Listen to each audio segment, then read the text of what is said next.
Good afternoon, commissioners and members of the public. I'm going to begin this meeting with roll call. Commissioner Andrades. Present. Commissioner Field will be joining us momentarily. Commissioner Fuentes. Present. Commissioner Levine will be joining us momentarily. Commissioner Lewis is absent. Commissioner Mack. Present. Commissioner Mesa is present. Commissioner Murray. Present. Commissioner Sanchez. Present. Commissioner Stein. Present. Commissioner Thomas will be joining us momentarily. Commissioner Yap will be joining us momentarily. We do have a quorum. Commissioners, I'm going to read from our motion on ex parte disclosures and then go around the dais. An ex parte communication is a communication between any member of the Los Angeles Charter Reform Commission and any elected city officer or member of any elected city officer's staff regarding a matter pending before the commission. An ex parte communication does not include any communication that takes place on the record during an official public meeting. The requirements of this section do not apply to a communication between a commission member and a member of the city attorney's office providing legal counsel. A commissioner shall disclose any ex parte communication at the next commission meeting following the communication. Any off-the-record communication that takes place during an official public meeting shall be disclosed before the adjournment of the meeting. Disclosure shall include the time and date of the communication, the form of the communication, the approximate duration of the communication if applicable, the identity of the persons who participated in the communication, and a summary of the content of the communication. The summary shall include a general description of the types of charter reforms communicated. Commission members or commission staff may ask a commission member to resubmit communication disclosures that are not sufficiently detailed. The Charter Reform Commission staff shall maintain a public database on the Charter Reform Commission website where a log of ex parte communications can be found. The charter staff shall update this log within 72 hours of an ex parte communication disclosure. Failure to comply with the requirements of this section shall subject the commission member to potential censure by the commission, and the commission may resolve to recommend the appropriate appointing authority initiate removal of the commission member. A violation of this section shall not render any action of the commission or commission member invalid. Commissioner Mack, do you have any ex parte disclosures to report since our last meeting? None. Commissioner Andrades? None. Commissioner Stein? None. Commissioner Mesa has none. Commissioner Murray? None. Commissioner Sanchez? None. Commissioner Fuentes? None. Thank you, commissioners. We're now going to move on to public comment. As a reminder to the public and to the commission, we will do 30 minutes of in-person public comment followed by 30 minutes of virtual public comment. If there are any remaining time after virtual public comment, we will come back to do further public comment in the room. Staff is pulling the list. If I could get a count of about how many people have signed up.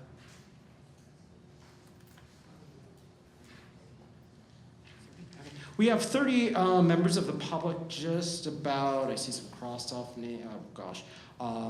Yes. So yeah, about 30 people who have signed up. Great. We will do 1 minute and 30 seconds of item and general public comment. Okay, fantastic. Hold on. Alrighty, folks.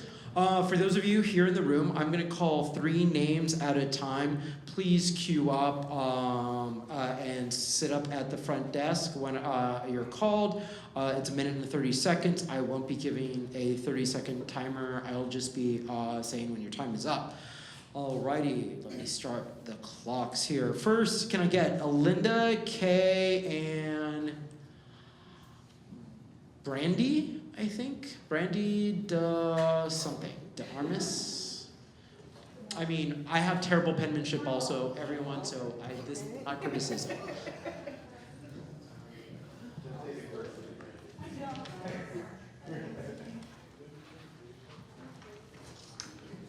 Alrighty, Linda, I think, and everyone test that mic. So one of those mics. Hello? Okay, can you test yours, Kay?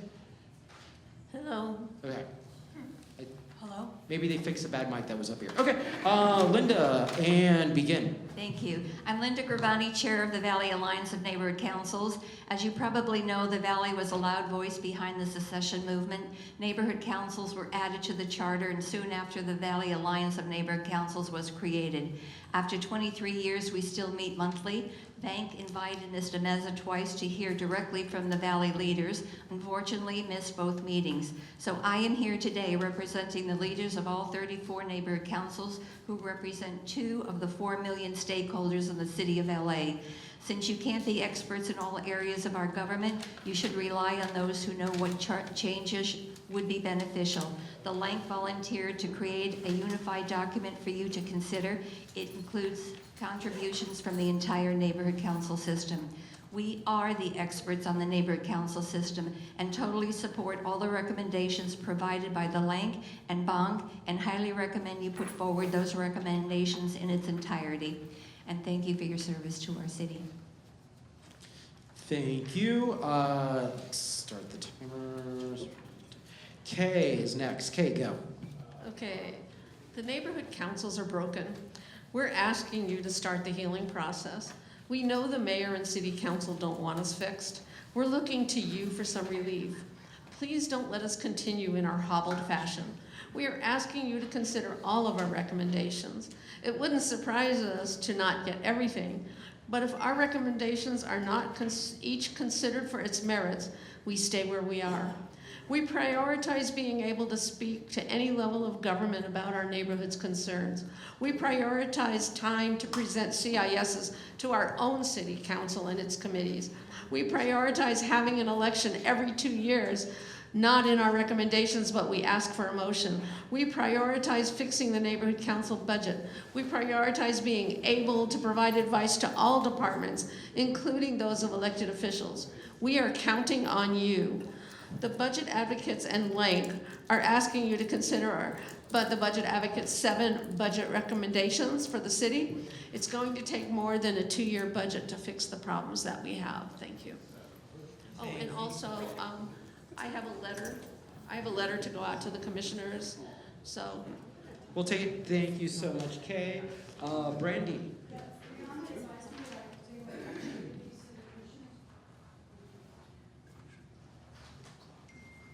Go. Good afternoon, Commissioners. Will all NC members here please raise their hands?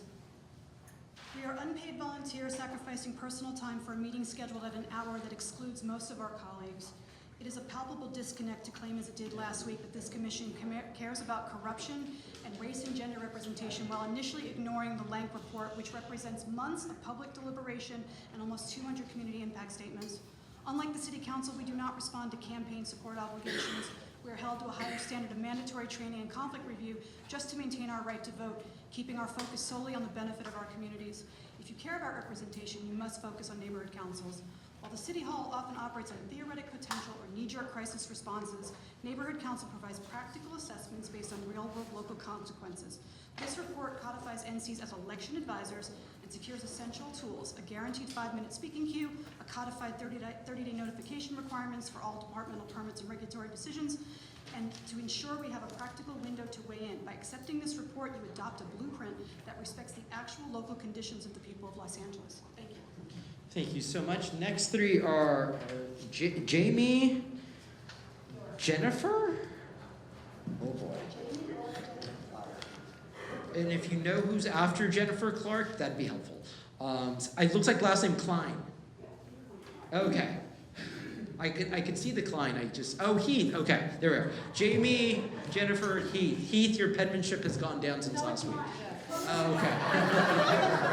Brandy was our superhero. Brandy will have to see if we had the same grade school teachers who taught us. Alrighty, Jamie, go. A young girl was murdered by bullies at a high school in Reseda last week. The city attorney says we don't have the right to speak to LAUSD.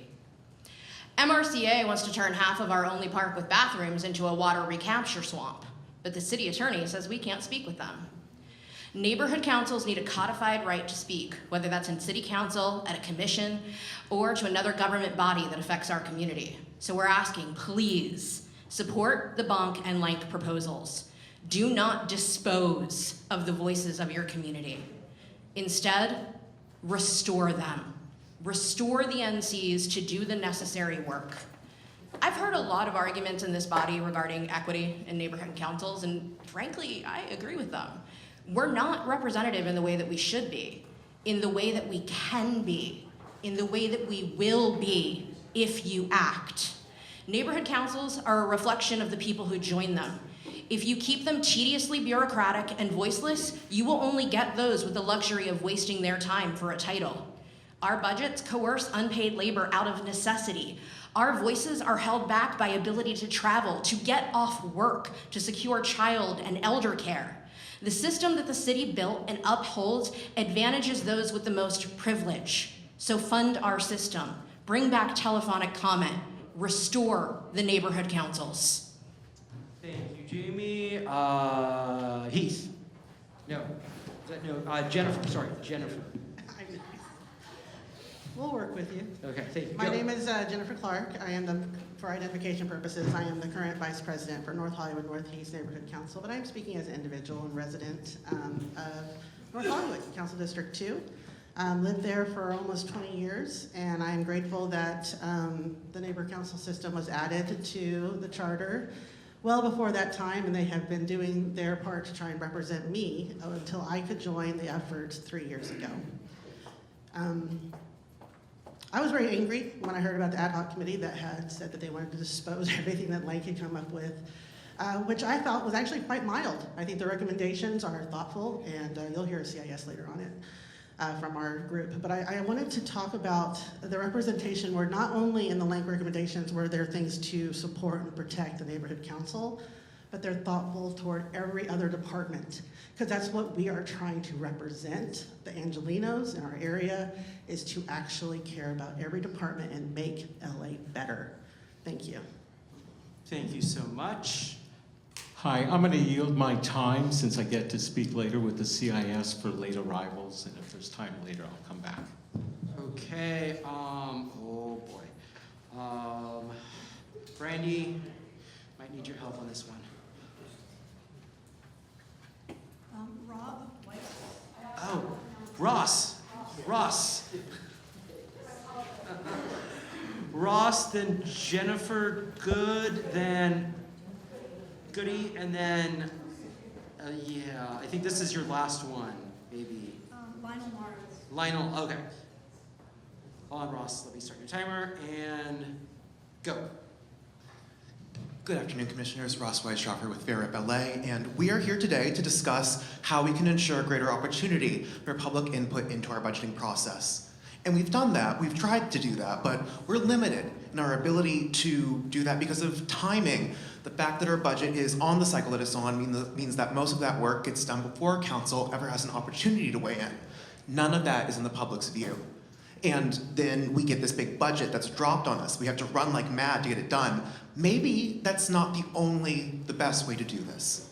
Maybe we do need to look at the idea of a 2-year budget cycle, and maybe we do need to look at shifting the mayor's proposed budget much earlier in the process so that the council has more time to evaluate the mayor's budget.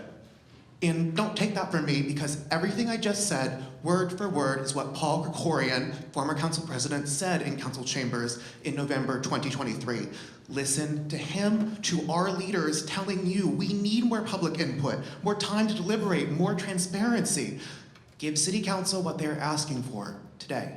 Thank you. Thank you. Jennifer. Okay. Lionel. Nope. John, Mann, Amos, and Tess. John, Amos, and Tess.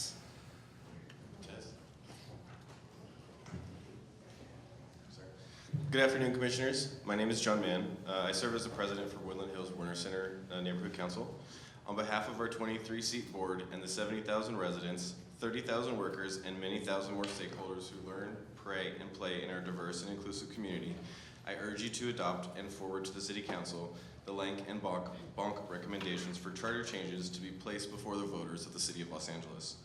We contributed to these recommendations and believe they are the best way to ensure that the communities we represent are not just heard, but amplified. in City Hall and in our advocacy with LAUSD, Metro, the county, and other state and federal agencies, 99 neighborhood councils, millions of Angelinos. No one is closer to the people than we are. If it's not your neighborhood council, then who will uplift the people's voice? Thank you. Thank you. And then Amos. My name is Amos Marvel, and I'm the Vice President of the Reseda Neighborhood Council, and I'm providing these comments as an individual. Hundreds and hundreds and hundreds of hours have been spent by the NCs listening to our communities, and I strongly support the reform recommendations put forth by both LANCC and BONC, specifically the creation of an Office of Transparency and Accountability, because we need an independent watchdog.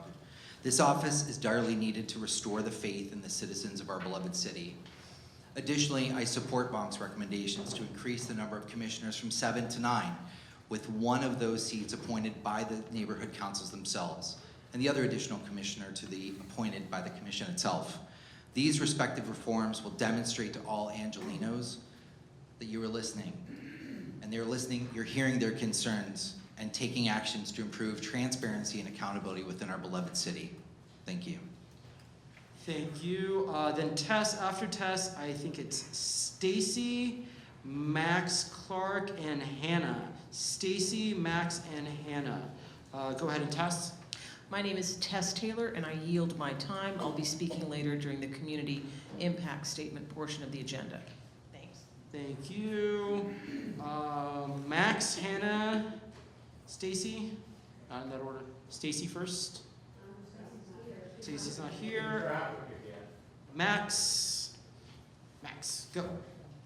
Hello, commissioners. First, thank you for your time serving on this commission. What a task. I was a volunteer moderator for the 2 single-day civic assemblies with Rewrite LA and PDE LA. As an assembly moderator, it was my charge to remain content agnostic. Today, as a community member, I want to say I feel represented by these assemblies. Nonetheless, I want to say how frustrating it was to try to dig deeply into an issue in a single day. While funding full assemblies is not cheap, and maybe not within the powers of this commission, what is the alternative? Consider this public input method right now. Does 90 seconds, mostly spent saying hello, thank you, or fuck you, really the best form for representative deliberation? At the assemblies, it was remarkable and beautiful to watch the diversity of LA, even in a short time span, discuss complex ideas, disagree calmly, and ultimately find some shared values. I urge you and everyone in this room to take civic assemblies seriously. Thank you. Thank you. Hannah? Good afternoon. My name is Hannah Weinstein, and I'm counsel to the Coalition of LA City Unions. I speak today on behalf of the coalition. First, the coalition notes that it preserves its right to meet and confer or meet and consult over any changes to the charter. By my comments today, or any comments by a coalition leader or member, we do not intend to waive any of our rights related to bargaining over charter changes or their effects. We have repeatedly requested the city meet and confer with the coalition over such changes, including most recently by letter on January 7th, and we await the city's compliance with these obligations. Second, I wish to speak to the areas in which the Commission is considering to reform the charter as to the civil service. As to the Commission's consideration of expansion to exempt positions, I'd like to note that the Coalition's experience is that the city already over-relies on exempt positions. Coalition unions have had to litigate this issue in the past before the Employee Relations Board, resulting in a hearing officer determination that the city was intentionally excluding employees from the civil service system. The Coalition is concerned that by expanding the number of exempt positions, the city will continue to undermine the civil service system by utilizing exempt positions rather than placing individuals in appropriate civil service positions. As to the Commission's consideration of changes to examinations, the Coalition sees no need to change the competitive examination language. In multiple circumstances, the Coalition and City have agreed to interpret this language broadly, not strictly, allowing for many applicants to be eligible for consideration. There's nothing to prohibit this sort of broad interpretation, and so the Thank you so Coalition much. prefers the Our language next 3 implemented. speakers are Steve Koffroth, Matt, and Marlene. Steve, Matt, and Marlene. All right, Steve, go. All right, thank you. Steve Koffroth. I am the Director of Collective Bargaining and Research at SEIU 721. and I also serve as the chair of the LA City Coalition. Our unions, SEIU, AFSCME, Operating Engineers, Teamsters, LAUNA, and the building trades represent 24,000 civilian workers in the city. And when I speak, I would just want to make sure to reference our council's advice that this should not be interpreted as bargaining. We have for a long time defended passionately the rights and protections that are in the civil service system, and our members feel just as passionately about making sure that they do not get trifled with. They are a system that protects workers, that incentivizes the city to work within its nature to train and uplift and make sure that the work that is performed on their behalf is done in a way that excludes fairness, excludes favoritism, and make sure that there's a fair system for resolution. To echo some of the concerns of our council, I want to make sure that the commission understands we've seen some of the things that have come forward. Most of them are not necessary. We have developed programs like Targeted Local Hire and Bridge to Jobs, which take advantage of our current structure in order to bring in workers into the civil service system. We have worked with the city to make sure that we take innovative ways to apply tests. Thank you so much. Matt? Good afternoon, committee members. Thank you for your time today. My name is Matthew Maldonado, Executive Director of AFSCME District Council 36. We proudly represent close to 10,000 city employees. Our participation here doesn't waive or otherwise substitute the city's requirement to meet and confer over these subjects. We strongly object to the city's personnel department's recommendation to change several charter code sections that will negatively impact frontline workers in the city. Many are here today. If you're a city employee, stand up. Let them see you. Thank you. We oppose the proposed changes in section 1001, 1003, 1004, 1005, 1006, 1009, 1013, 1014. By rejecting these modifications, we can protect the rights of these workers to meet and confer over changes that impact their jobs, their job classifications, their pay, and treatment of our city employees. I'll be submitting in writing our formal objections. Thank you. Thank you, Marlene. After Marlene is Lori, Athena, and Rob. Lori, Athena, and Rob, you are queued up next. Go ahead, Marlene. Sorry. Good afternoon, EAA, Marlene Fonseca. First and foremost, we have not met and conferred on these proposals. We have no actual draft amendments, no draft language, no data, no justification for supporting these, what I'm calling ideas, suggestions, as Matt called them. As they stand today, EAA opposes all four. On exemptions, the city doesn't fill all 150 existing exempt positions. Why expand them? These positions often mirror EAA civil service classifications, except they lack the protections, and they're not able to promote into civil service classifications. We just saw 6 exempt employees be laid off with 10 to 30 years of service, with no succession plan and a loss of institutional knowledge. This creates instability, not modernization. On examinations, the charter already allows flexibility. We don't see the need to change any language. On the changes to assessment and ranking, absolutely not. City and military service are not loopholes. They reflect merit, loyalty, institutional knowledge. Military service is public service, and it shows merit. I can't believe that they even would suggest that. I'm gonna leave it at that. But removing those weakens the definition of merit. And on transferring authority from the Civil Service Commission, no. Independent oversight is a safeguard, not a delay. We want involvement from the onset, we don't wanna fight our way through an appeal process. EAA stands ready to engage, but we will not gut civil service protections. We require transparency, data, conversations, and lawful bargaining. Thank you. Thank you so much. Perfect. Lori. Good afternoon, Commissioners. My name is Lori Candinas. I'm a business rep with AFSCME District Council 36, and I sit here today opposed. We are opposed to all the personnel changes that have been suggested until the city has met their obligation to meet and confer. Thank you. Thank you so much. Athena?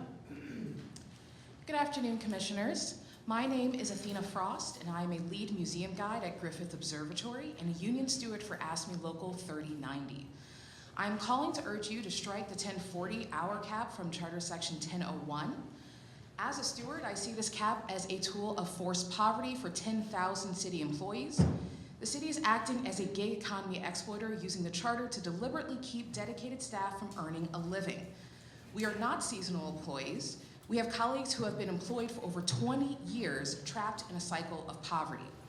Crucially, removing this cap is cost neutral to the city. Many of us are already half-time employees. The city is already paying for our medical benefits and pension contributions. This cap does not save the city money on benefits. It only serves to stop us from working, forcing us into financial instability for no operational reason. We must also confront the systemic racism of this structure. These exempt categories are relics of a discriminatory era designed to maintain a second-class workforce without security, a burden that falls disproportionately on our diverse staff. The voters of LA do not want world-class institutions run on forced poverty. Please strike the cap from Section 1001. Thank you. Thank you so much. Alrighty, after Rob, please queue up Nick, Larry, and Michael. Nick, Larry, and Michael after Rob. Rob, go. Rob Kwan, I'd like to remind the powers that be, candidate Karen Bass promised she would reform the neighborhood council system, and there will be hell to pay if the reasonable reforms in front of you are completely disposed of again. Moving on to a 2-year budget, this is a great example of why I'm not sure I'll even support what you recommend to the council. The Budget and Personnel Committee advanced a comprehensive set of reforms to the budget process, and the Ad Hoc Committee disposed of almost all of them. You are making a bad situation worse. As is, council does not have enough time to cover the budget, and now you want them to consider a 2-year budget in the exact same window. That is insane. I have followed and participated in every budget cycle since 2017, and I didn't show up last year for the first time because I didn't want to show up an hour early and wait for 2 hours in the sun just to maybe get a chance to get in the building. A reminder for Chair Mesa, stuck outside with everybody else was a bunch of your brothers and sisters in labor who wanted to get in the door so they could plead for their jobs. Give them some space. Thank you, Nick.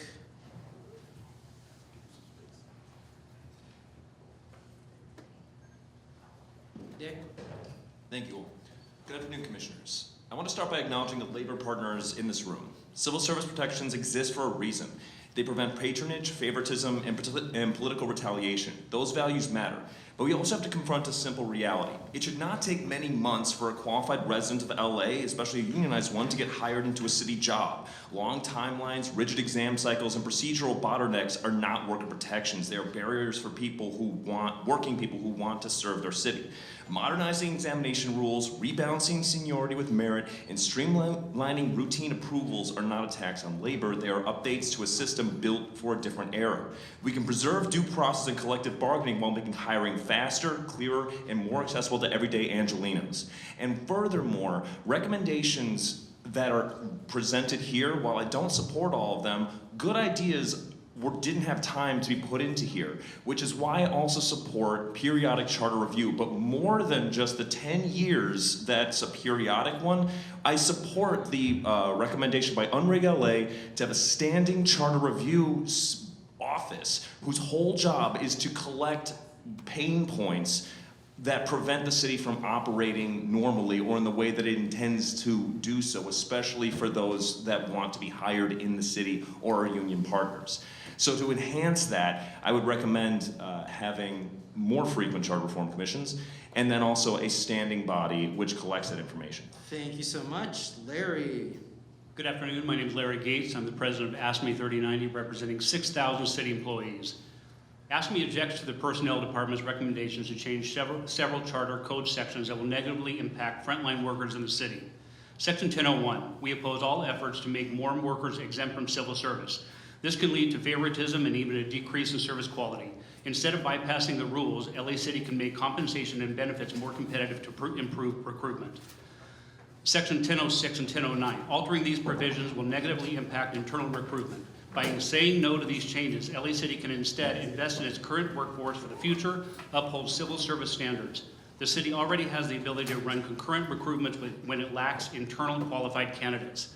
Sections 1003, 1004, 1013, and 1014 Changes to these provisions neglects our rights to meet and confer. By rejecting these modifications, we can protect our rights to meet and confer over changes that impact our job classification, pay, and treatment for our colleagues. Please reject the Personnel Department's proposed changes to these sections that I just stated. Thank you. Thank you so much. Michael? I want to thank the Charter Reform Commission for taking an interest in ex parte communications, or as they're properly called, serial meeting violations, because no other legislative body seems to have the slightest interest in them. The problem is, it's not really your responsibility to set up guidelines for dealing with potential violations. It's the district attorneys, and they are simply ignoring public misconduct in many areas. I know this is true because I don't have my fingers in my ears. The problem is so bad that the only solution is for officials like you to publicly ask the governor to send military-level investigators from the National Guard to look at it. Perhaps you think this is overkill. It isn't overkill. Thank you. Thank you so much. All right, sorry. Conrad, Sarah, and Vicky. Conrad, Sarah, and Vicky, please queue up. Commissioners, hello again. We're in the home stretch, I certainly hope. On November 8th, I addressed your Better Government Committee, at which time I said there is no department tasked with advocating for neighborhood councils' budgets.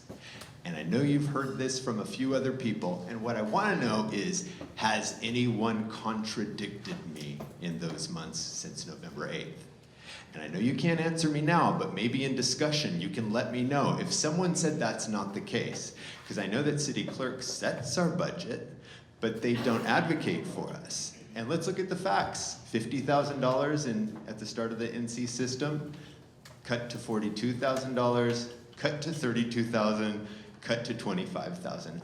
Does that sound like anyone's advocating for our budgets? So you have two proposals, one from LANCC, which is to assign to those two new BONC commissioners the job of looking into and advocating for our budgets, or the proposal from BONC, which is to set our budget at 0.5% of the general fund. You might not like one as much as you like the other, but if you don't do anything, the problem that was created in 1999 will persist, and you won't have done your job with regards to neighborhood councils. Thank you. Thank you so much. Okay, Sarah? Hi, I'm Sarah Seidman. I'm the chair of the Echo Park Neighborhood Council. I will be speaking later on our community impact statement, but just wanted to take this time as an individual to say that I support all of the LANCC and BONC recommendations. Thank you. Thank you so much. And Vicky? Hi, good afternoon. My name is Vicky Beza, and I'm a proud member of Unite Here Local 11. I live and work in Los Angeles, and nearly 5,000 of my union brothers and sisters work for contractors and lessees at LAX and the Port. The decisions you make here directly affect workers in our communities. We urge you to exempt all terminal concession contracts, including food service, passenger lounge, and retail lessees, from the proposal to raise the lease approval threshold to $5 million. These involve valuable public assets and significant public revenue. We also strongly oppose developing planning authority to proprietary departments like LAWA or the Harbor Department. Zoning administration should be applied consistently across the city. Public agencies should not be permitted to operate under a separate planning system or grant themselves their own zoning approvals. Planning decisions shape our community. They must remain subject to the city's established uniform review process. Public assets belong to the people. Please protect transparency, consistency, and meaningful oversight. Thank you.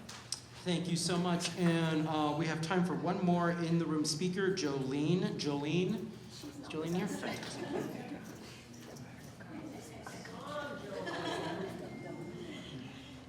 Good afternoon. My name is Joellen Mallard, and I am a proud member of Unite Here Local 11.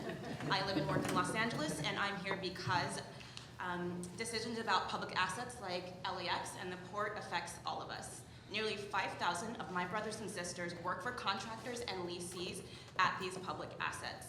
When proposals are made to raise the contract threshold to $5 million, it may sound administrative, but from a worker's perspective, oversight matters. These contracts involve valuable public property and major revenue streams. They should not move forward with less transparency or accountability. We understand LAWA has proposed raising the threshold of leases requiring board approval to $5 million. We urge you to exempt all terminal concession contracts, including food service, passenger lounge, and retail leases from this provision. City Council must retain real authority over public assets. Speed should never come at the expense of oversight. These airports and ports belong to the people of Los Angeles, and please protect meaningful public review. Thank you. Perfect, thank you so much. Alrighty, we're gonna transition to virtual public comment. Just give us a second to get that ready with the microphone and everything.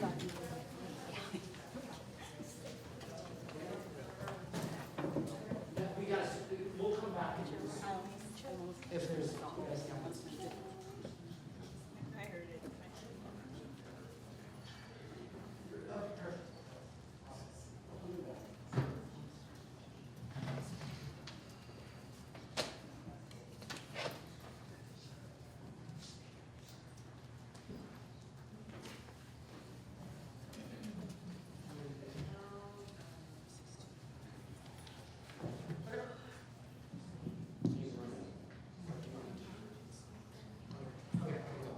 Okay, perfect.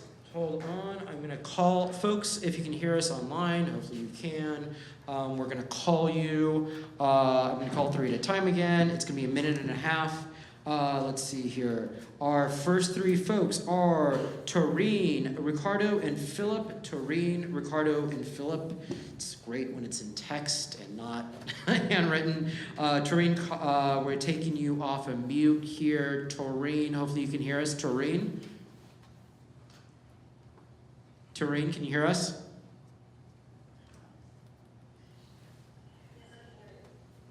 Oh, not.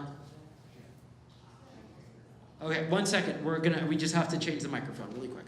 It does happen.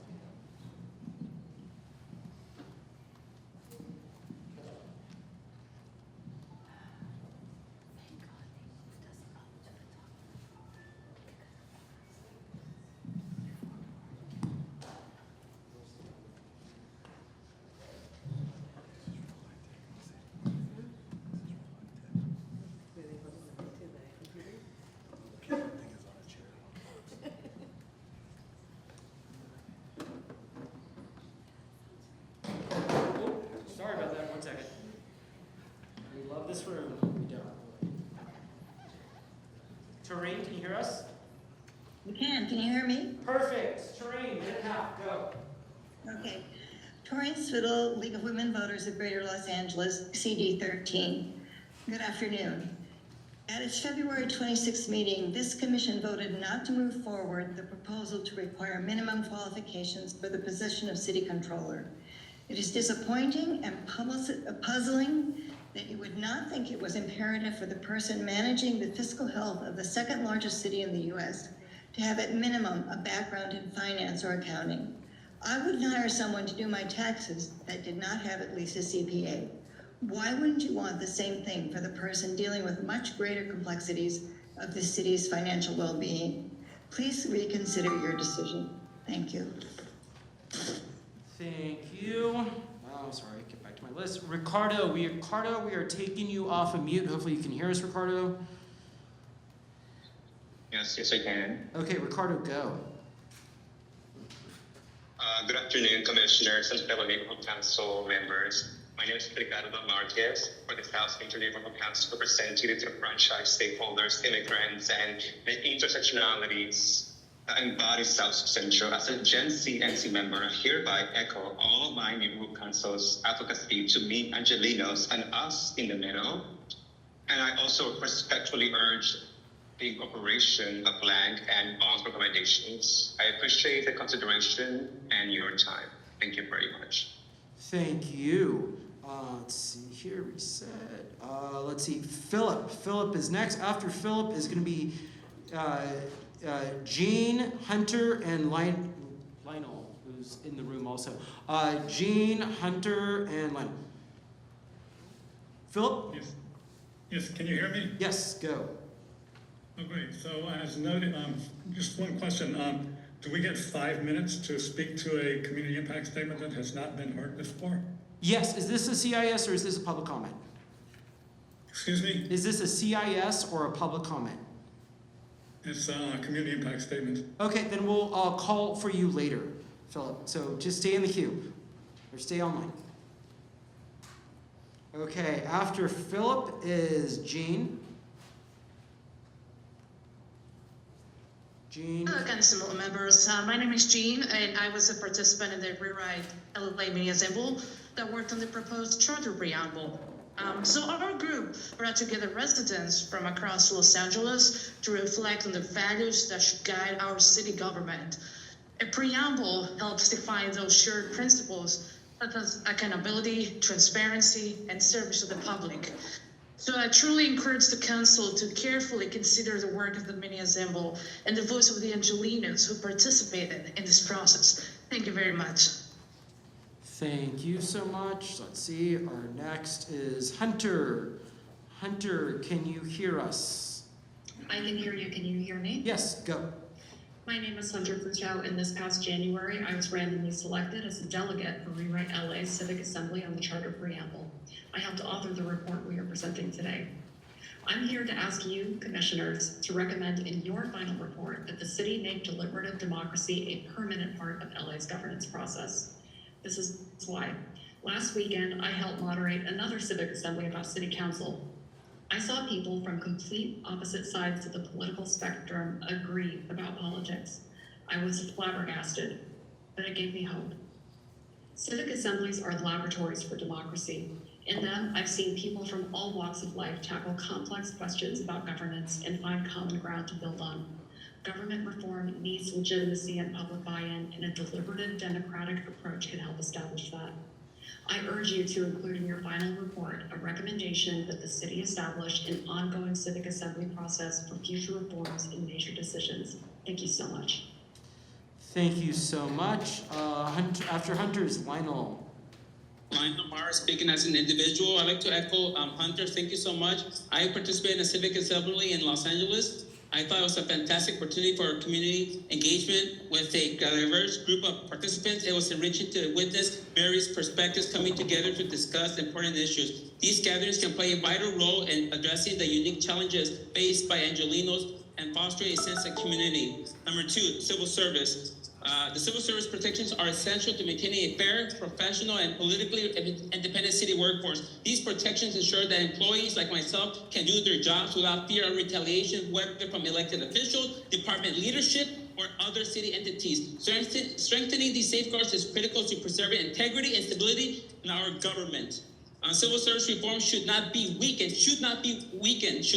worker protection. It should modernize outdated systems like exams, while reinforcing fairness, transparency, and accountability. By updating the charter to reflect today's workforce needs, the Commission can help build a city government that is more responsive, more equitable, and better equipped to serve all Angelinos. Number three, regarding the LANCC, I want to give a shout out to Jamie York from the Reseda Neighborhood Council for her great CISs. She has done a great job. Shout out to Fair Rep LA and the RIC LA for their informative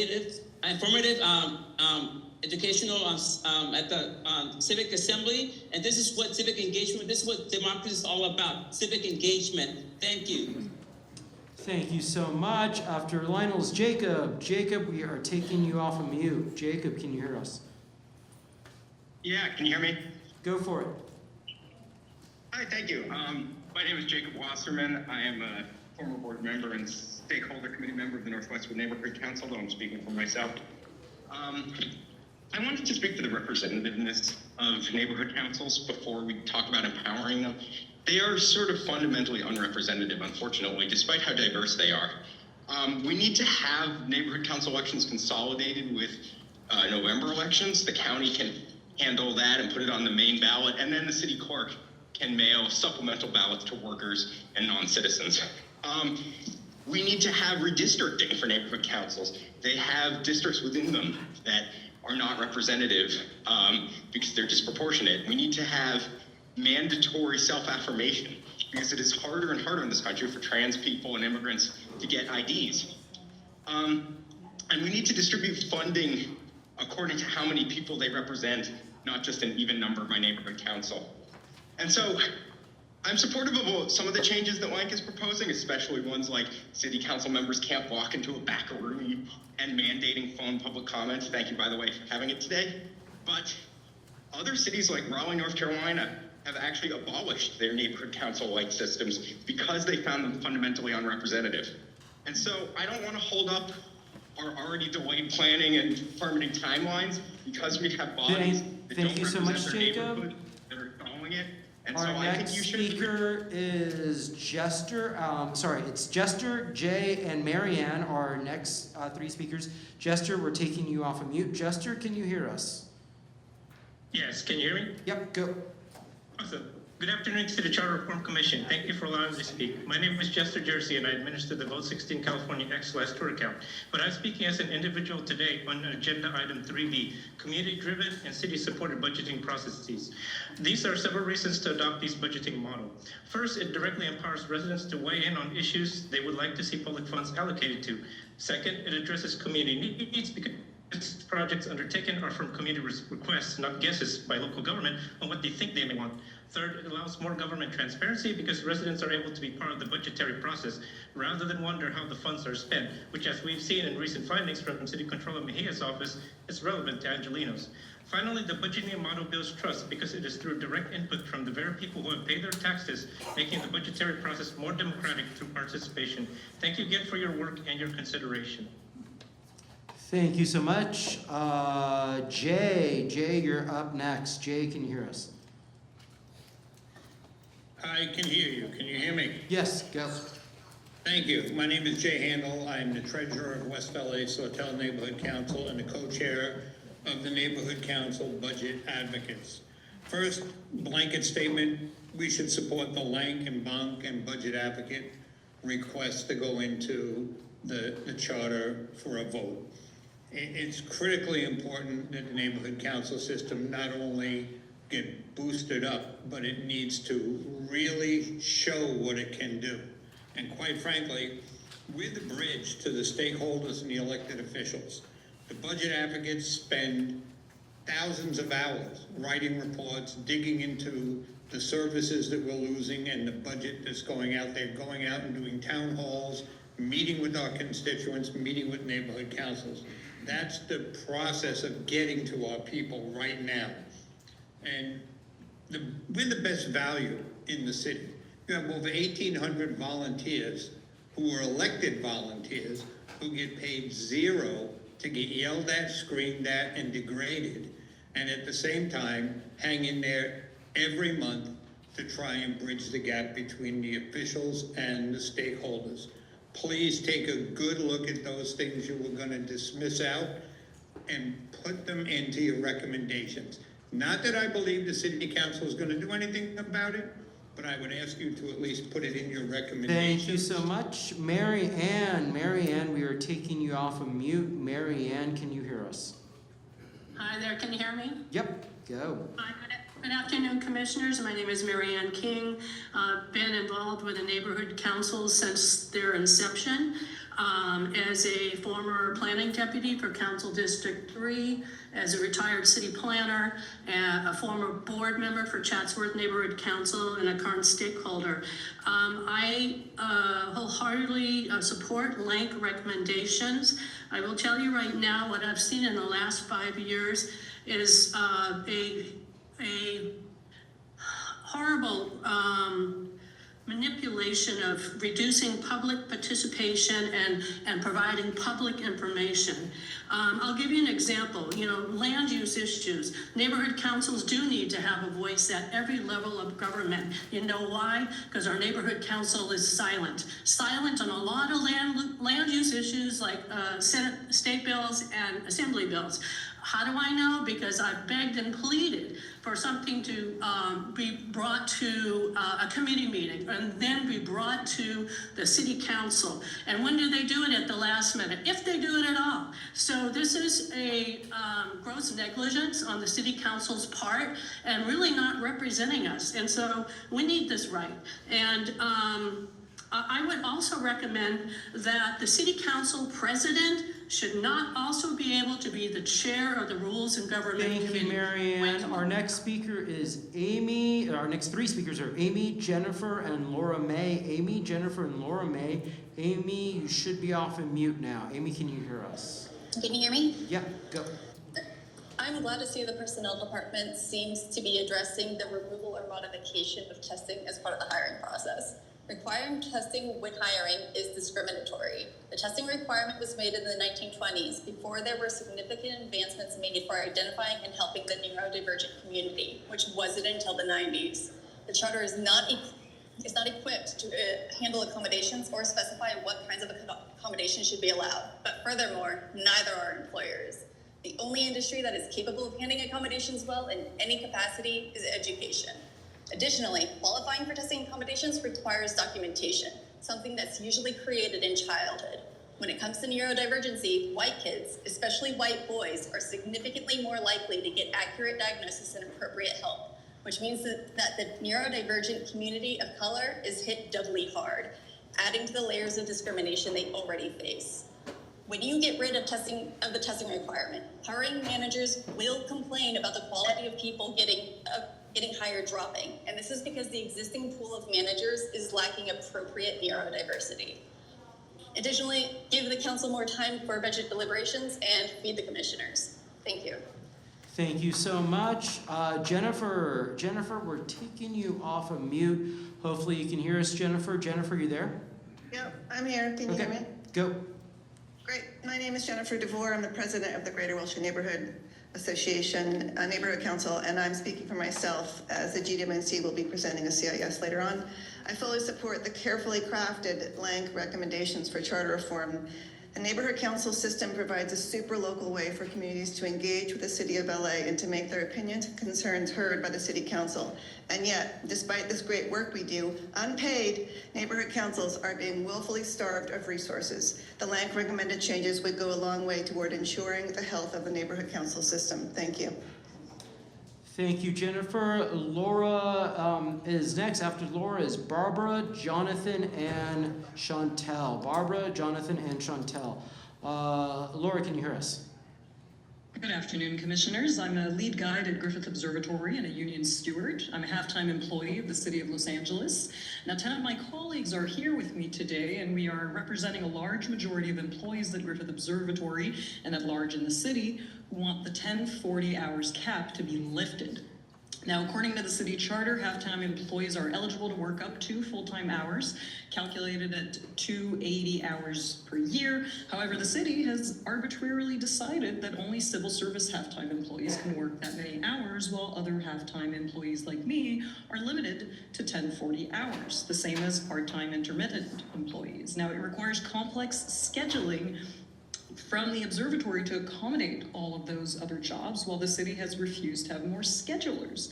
It requires our management to constantly scramble to hire new employees instead of relying on the unused capacity of those of us who would like to work up to full-time hours, but are unreasonably limited from doing so. And as a personal example out of thousands, I'm a career astronomer and the co-host of what must be one of the only hour-long monthly science shows ever made by City of LA employees, and the 1040 cap may prevent me from running our show if I exhaust my hours due to the variable hours required for show creation, which means the cap is also harming the representation of women in science at a time when science and education has been absolutely gutted. Please lift the 1040 cap.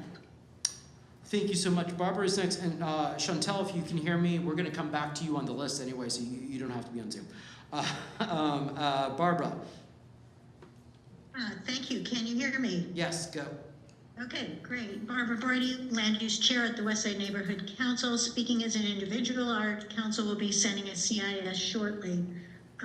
Number one, I support the preamble that's being recommended for the charter. I think it's an important element and should be given attention.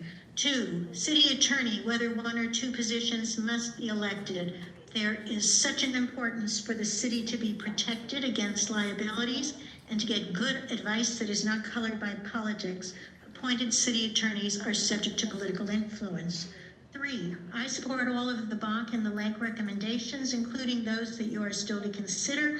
I want to say that neighborhood councils are not being adequately used by the city and could do much more. We are elected We are smart. We go to trainings.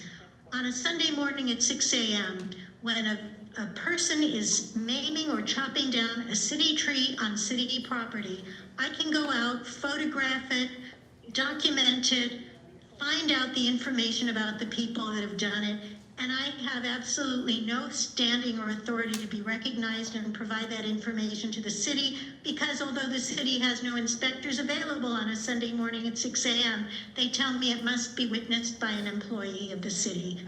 This is insanity. We could be doing more. Tina, my name is Jennifer DeVore, and my husband and I are coming there next week as part of the Melanie and Myers Partner Retreat. Don't know how that happened. But that was at the end of your time anyway, so that worked out. So Someone else was speaking. I don't know who it was. I stopped. sorry, it just that was at the end of your time anyway. Sorry about that. So we still have 12 minutes for back in the room. I had still Justy and Chantel on the list before I go back to circle back on anyone else. Is Justy here? Oh, there she is. Chantel, you're back in the room? Yes. Okay, perfect. Okay, hold on. Good? Go. Okay. All right, I just want to chime in again to support in two-year budgeting and participatory budgeting, but also, please, please, please just pass this periodic charter reform thing. Every single one of you knows better than I do about what a tedious process this has been and how it hasn't been set up for success, and you've got a chance to fix that right now and make sure it doesn't happen again. That's all.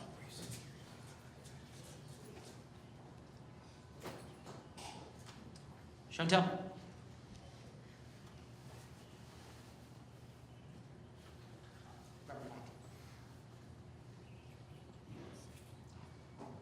Okay, go.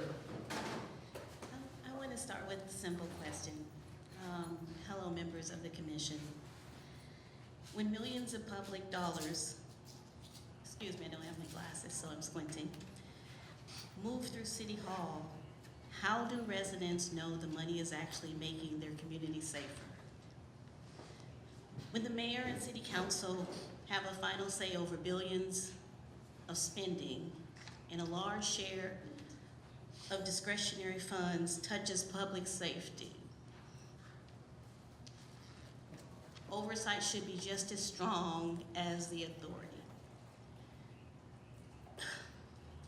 So the city controller is an independent watchdog charged with watching over the funds of the public.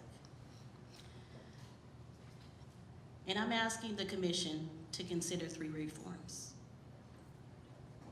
First, clearly codify the independent audit access of the city controller over major executive directed programs in public safety spending that protects the public. Second, require measurable public reporting on outcomes tied to public safety funding, including prevention results, not just enforcement numbers, because that doesn't really protect us or show us. Okay, thank you. Your time is up. That was the sweep where I know there were people who were stuck in traffic. Was there anyone else in the room who might have signed up that was stuck in traffic that didn't make it? Come on down. Hi, Jennifer Goody. I'm the Secretary of Mid-City Neighborhood Council. I'm speaking on behalf of myself as an individual. I just wanted to speak to support the recommendations from LANCC and BONC. And one thing that this commission has talked about a lot is representation. Representation is really difficult to have without access. And coming down to City Hall in the middle of the day in order to have access to electeds or meetings is really difficult. It took me over an hour to get here today, and I was only 5 miles away. And yeah, but I mean, I should have expected it was gonna take that long, right? It's LA. But it's a luxury to have that hour to even get down here to speak to you guys for 90 seconds. Neighborhood councils give that level of access to our neighbors as we're meeting in the neighborhood, usually at night and weekends, and so we give them a level of access and raise their voices to City Hall, and that, I think, really makes neighborhood councils important to the city of Los Angeles, and we look to you guys to support us so that we can provide that access and increase representation within the city. Thank you. Thank you so much. Alrighty, anyone else left in the room that we missed or didn't get a chance to sign up? Going once, I think we had one more name. Did one more person raise their hand? Hold on, I think we had someone raise their hand really quick. 1 second. Hello, can you hear me? Yes, we can hear you. Can you hear us? Yes. So, my name is Saeed Ragamaji. I am a museum guide at Griffith Observatory. I wanted to echo one of my coworkers' statements earlier about lifting the 1040 cap. I recently graduated with my master's degree in physics, and I have to work 2 jobs just to make rent and monthly expenses. Lifting this 1040 cap would be invaluable for my financial stability. Thank you very much. Thank you so much. Last call. Yeah, come on down.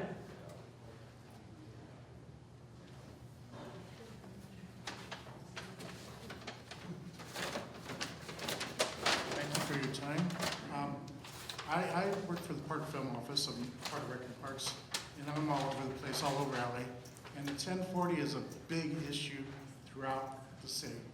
The 1040 limits us from working beyond, I can finish my hours in like 6-7 months sometimes. And then after that, I'm being billed thousands of dollars. I'm not allowed, I used to be allowed the opportunity to opt out. And now they say you can only opt out in certain times a year. So, I mean, the bills that we get is ridiculous because we can't work. And we want to be able to work, not limited to, the 1,040, but, work beyond that just to maintain our bills. We lose people because of that issue on a constant basis. So there's the rotation of hiring over and over again and part-timers over and over again is just, flooding our department with extra people that we don't, eventually there's not work because they're having to hire because we got 10 half-timers that aren't working, so we got to fill that position for the time being. So now you get a pile of excessive workers, and it's over and over again. Thank you for your time. Thank you so much. Last call. Okay, that's in person and virtual public comment, Mr. Chair.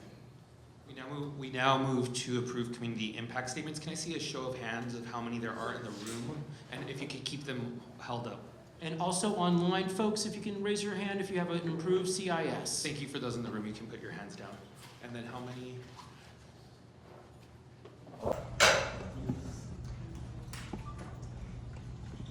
+3 on online.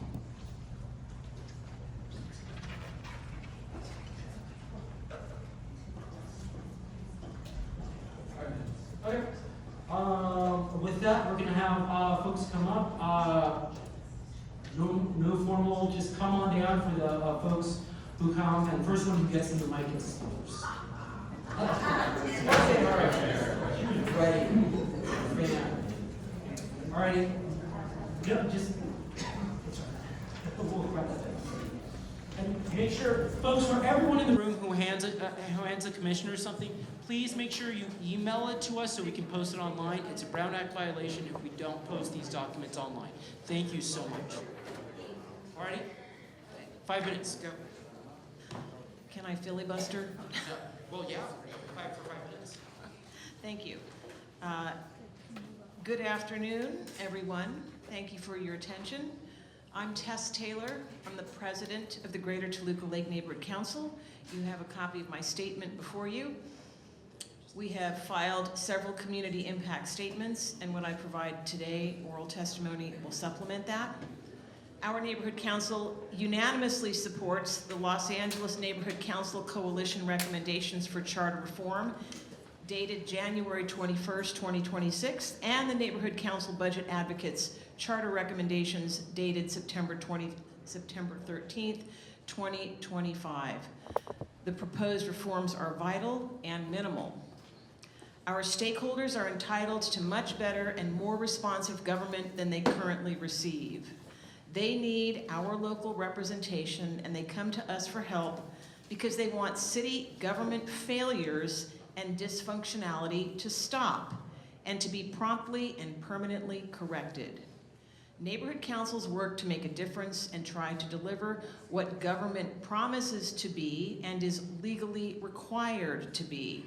The mismanagement of taxpayer funds of our city is conspicuous, appalling, and ongoing, and our elected officials are under investigation by the FBI, criminally indicted or ethically compromised following the dictates of hidden influence and self-interest. Neighborhood councils take their jobs very seriously. We work without any compensation or benefits, and we are certainly the single largest on-demand, uncompensated labor force in the city of Los Angeles. We want our efforts to count, to be applied, and not be institutionally squandered. Our effectiveness is grossly disproportionate to the effort our elected boards and stakeholders put forward, in part because our advocacy and efforts are too often ignored. This disconnection and lack of authority and enforceability is not sustainable and undermines the very purpose and value of the neighborhood council system. The natives are restless. Thank you. Thank you so much. Next. Before the next speaker speaks, just for the minutes, I'd like to note that Commissioner Thomas and Commissioner Levine have joined us. Commissioner Thomas, do you have any ex parte disclosure communications to disclose? No. Commissioner Levine? No. Thank you. All right, Executive Director. Thank you. Hi again, I'm Linda Gravani. I'm president of the Lake Balboa Neighborhood Council. As you're aware, Neighborhood Council board members are elected. Yes, just like the mayor, just like city council, we're elected. My neighborhood council represents approximately 50,000 stakeholders in Council District 6.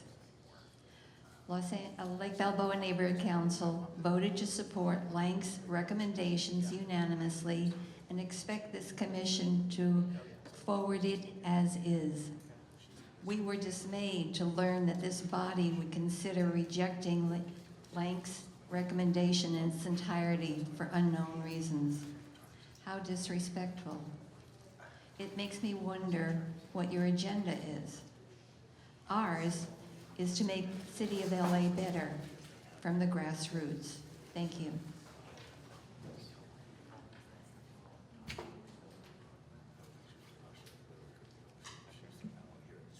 Okay, begin. I'll jump in. Good evening, commissioners. My name is Jennifer Clark, and I'm the Vice President of North Hollywood Northeast Neighborhood Council, representing 54,000 Angelinos. You should have a copy of the CIS in front of you. The topic of representation has come up in various forms throughout your discussion, so I want to pause before giving more thoughts on the CIS and share more about our Neighborhood Council board makeup. First, a reminder that we're either elected or selected, and we are definitely unpaid. In some ways, we actually pay to be part of the board through gas and various other expenses. We're made up of 13 board members for us, others have larger. 6 of our people are people of color, 10 are women, 4 are parents, 1 identifies as LGBTQIA+, 1 is in high school, 2 are in master's programs, 1 is a college professor, 2 are renters, 2 take public transportation as their primary form of transportation, 2 run nonprofits, 2 own their own businesses, and all are much more than these statistics. We all can't be here today, so you get the middle-aged white woman and who can make the hour-and-a-half round trip from the San Fernando Valley and give up approximately 8 hours of my time to present our CIS and our thoughts and attend this meeting. But I want you to try and see past me and instead envision the whole group of us that is the collective voice of representatives of the Angelinos of North Hollywood Northeast. So on behalf of my neighborhood council, I'm here to present our thoughts on the charter reform, specifically from that CIS in front of you. We believe that this represents an important opportunity to strengthen civic engagement and modernize our city's governing framework. However, the opportunity will only be realized if the final product reflects the thoughtful input already provided by stakeholders across Los Angeles. Specifically, the North Hollywood Northeast Neighborhood Council supports the recommendations that were put forth by Los Angeles Neighborhood Council Coalition, otherwise known as LANCC, as well as those that were advanced by the Neighborhood Council budget advocates. These groups represent hundreds of neighborhood council board members and stakeholders across our city. Their proposals were not developed lightly. They reflect countless hours of volunteer work, public meetings, policy analysis, and community feedback. When such comprehensive recommendations are just dismissed without robust discussion, it's deeply frustrating. More importantly, it does not bode well for the coalition building that will be absolutely necessary if we are to make meaningful and lasting updates to our city charter within the limited time frame now available. Charter reform is not a small undertaking. It requires trust, it requires transparency, and it requires genuine collaboration between the commission, the council, and the community. Without that collaboration, even well-intentioned reforms will risk losing public confidence and in the end fail. We are also extremely concerned about the conduct of the Charter Commission's meetings thus far. There have been continuous instances in which the requirements of the Brown Act have not been followed. The Brown Act exists, of course, to guarantee that transparency and public participation in government decision-making. Neighborhood councils are expected and required to follow that the same as you. We undergo continuous trainings annually, biannually. We correct our errors. We take compliance seriously. Surely a commission that has paid staff, which we do not have, and legal resources can and must meet that same standard. Transparency is not optional. Public trust is not automatic. Both must be earned through consistent adherence to the law and a demonstrated commitment to open governance. For these reasons, we continue to recommend that the council members responsible for overseeing the Charter Commission ask the commission to pause, reflect, rededicate themselves to the important work at hand. A pause is not a setback. It is an opportunity to rebuild trust, engage meaningfully with the stakeholders, and ensure that the final recommendations truly reflect the needs of all the people of Los Angeles. The North Hollywood Northeast Neighborhood Council stands ready to be a constructive partner in this process. We want this effort to succeed, but success requires inclusion, transparency, and respect for the collaborative process. We urge you to incorporate the recommendations of LANCC and the budget advocates and to ensure that this reform effort proceeds in a way that strengthens rather than undermines public confidence. Thank you for your time and efforts. Thank you. Next.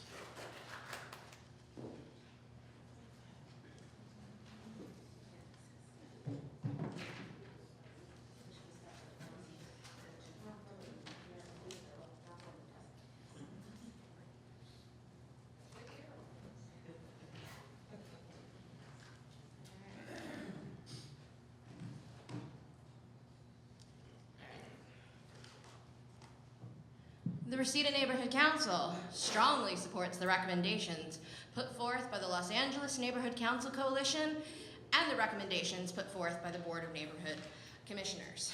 The Reseda Neighborhood Council supports the charter recommendations submitted by LANCC, and LANCC's analysis is spot on. Due to the lack of compliance with and understanding of existing administrative language, the right for neighborhood councils to deliver voted on impact statements before all public meetings must be cemented into the charter. LANCC is also correct that we need to clarify the separation of duties between elected neighborhood councils and DUN, which serves the neighborhood councils. We recommend the specific LANCC proposed charter language ensuring that DUN will never again substitute its judgment for that of elected NCs, create policies that become de facto regulations, or coerce NCs into advocating for particular legislative positions. We also strongly believe that the council should not have the ability to change neighborhood council composition in terms of board seats and term limits. Decisions of that nature must go to the ballot for the public to decide. We further support LANCC's proposals that neighborhood councils should have a formal role in the hiring of DUN's general manager. We also support the creation of an Office of Transparency and Accountability. The Office of Transparency and Accountability would be a truth-telling body that operates independently of elected officials and provides unbiased facts to the public as the people's watchdog. We believe that this office would help to restore public trust as long as an independent appointment of the body is maintained. We strongly support the ability for neighborhood councils to speak to any government agency. In order to advocate for our neighborhoods, we must be able to affect change with the bodies that oversee all the different aspects of our community. Lastly, we support the NC Budget Advocate's recommendation that the CAO's office should prepare four-year budget outlooks that reflect realistic city revenue and raises for city employees. And furthermore, we support the Budget Advocates, the LA 2020 Commission, and the City Controller in requiring a 2-year budget process. Reseda Neighborhood Council strongly supports the recommendation from BONC that give us a guaranteed right to speak at City Council and Commission meetings, gives us a voice in picking the General Manager and the new BONC Commissioners, and dedicates 0.1% of the general fund to funding the activities of neighborhood councils and done. We need a stabilized funding model. At present, no one advocates for us during the budget process, and our current budgets are 27% of what they once were when neighborhood councils were first created, adjusted for inflation. Neighborhood councils function as an accountability arm, but we cannot do that when our funding is unstable. Lastly, a practical budget is an equity issue. Neighborhood councils need the ability to hire help with things like website management and minutes. Otherwise, only those who are privileged with time can navigate the many requirements and dysfunctional bureaucracy. We further support that during budget challenges, the percentage of neighborhood councils' budgets reductions should not be greater than that of the office of the mayor. When the mayor's office budget is restored after the budget challenge, the neighborhood council's budgets are similarly restored. The neighborhood councils need representation elected by the NCs themselves on BONC. Therefore, we support the LANCC recommendations to increase the number of commissioners from 7 to 9, with 2 additional commissioners being at large and appointed by the neighborhood councils. This would allow the NCs themselves to elect true public representatives of our stakeholders into the fabric of the Board of Neighborhood Commissioners, instead of the current system of just hand-picked commissioners solely from the mayor's office. We further support giving BONC oversight responsibilities over done and making BONC an appeals body for NCs and or board members seeking redress for actions by done or the city clerk. By supporting these recommendations, the Charter Reform Commission would enshrine the much needed reforms that acknowledge the true value that neighborhood councils play in governance and quality of life for all Angelenos. Thank you so much. Next. Keith.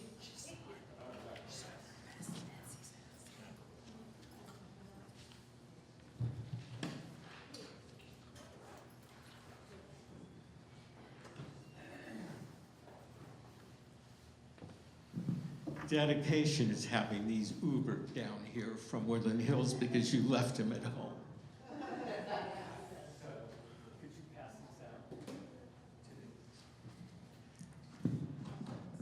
Good afternoon, Commissioners. Heath Klein from the Woodland Hills Warner Center Neighborhood Council. All of them, yeah, just random.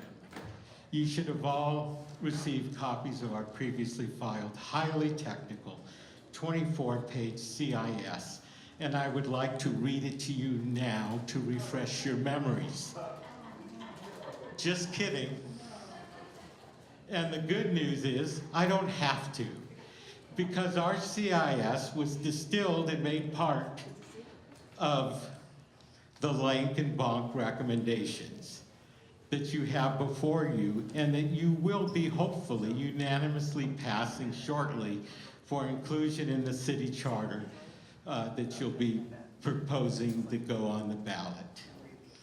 Now, as all of you know from our time together these last few months, I can be passionate about the details of the things, of these things, and why they are so important to the betterment of the neighborhood council system and to good government on the part of our city. And I would like to talk to you about the merits and importance of every single recommendation. But I'm assuming that I cannot have my time extended to past midnight. And besides, so many others have already articulated these points beautifully before me. So, I will try to communicate with you differently, with pictures. We all know they're worth 1,000 words. And Brandy was so kind to pass out notebooks that contain past NC newsletters that my neighborhood council produced for ourselves and for our neighboring neighborhood councils that we often team up with on joint projects. Look at the story headlines. Look at the pictures. See all the community engagement events that we produced for all segments of our community, attracting many hundreds of participants. Now, look at the date of those newsletters. They are more than a decade old. Why? Don't I have any current newsletters to show you? Simple. Our funding has been cut back so severely over the years that we don't have the funds to print and mail these newsletters, let alone put on these events that we used to do regularly. As I've told you before, our annual budget now for everything would not cover the postage for mailing a single postcard to all the addresses in Woodland Hills. And this same kind of thing has occurred with all 99 neighborhood councils across the city, stripping them of their ability to be effective for their stakeholders. And it's not just funding. Our ability to advocate to city government has been systemically curtailed over the years. And here's the irony. Our LAUSD, Metro, County, State, and federal representatives actually engage with us. They partner with us to solve community problems. We can only dream of our city doing the same. You, like us, are volunteers who stepped up to make a difference in this city. And tonight you have the opportunity to change the direction of this city for at least the next decade to come. So, please pass the LANCC and BONC recommendations. And I'm going to leave these notebooks with you because later when you need to weigh tough choices like ballot box funding for neighborhood councils or a right to advocate, I want you to look at those newsletters and ask yourself, do I want my neighborhood council to be able to do these things for me? And do I want other neighborhood councils to be able to do the same for my family and friends across the city? And with those thoughts, we know you will do the right thing because you took to heart your oath to serve just like we did. But after those votes, I will need those notebooks back because they're part of my legacy for my kids and grandkids. And I want that legacy to include you in what you did here tonight for us. Do we have another CIS in the room? Yes, come on down.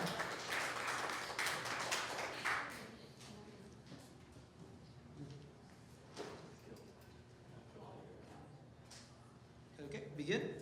Yes, thank you.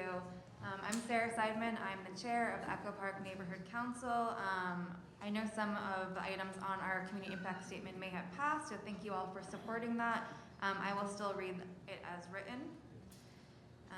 The Echo Park Neighborhood Council supports comprehensive city charter reform that strengthens democratic accountability, improves transparency, and modernizes the City of Los Angeles' governance structure to better serve residents, workers, and neighborhoods. Echo Park is a dense, diverse, and rapidly changing community that experiences firsthand the impacts of fragmented authority, unclear accountability, and inconsistent fiscal oversight within city government. Charter reform presents a rare and necessary opportunity to address these structural shortcomings at their root, rather than continuing to rely on piecemeal policy fixes. The Echo Park Neighborhood Council specifically urges the Charter Reform Commission to adopt the reform measures recommended by the Los Angeles Neighborhood Councils Coalition, LANCC, which reflects years of deliberation and consensus building across neighborhood councils citywide. These recommendations would strengthen the role of neighborhood councils, improve representative balance, and reinforce public trust in city decision-making. In addition, the Echo Park Neighborhood Council strongly supports reforms that expand and clarify the city controller's authority, including explicit charter authority for the city controller to audit all city programs, departments, and offices, including those overseen by independently elected officials, charter-protected independence for the controller's audit and oversight functions, ensuring the fiscal accountability is applied consistently across city government without political interference, clear requirements for public responses and corrective action plans following controller audits, consideration of expanding the number of city council seats, Robust, independent fiscal oversight is essential to restoring public confidence, preventing waste, fraud, and abuse, and ensuring the city resources are used equitably and efficiently. No elected office should be exempt from meaningful and audit authority. The Echo Park Neighborhood Council believes charter reform should prioritize structural clarity, accountability, and long-term institutional capacity over short-term political considerations. A stronger charter will result in better government outcomes for neighborhoods like Echo Park and for the city as a whole. For these reasons, the Echo Park Neighborhood Council respectfully recommends that the Charter Reform Commission adopt the charter reform measures advanced by LANCC and explicitly expand and protect the city controller's authority to audit elected officials and all city functions. We appreciate the Commission's work and urge bold, forward-looking reforms that match the scale of Los Angeles challenges and opportunities. Thank you. Thank you, next. In the room? Is that it? Alrighty, we're going to switch to online. Who's our first online? Brian Morrison, we're taking you off of mute. Brian, can you hear us? Yes, I can hear you. Begin. I'm Brian Morrison. I'm the outreach chair of the Hollywood Hills West Neighborhood Council. I'm here representing Anastasio Dan, our council president. First, I'd like to thank you for giving us 5 minutes to speak here. That happens to be the same amount of time that's requested in the LANCC charter recommendations. So the Hollywood Hills Neighborhood Council voted 19-0 to support both the Los Angeles Neighborhood Council Coalition's charter red lines, as well as the Board of Neighborhood Commissioners charter reform recommendations. Both of these sets of changes serve to empower neighborhood councils, which are not currently empowered. And I've heard some concerns listening to Reform Commission meetings about equity and diversity on neighborhood councils. Those are directly related to the lack of empowerment of the neighborhood councils. Why would anyone want to participate in this and spend their valuable time when they don't think that the neighborhood council's voice is going to be heard? So those charter recommendations go a long ways towards improving that and giving people who have limited time a reason to participate in the neighborhood council system. Today, other neighborhood groups, community groups, resident homeowners associations, unions, nonprofits, business associations, and other niche groups have more power than neighborhood councils do. Those groups can reach out to entities outside of the city with positions which neighborhood councils cannot do. That doesn't make any sense. So please take the recommendations of LANCC seriously. And lastly, there was a concern raised at the commission meeting where you were discussing the number of city council members. And the concern was, well, what if city council doesn't like our recommendation? They'll just ignore it. That's a reasonable concern. However, the job of the Reform Commission is to represent the people and to bring recommendations to council that support the people, not to concern themselves with whether council is going to like the recommendation or not. So please consider that when you're taking these, taking your consideration of the LANCC and the BONC recommendations, as well as other recommendations. Thank you. Thank you. Philip, we're taking you off of mute. Philip, can you hear us? Yes, can you hear me? Yep, begin. You can, okay, great. So I'm Philip Armstrong, representing the Rampart Village Neighborhood Council. As noted in our February 17th Community Impact Statement for Council File 250869, the Rampart Village Neighborhood Council, RVNC, supports the January 21st LA Neighborhood Council Coalition LANCC recommendations to the Los Angeles Charter Reform Commission. Among the LANCC recommendations, neighborhood councils shall monitor the delivery of city services in their respective areas and the city at large. Through submitting community impact statements, neighborhood councils may describe the results of their monitoring of city services. Although our community impact statements are supposed to be reflected in the council files to which they are submitted, this is not always the case, as we may observe in this instance where our community impact statement does not appear in the council file to which it was submitted. Even when our community impact statements are reflected in the council file, the neighborhood council rarely gets any response. We observed an exception to this circumstance in the case of a January 20th community impact statement that the RVNC submitted for council file 230600 S121.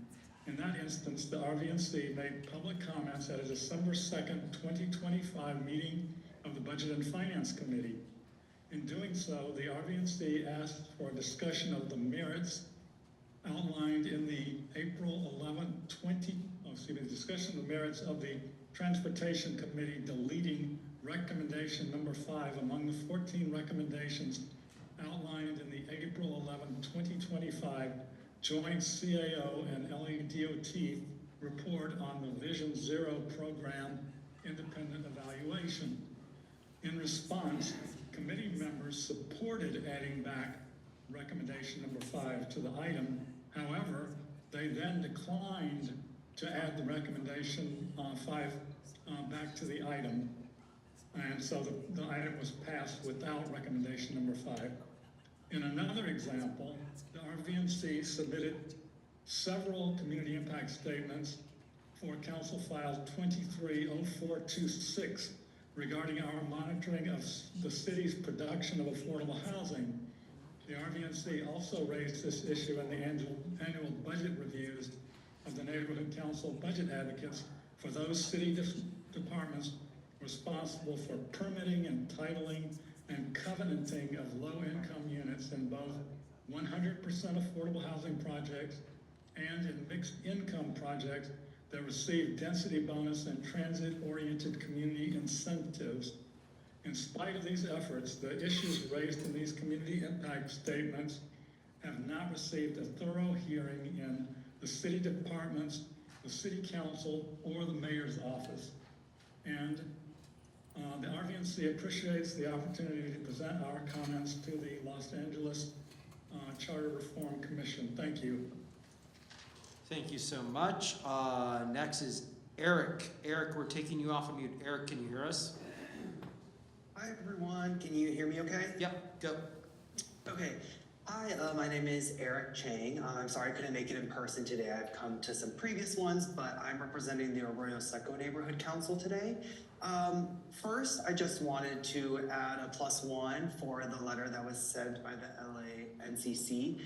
We are in support of that, and our president, Linda Valencia, signed it. But in addition, we also wanted to voice some recommendations that we are in support of as well, per a meeting that we had where we all individually voted on each item. Some of them may be redundant, or that you may have already, made a motion for them, including the first one, but I'll just go ahead and read all of them. There are 9. So the first one is expansion of the city council from 15 to 23 to 31 districts, which is already gone through, so that I can move on from that one. 2, language access guarantees and ADA compliance for meetings and city materials. 3rd, creating a democracy voucher public financing program. 4th, creating a director of public works position. 5th, revising the city attorney roles or splitting the misdemeanor prosecution or address conflicts. Split the position of city attorney into 2 positions, 1 city prosecutor and 2 Office of Legislative Counsel. The city attorney reinstates the neighborhood prosecutor program. That's the proposal. And then 6th, strengthening the sanctuary city right to counsel in deportation proceedings. 7, explicitly authorize the controller to audit any city program or office without permission. 8, every 5 years, vouching for a capital infrastructure plan that is updated. And finally, a full citywide funding of unarmed model of crisis response. The Arroyo Seco Neighborhood Council represents, as one of the only coalition councils in the city of LA, the communities of Montecito Heights, Monterey Hills, Mount Washington, and Sycamore Grove. So thank you very much to the Charter Reform Commission, the Board of Neighborhood Commissions, and City Council for the service and for including our community impact statement into our meeting today. Thank you so much. Beth is next. Beth, we're taking you off of mute. Beth, can you hear us? Hi, my name is Beth Klein. Can I still offer a public comment? No, we're only at CIS. 5 minutes, go. I don't represent the CIS. Okay, was just sorry. Okay, the next person is gonna be Paul. Paul, we're taking you off of mute. Sorry, I don't represent. I'm gonna have to lower my hand. No worries. Melanie, I think is our last. Melanie, if you have a CIS. Melanie, can you hear us? Okay, I think then we are done with the approved CISs. We now move on to approval of meeting minutes from our February 4th commission meeting. Commissioners, the meeting minutes have been printed for you and are on the desk. They have also been circulated via email and posted online. Can I have a motion to approve our meeting minutes from our meeting of February 24th? All right, I will move the motion. Is there a second? I'll second.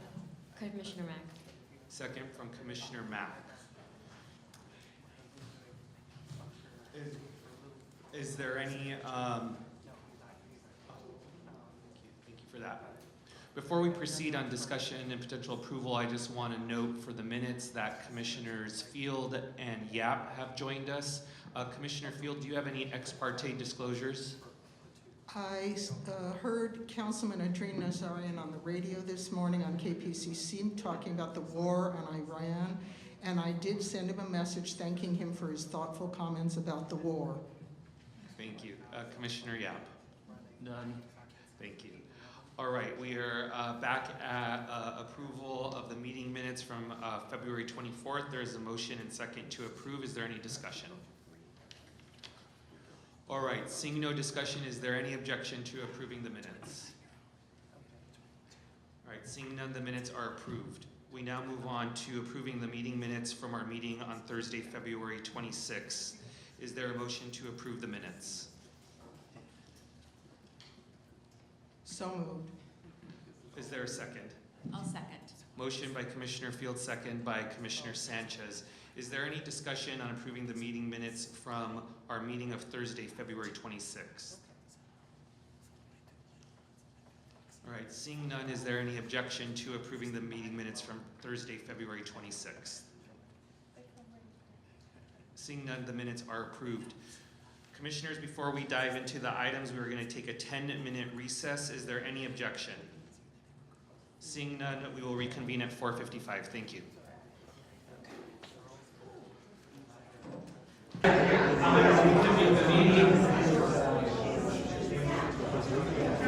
right, members of the public, if you want to take any side conversations outside, please. I'm going to reconvene the meeting with roll call. Commissioner Andrades.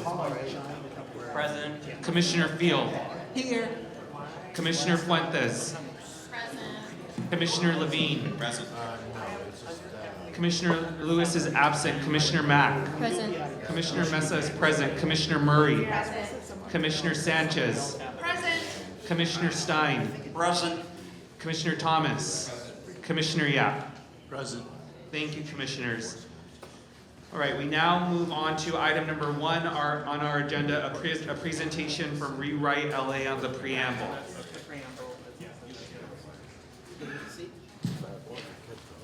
Good afternoon, Commissioners. My name is Dr. Shada Ashley, and I am honored to present recommendations for the Charter Preamble and a Bill of Rights developed during the mini-assembly convened on January 11th, organized by Rewrite LA and Public Democracy LA. I was given only 5 minutes to present our recommendations, so rather than reciting what you've already reviewed, I hope, I want to speak to the heart of the matter. Los Angeles, one of the most important cities in the world, does not currently have a preamble or a Bill of Rights in its city charter. Think about that. Cities across the United States have them, cities around the world have them, yet Los Angeles does not. I was one of the 40 residents selected through a citywide sortition lottery from hundreds of applicants who participated in this civic assembly. I came expecting to help revise our city charter, preamble, and Bill of Rights, only to discover that Los Angeles has never had one to begin with. We prepared extensively for this work. We studied examples of city charters from around the world and the mission statements expressed through their preambles and bills of rights. But then we were given something striking. A short paragraph that once had been proposed as preamble 27 years ago by the previous Charter Commission. I noticed the word equitable had been crossed out, so I asked one of the presenters, Dr. Eric Schockman, why that word had been removed. Chair Meza, you were there, you heard his answer. He said, what do you mean why we deleted the word equitable? They deleted the whole thing. That paragraph never made it into the Charter recommendations. You could hear the gasps across the room. That moment galvanized in the entire assembly. We broke into our mini groups with people we had never met before, residents from different parts of the city, different professions, and even different countries.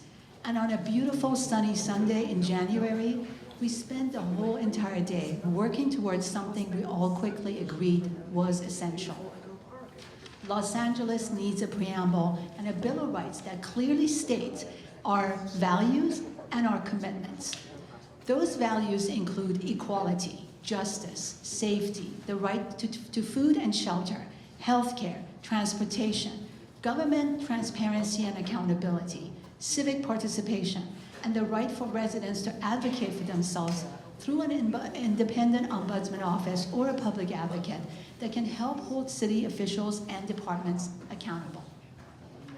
Because a city's charter should not only describe how government works, it should also declare who government works for. And that answer should always be the people.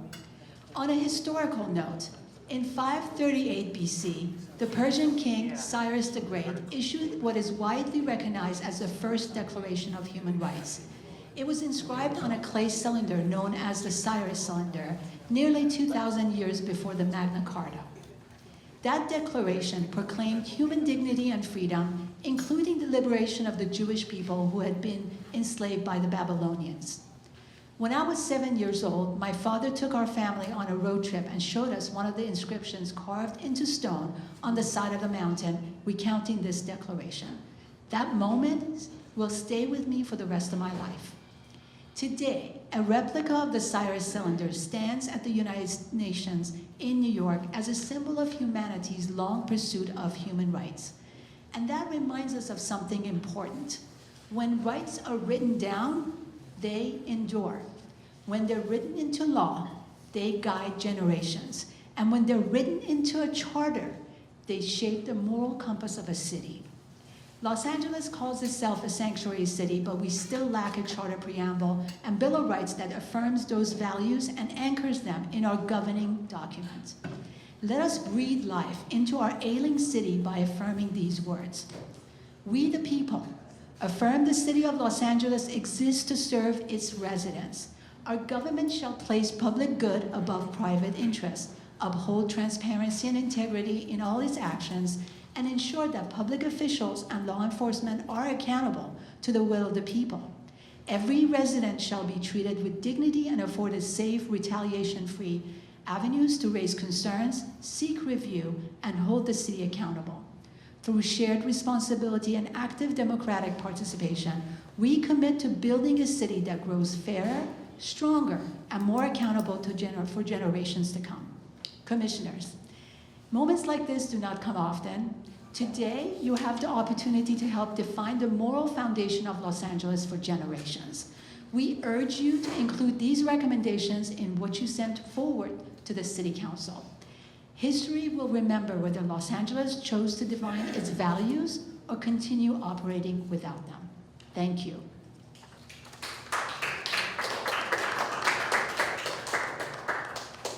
Commissioners, we will be putting on a discussion and vote on the proposed preamble at a future meeting, but we wanted to get the presentation completed today.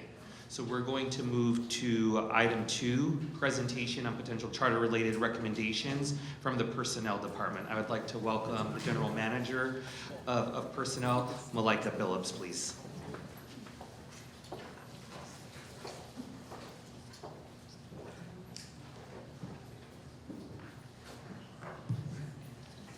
Good afternoon, Commissioners.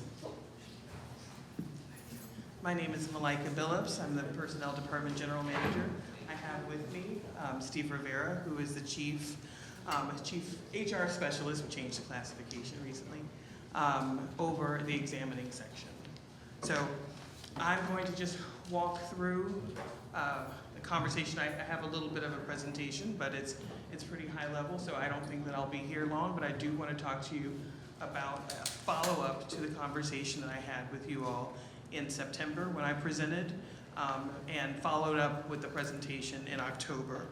So just as a quick recap, the areas that I focus on is Article 10, which are the employment provisions of the Charter. I believe that there are areas within this section that would be best suited for reform to make hiring easier and more efficient and to keep up to date with the city's needs. There's a number of problems that we're solving for. People across the city know that the hiring process within the city can be a bit slow. There is a feeling and sentiment that there's a broader talent pool that general managers would like access to, or easier access somewhat. And then there's some inflexibility in the hiring rules as written. And there's certain just basic outdated terms which we won't necessarily address as much today, but those are the ideas I wanted to go through. My journey to the proposals that I'm going to sort of highlight for you today has been a long one. The city has been looking at reforming civil service and civil service provisions for a long time.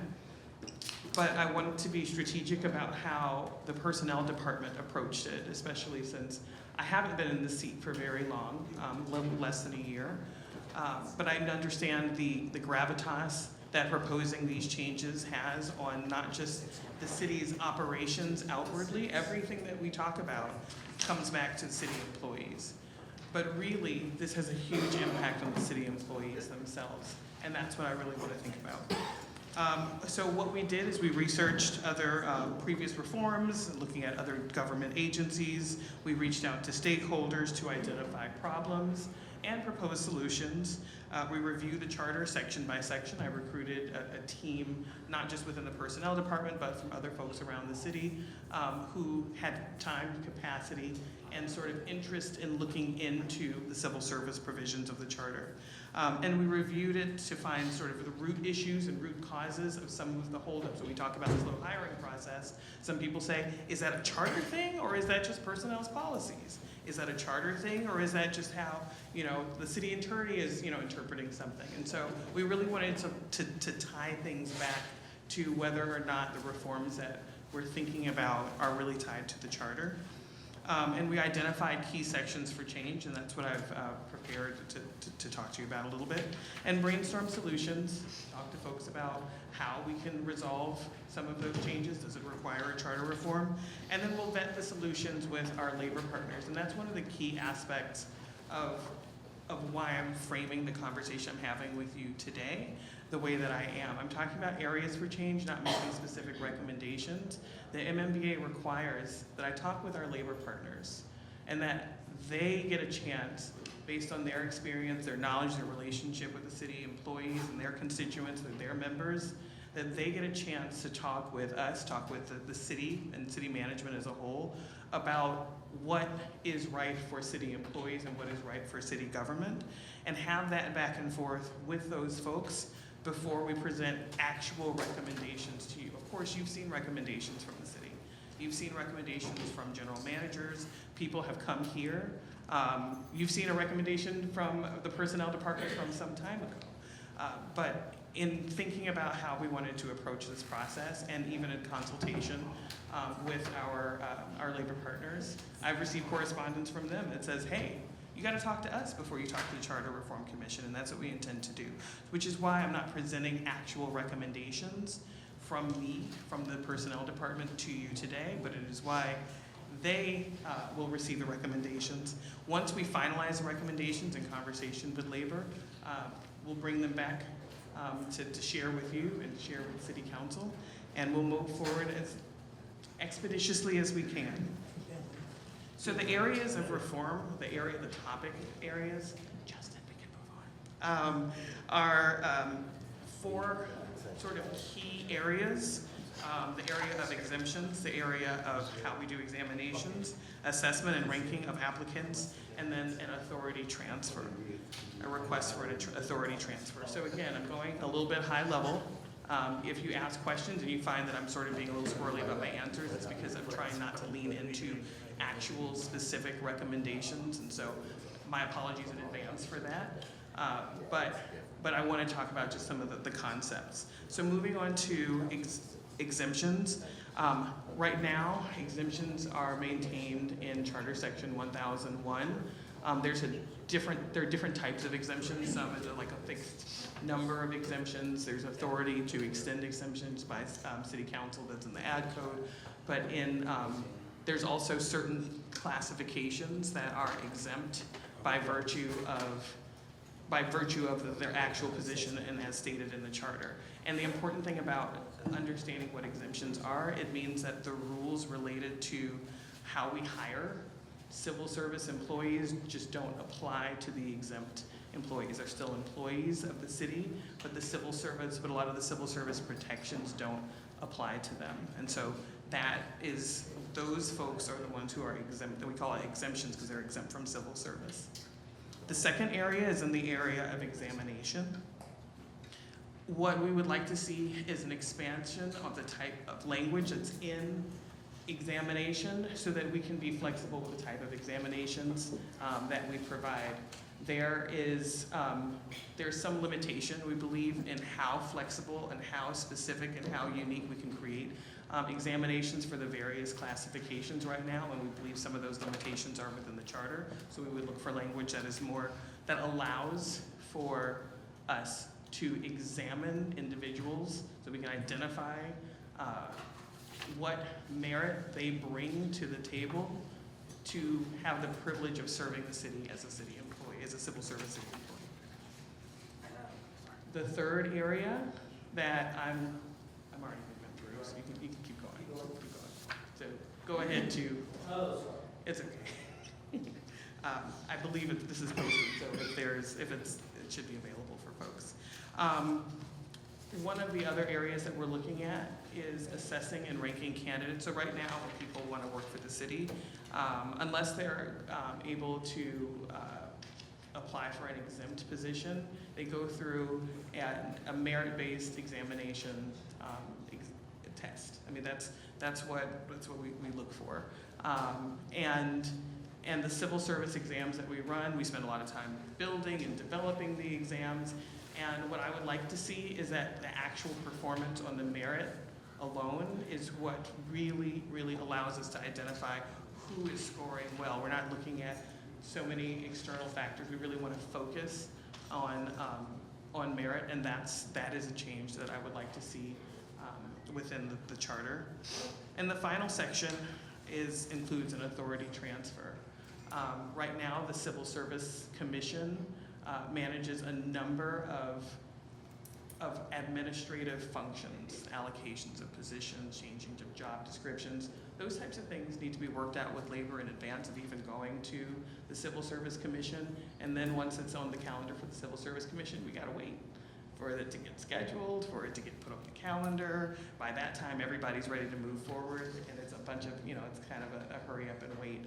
And so looking at changing what has to go to the Civil Service Commission in that regard, especially with respect to administrative functions that are purely administrative, or that are, largely at least administrative, and redirecting that away from the Civil Service Commission so it can be approved based on the agreements that we establish within the city. So those are the 4 areas of recommendation that I have for you, and that essentially concludes my presentation, except for I do want to emphasize that I wasn't able to hear public comment earlier, I'm sure, and I see some of our partners in labor that are here that have probably come to speak. I was in Budget and Finance Committee downstairs. But what I do expect is that we will have a robust discussion. I understand that the interests that they're trying to protect are their members and constituents. Those are also the employees that I'm trying to work to protect and support so that we can build a better and the best possible city workforce so that we can do all of the things that the members, the civilians, the people who live in the city, people who work in the city, people who visit the city expect from the city of Los Angeles. We, the city employees, are going to deliver those services, and I want to ensure that the city is in the best position to put the right people in the right places to deliver those services. Thank you. Commissioners, we're going to jump to questions in a minute, but I just wanted to let commissioners know that this item is going to be agendized next Tuesday for potential votes, but we definitely wanted to invite the general manager here today for the presentation and questions. Commissioner Field. Thank you so much for coming back, Ms. Billups. And thank you for bringing us, and I want to be sure I understand, basically, your suggestions of today are very general, and the reason is because of meet and confer, still in progress, something we talked about months ago. And you said you're going to come back with more specific stuff, which I think we do need at some point. And my concern is, I think you're probably well aware of how close we are to the end of our process. Yes. Do you think that your more detailed recommendations will be done in the next couple weeks? I don't know. It usually takes a little bit longer than that to have those kinds of discussions.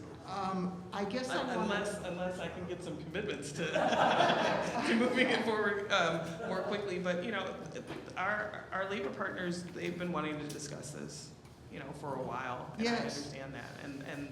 And so I think what we're trying to do is now we're in a position because we've got all of the internal approvals that we need. This was an item that was agendized at the Executive Employee Relations Committee a couple weeks ago, or last week. And we're ready as a city to move forward. It's taken some time, but I would like to move forward expeditiously with having those conversations. And I can be as optimistic as possible, but the reality is you never know how long these things take. Some things may be easier than others, I don't know. And it's entirely possible, I don't know, but it's entirely possible that I bring back some recommendations on some things where maybe we've reached, you know, some level of agreement and then not on others. If I may, Chairman Mesa, I thank you. I know it's a complicated process you're dealing with for everyone involved. I want to express my deep concern that if we don't have some specifics in a timely manner, this whole area, which is a critical one for charter reform, will not get anything done. And I don't know what to do about that. I just want to say, we started talking about this at the beginning, and I'm just scared. I'm worried. I want us to do something that in response to the multitude of public comment and concern about what you've just presented on. So I hope someone has an answer. Commissioner Field, to your valid concern, I've been discussing with the executive director, and we're going to be talking with city attorney on what exactly this commission can do to proceed, understanding that there's a process that personnel will be going through with other city agents, with the labor partners. Some of the options, well, actually, let's do this. The options will be presented to us next Tuesday, so we will have that discussion. Thank you. Commissioner Sanchez. Thank you for coming back. I think the last time you presented, you were under the weather and was at Harbor College. That was terrible. I had the flu. So, really appreciate everything that you're presenting. I echo Commissioner Field's concerns. This has been a pain point. This is one thing that we hear over and over and over again. So you have our commitment to hear all of those recommendations that you'll bring forward to us. Thank you. Thank you. Commissioner Thomas. I can already guess what question I'm going to ask.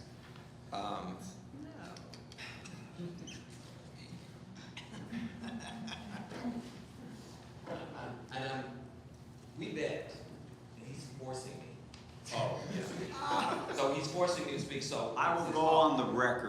No one forces Commissioner Thomas to do He's forcing me to anything. speak. Just saying. Of course, my concern is when I did a study at Thomas Rivera Institute at USC, where we were looking at the impact of a Latino mayor. Our conclusion was the browning of City Hall, that the workers would become more and more brown, right? I think if you compare Tom Bradley's administration to what we currently see, I think our assessment, our analysis was correct. What I am concerned about is our ability to correct that.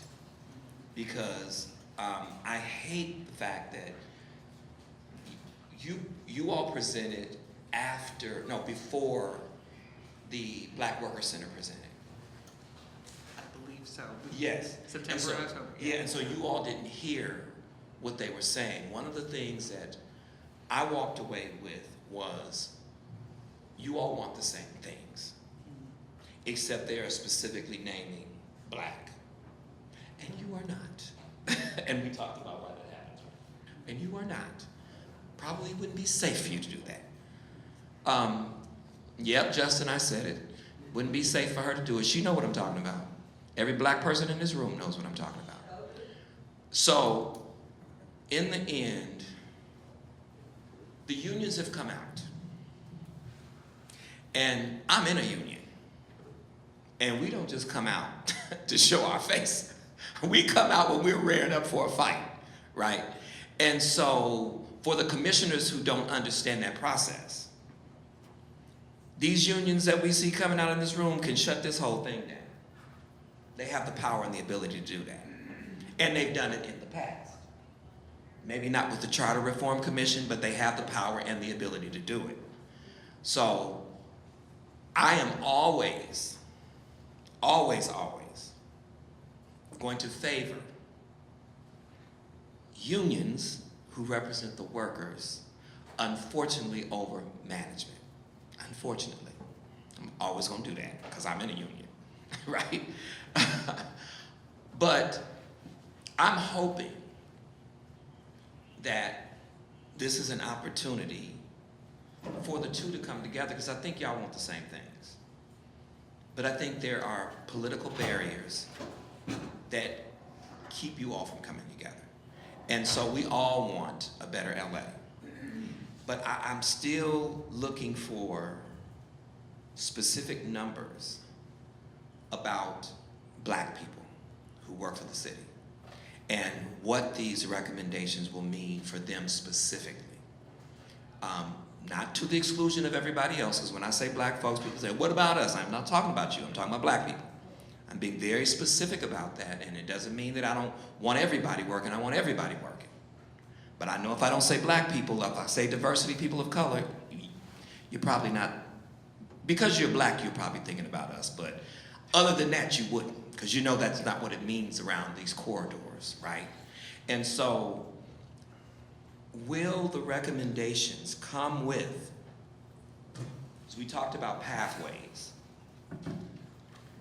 will they come with pathways that are designed to make sure that there is job equity? Because I think that's one of the things that the Worker Center, the Black Worker Center is looking at. It's like, we don't even know the status of Black work in the city of LA. You know, we just know that it doesn't seem to be existing, you know, just at face value. But we don't know, and so that, to me, becomes vitally important, especially for something that I'm going to vote on. Because if it's going to alienate and isolate Black people further, not only am I not voting on it, but I'm going to do as much as I can to shout it down, because it's just not fair. And so, I said that kind of earlier, right? They knew, right? I said it kind of earlier. So that's what I want to hear about. How will these recommendations bring job equity for all of Los Angeles, specifically Black people, because that's what I'm looking for first. and I'm looking for everybody else, because I think if it's equitable for black people, it will certainly be equitable for everybody else, or it should be. That's how it's always worked in the past. So I'm done. That's it.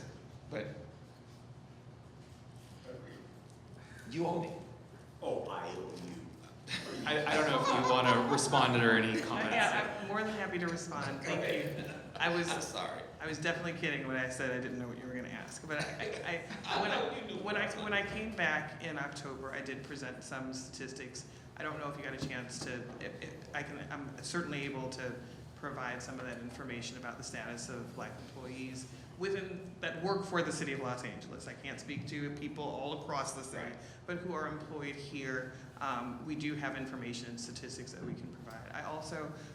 But those that are in the pipeline. Those that are in the pipeline too, right? I mean, that's a great question, because that's a little bit different. And the way that we look at pipelines is through a number of different pathways. We have our regular examinations process. We have something that we've worked, I talked about it last time, partnership with labor to build the targeted local hire and the bridge to jobs programs. But broadly, I did have the opportunity to meet with the LA Black Workers Center folks. I sat down with them, and they presented charter reforms to me, and I gave them my candid sort of feedback on a lot of those reforms. Some that I thought, I was like, hey, you know what, I'm not telling you my recommendations, but there is probably some alignment with respect to their proposals, and there were some that I told them that I wouldn't be able to support. But in part, my thought was that they were not necessarily appropriately aligned with charter reform, but they're initiatives that I think are very important that are aligned with the personnel department. Things that we talk about, things that we're looking to develop and further enhance, even if they are already developed. Building pipelines, providing access to like various communities, underrepresented communities. So those are things that are important to us that we already. I don't want to say we already do, because anything that we already do, there's often opportunities. Usually an opportunity to do it better, to be more targeted, to have an idea, or to learn about like where we're, missing the mark and where we can make changes. A lot of those changes are going to fall on me as the personnel department general manager, and somewhat less so on what the charter says. And so I get it. What you'd want to do is probably codify some of these things, within the charter, but some of it is going to be just how does the city choose to prioritize. It happens. Be a very friendly ghost, but that wasn't lightning striking. Right. How does the city choose to prioritize, various initiatives, and how do we build it into not just the words that govern us, but the culture that we carry out? How do we show those values? I heard proposals on the preamble. And I think it sounds great.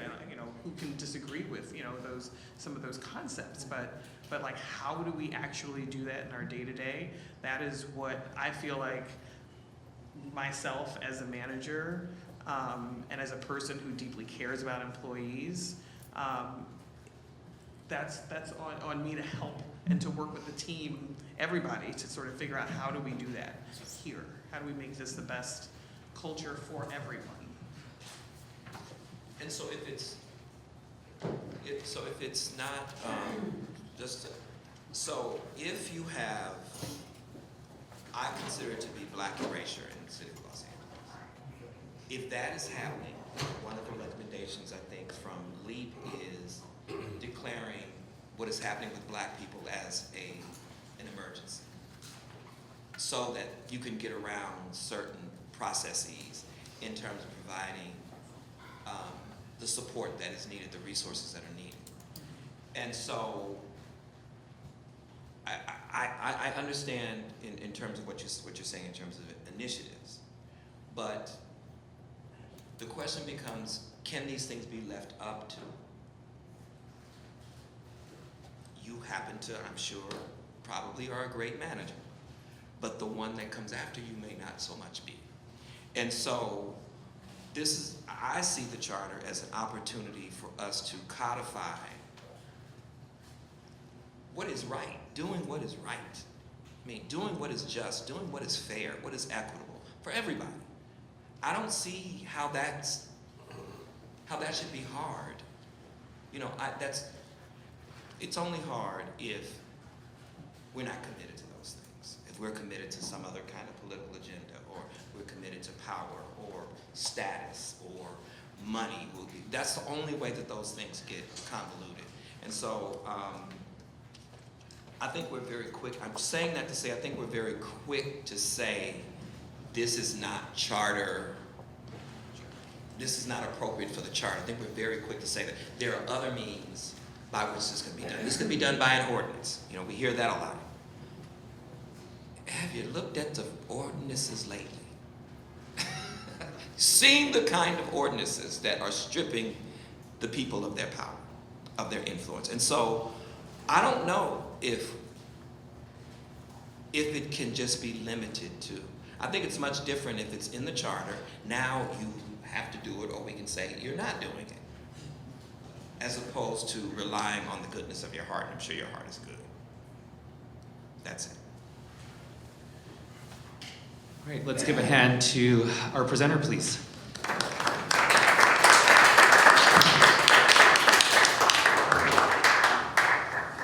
We now move to item number 3, consideration and possible approval of a report from the Ad Hoc Committee on potential personnel and budget-related charter amendments limited to the list that was agendized. Commissioners, what we will do for the process is I will ask Commissioner Mack to review the staff memo with all of us, and then we will use the same process that we've used for the previous charter-related items, which is I will ask commissioners from the list which items they would like to pull as special, meaning we will have further discussion on those items, possible amendments, whatever it may be. And then after we pull the items as special, we will do discussion and a vote on the remaining items for passage in bulk. So that will be the process that we will use for item number 3. I will hand it over to Commissioner Mack. Thank you, Chair Meza. I think I just want to preface first that some of these that are on here was not taken up by committee, and so I think if possible, if you're open to it, we can do like the ones that were created from Ad Hoc. If we can have maybe the chair of the Ad Hoc do it, or someone from Ad Hoc, just because I think, for example, for A, that was a little bit different from what was discussed in committee. And so I think just wanted to note that clarification. I see some of my committee members nodding their heads as well. And then I think I just want to preface that everything below D, we actually didn't discuss at committee level. It was presented to us on our very last day before our committee was dissolved. And so in terms of further elaboration on what was discussed, we didn't have that opportunity to because our committee was the last to meet. And so just some level setting, but I'm happy to go over B and C because those were the ones that we went over at our subcommittee level in personnel and budget. Okay, why don't you go through B and C and then we will do the remainder. Perfect. So B is adopt a community-driven entity-supported participatory budgeting process. This will include a participatory budgeting mechanism with 2 years operating budget. I think I would just add that in our subcommittee, we did talk about what that could look like. And so maybe when we are in this part, we can talk about that more in discussion. I think for C2, this was us mirroring just from what we got from our staff, what is a current right now process in Honolulu, I think, in their charter reform. And so it is the thought process of every 10 years. And I actually think, and maybe if the ad hoc committees can clarify if there was anything that was added in that was different from what we put up. Thank you, Commissioner Mack. All right, I will quickly go through the items so that everyone is on the same page, and then we'll continue with the process. So develop a 2-year operational budget, advance a 2-year budget process. Sorry everyone, I'm referring to the memo dated March 3rd, 2026, subject detailed reform language for personnel and budget and better government agendized items.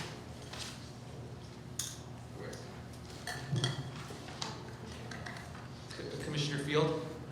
I was just gonna, if I may, maybe I'm doing it too soon. I'd like to pull Yes, A, B, and Commissioner, C. yeah, you are doing it too soon, but don't I'm worry, too we will soon. get there. Okay, I'm just gonna run through everything so that everyone's on the same page, and then we will pull items for special. A is develop a 2-year operating budget. I can tell you that one's gonna be pulled for special. B, Commissioner Mack went through it. C, Commissioner Mack went through it. D, include best value in a competitive bid in section 371A. E, remove required ordinance for competitive sealed proposals and allow this procurement method to be approved by the Board of Harbor Commissioners in section 371B. F, include exceptions to lowest bid criteria for critical infrastructure and software in section 371E. G, small business preference. H, allow technical or administrative defects to be cured, section 470C. I, leases up to 66 years, section 607A. J, self-certification and self-permitting within LAX, VNY, and other relevant specific plan areas, section 635. K, conforming changes to authorities having jurisdictions, e.g. section 520, sections 550, 551, 580, and 581. L, broaden ability to sole source contracts with OEMs for critical equipment repairs, services, and software. M, allow advance payments for long lead time equipment and critical infrastructure to secure production. N, increase purchase order limits. And O, increase approval limits for certain purchases, including increasing GM approval authority. Commissioners, at this time, I will ask if there are any commissioners who would like to pool items as special, meaning requiring further discussion. Commissioner Field. Yes, A, B, C, and J. A, B, C, and J. Yes, and I just want to say, at some point, I don't want to pull them, but D through O, including J, I'd just like someone to say, were all of those from the departments? I mean, I think they were. I'm pretty confident, but yes, they were. They all came direct from departments, okay. Correct. Thank you. I would also like to pull item O. Point of clarification, are we just doing personnel and budget first? Are we going topic by topic, or is it across the entire memo? We are just doing the items listed in item number 3 on the agenda, A through O.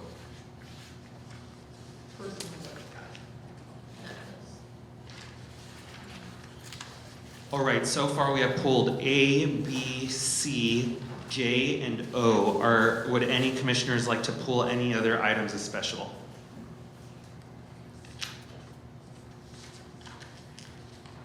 So B was pulled, right? Correct.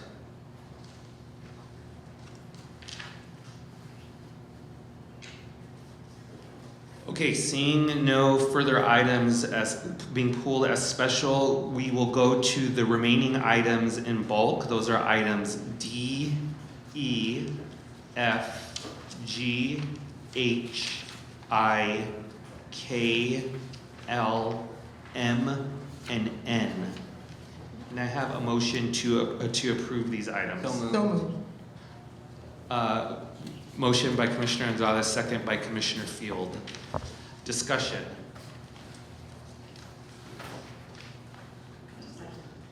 Commissioner Sanchez. This is something that has come up repeatedly throughout the city and stakeholders on our inability to hire and contract through our contracting mechanism. And it's been outdated, and I'm glad that the departments came forward in order for us to broaden that in emergency situations, etc. Yes, I echo that. All right, seeing no further discussion, is there any objection to approving the items not pulled as special? All right, seeing none, those items are approved. We now move on to item A, develop of a 2-year budget. A motion was circulated by Commissioner Fuentes on this item, so I will I will yield to Commissioner Fuentes to speak to her motion. Thank you. I'm sorry, this microphone is really short, so I'm trying to get as close as I can. Okay, so the motion, which all of you should have, it looks like this. It says amend agenda item 3A, re 2-year operating budget. So as you all know, the City of LA has outgrown our charter's budget process. Many of our public commenters today shared that sentiment as well. Approved budgets have ballooned from $2.8 billion in fiscal year 1999 to 2000 to $13.9 billion in fiscal year 2025 to 2026. The intensity of the budget process has resulted in an unmanageable and unimaginable timeline and negatively affected opportunities for adequate review and input by the public, departments, and members of the City Council. And just to move forward a little bit, I move that prior to submitting their final budget requests to the mayor, departments shall be required to present their draft budget requests at a public hearing of the Budget and Finance Committee. I'm on the back side of the motion now. The mayor or their designee may co-chair this meeting in a non-voting capacity alongside the Budget and Finance Committee chair. Any comments or recommendations from the members of the Budget and Finance Committee shall be advisory in nature, and departments shall retain the discretion to determine their final budget requests. Additional procedures may be established by ordinance. And another part of this, moving that the city controller shall release their revenue projections on or before February 15th, and that the mayor shall submit their proposed budget on or before March 31st. And the last part of this, I move that the Budget and Finance Committee shall provide opportunities for public comment on at least 3 separate dates during the committee's budget hearing process. One of these opportunities for public comment shall be provided on the first day of budget hearings, and one of these opportunities for public comment shall be provided on the final day of the committee's budget hearings. The full City Council shall provide at least one opportunity for public comment on the budget before deliberating upon the committee's recommended revisions. Is the motion made? Yeah, the motion is being moved by Commissioner Fuentes. Is there a second? I'm seconding for discussion. Thank you, Commissioner Field. Discussion. Commissioner Field. Yes, and I'm looking specifically at the I therefore move, the 3 items. I think this is a very logical and kind of overdue correction of how things changed during COVID, where public input got reduced for the obvious reasons initially. I just have a couple questions and how it fits in with what's on our staff report motion. This is now changing dates. In other words, would this, Commissioner Fuentes, would this kind of take out the entire paragraph in the staff report or parts of it? I just want to be clear on what we're going to end up voting on. Yeah, I would want this to be substituted in, ideally, so a full replacement, but I would accept any amendments as well. Okay, well, I have one then. I think it's an amendment, but maybe I just don't understand it. I think it's really good for the dates. I'm talking now about the dates, that the controller does projections by February 15th, which of course means they're guessing because they don't know what April 15th will bring, but that's okay, that's life. The mayor submits the proposal on or before March 31st, but I don't see the deadline for the council. And I think it's important. They need to know when they have to complete deliberations and vote on the mayor's budget proposal, just like our state legislature has a deadline. In fact, if they don't meet it, they get penalized financially. But I'm wondering if we need to amend this to make clear what the council deadline is. Presumably around June 15th, since the new budget takes effect July 1st. And I stand to be corrected. I don't know if we have anyone in the room who has the background to help me understand, but I do think we need a deadline for council. City Attorney, are they here?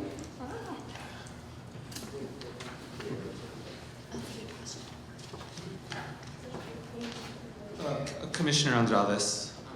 While that's being figured out, I have a question about the mechanics of this. I know that the motion is on a 2-year operating budget, but in the motions 1 through 3, I don't see anything that says that the words 2 years. Am I missing that, or is that something that would need to be added? That should definitely be added. Yeah, that could be added. And just to return to Commissioner Field's question, so the city council deadline would stay the same, so that would be June 1st. Okay, so that And that could also be is, added. but that's not in the motion. It's not, I feel like but, we have to yeah. add it in. So I June would 1st. definitely accept an amendment to Commissioner Andrades' point as well as Commissioner Field's. Can you figure out, Commissioner Fuentes, kind of where to put those two things in so we can know exactly how it will read? Commissioner Mack, Levine, and then myself in the queue. Yeah, thank you, Commissioner Fuentes, for putting this motion together. I was actually just going to say that from someone who was part of the committee and was chair of the committee, this starts to get at some of the questions that I had and was hoping to see in our discussion around just increasing public engagement, but also we heard from so many council members that they would like more time to do deliberations and look at the budget, and so really appreciate that. I agree with Commissioner Field that we need some more clarity in terms of timeline, and so if we can work that in, I think that would be great. And then generally just in support of this and just appreciative of you for putting this together. Thank you. Commissioner Levine. There's a couple of things that are in the initial motion that are not present in Commissioner Fuentes, your motion. In particular, council review the budget occurring once per biennial cycle, unless that is captured in the, it's not. I think that is something that should be present. But I have a couple of questions. Budgets can be set for any length of time, but revenues are collected annually. How does the 2-year budget cycle account for changes in revenue year to year? I would actually defer to Commissioner Mack here, since she was the committee chair that handled the issue itself. But I think that was heavily deliberated beyond. That was one of the questions that we had at our committees when the controller came to present to us. And specifically, my question was around grants that we get from the state and federal that are usually on a year basis. And I asked if he had any kind of like flags or any considerations that we should consider when we consider 2-year. And he said it would just operate the same. They would just reassess. And I think in the motto that we have discussed in the past that there would be a mid-review at one point from year 1 to year 2. And that's where I was heading. This motion does not seem to contemplate a periodic review on the off biennial cycle, so I think that should be included. If a motion would be accepted as friendly, I'd be happy to make it. Of course, yes. I think, so in terms of amendments, so far, just to track, I would want to keep the language of advance the 2-year budget process. So that exact phrase would start the motion now, then continuing on prior to submitting then the budget request piece. For the second part of the motion, I would include the council piece that you all flagged, and then that could also include, Commissioner, what you were just suggesting right now. I have myself in the queue and then Commissioner Mack. Commissioners, I'm going to be making a motion that we, I'm going to let the discussion go, but I'm going to be making a motion that we actually postpone this for 1 week, because I really love the third paragraph of the third therefore, because I think it really gets to what we heard from multiple community members about time to provide ample public comment. But I think the first 2 therefores really leave a lot of questions in the process that the original motion was trying to was really trying to get a hold of. I was pulling from the staff report for the CAO presentation that had a precise timeline of all these things and reasons tied to the fiscal year of why some of the timelines, and I don't want us to pass something that is gonna have unintended consequences that we don't know how it's gonna impact the fiscal year. Additionally, the strategic plan that was presented was for the council to have a process and vote on the actual priorities in the budget before the departments even draft their budget, so that council is able to weigh in on the process very early on, which they don't now, and this amendment, you know, totally takes that out. The other thing is that it doesn't really, as noted, contemplate like that it's a biennial budget. Seems more geared to the traditional annual budget that we have. It doesn't address the mayoral veto, which we're actually removing in the second year. And so, I mean, I'm fine if the mayor veto stays in each year, but we were gonna remove it in the second year. This motion gets rid of that. So I think with the new motion, there's a lot more questions have developed. Sorry. I was just gonna respond to what you said. I'm happy to honestly take back this motion and work on it. Yeah, address some of the questions you all had and also just amend it and postpone it, to your point. Yeah, I was just gonna say, if there can be synergy with the motion that was in the memo with Commissioner Fuentes' recommendations, I think that would be great. And so in support of that, I also just wanted to, I forgot to comment, because I think in Commissioner Fuentes' motion, I really like the idea of requiring city departments to present budgets in public meetings. I think, as everyone echoed here, like it gives the opportunity for more time for deliberations. But I think just because we've mentioned Measure G in the past, LA County is currently doing it, in the process of doing it, and have a pretty robust way that they're doing it, that if we want to, we can use it as a resource. They are in this moment doing budget hearings across all of the departments, and so I think just to name it for staff as well, and as we continue to have these conversations later, to maybe use it as a resource, because I think the county and the city goes hand in hand at the same time, and the fact that reform is happening across our city and county is pretty cool. And wanted to share that for folks who maybe weren't watching it. Commissioner Field, and then I'd like to make a motion. Well, I was going to move that we table this to a date certain. Do you want to do it? If that's okay. Sure. Yeah. Reserving my right to make a motion. Commissioner Field, I need to work with the staff on the date, but we'll get it agendized. I was just gonna add to ask Commissioner Fuentes, as she continues working on it, number one, thank her for putting this forward. Thank you for taking the initiative. I would ask you if you could have the staff and you reach out to the CAO's office and feel free to ex parte disclosure it. We would all welcome it, I think, so that you just get the full analysis and then make an eventual decision on what you would like to do with the motion, and just really appreciate you moving it forward. So with that, I will make a motion that we postpone this to a future date. Is there a second? Second. Is there any objection to the motion?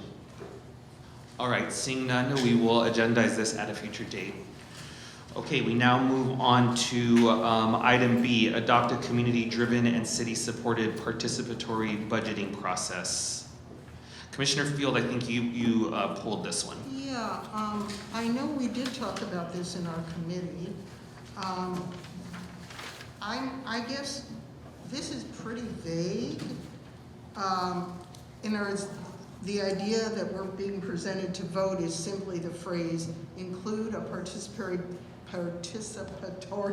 budgeting mechanism within the 2-year. In other words, it's a request for the council to include that budget item, or is it a charter mandate that there be such a process? I'm not quite clear on what we would be voting on B.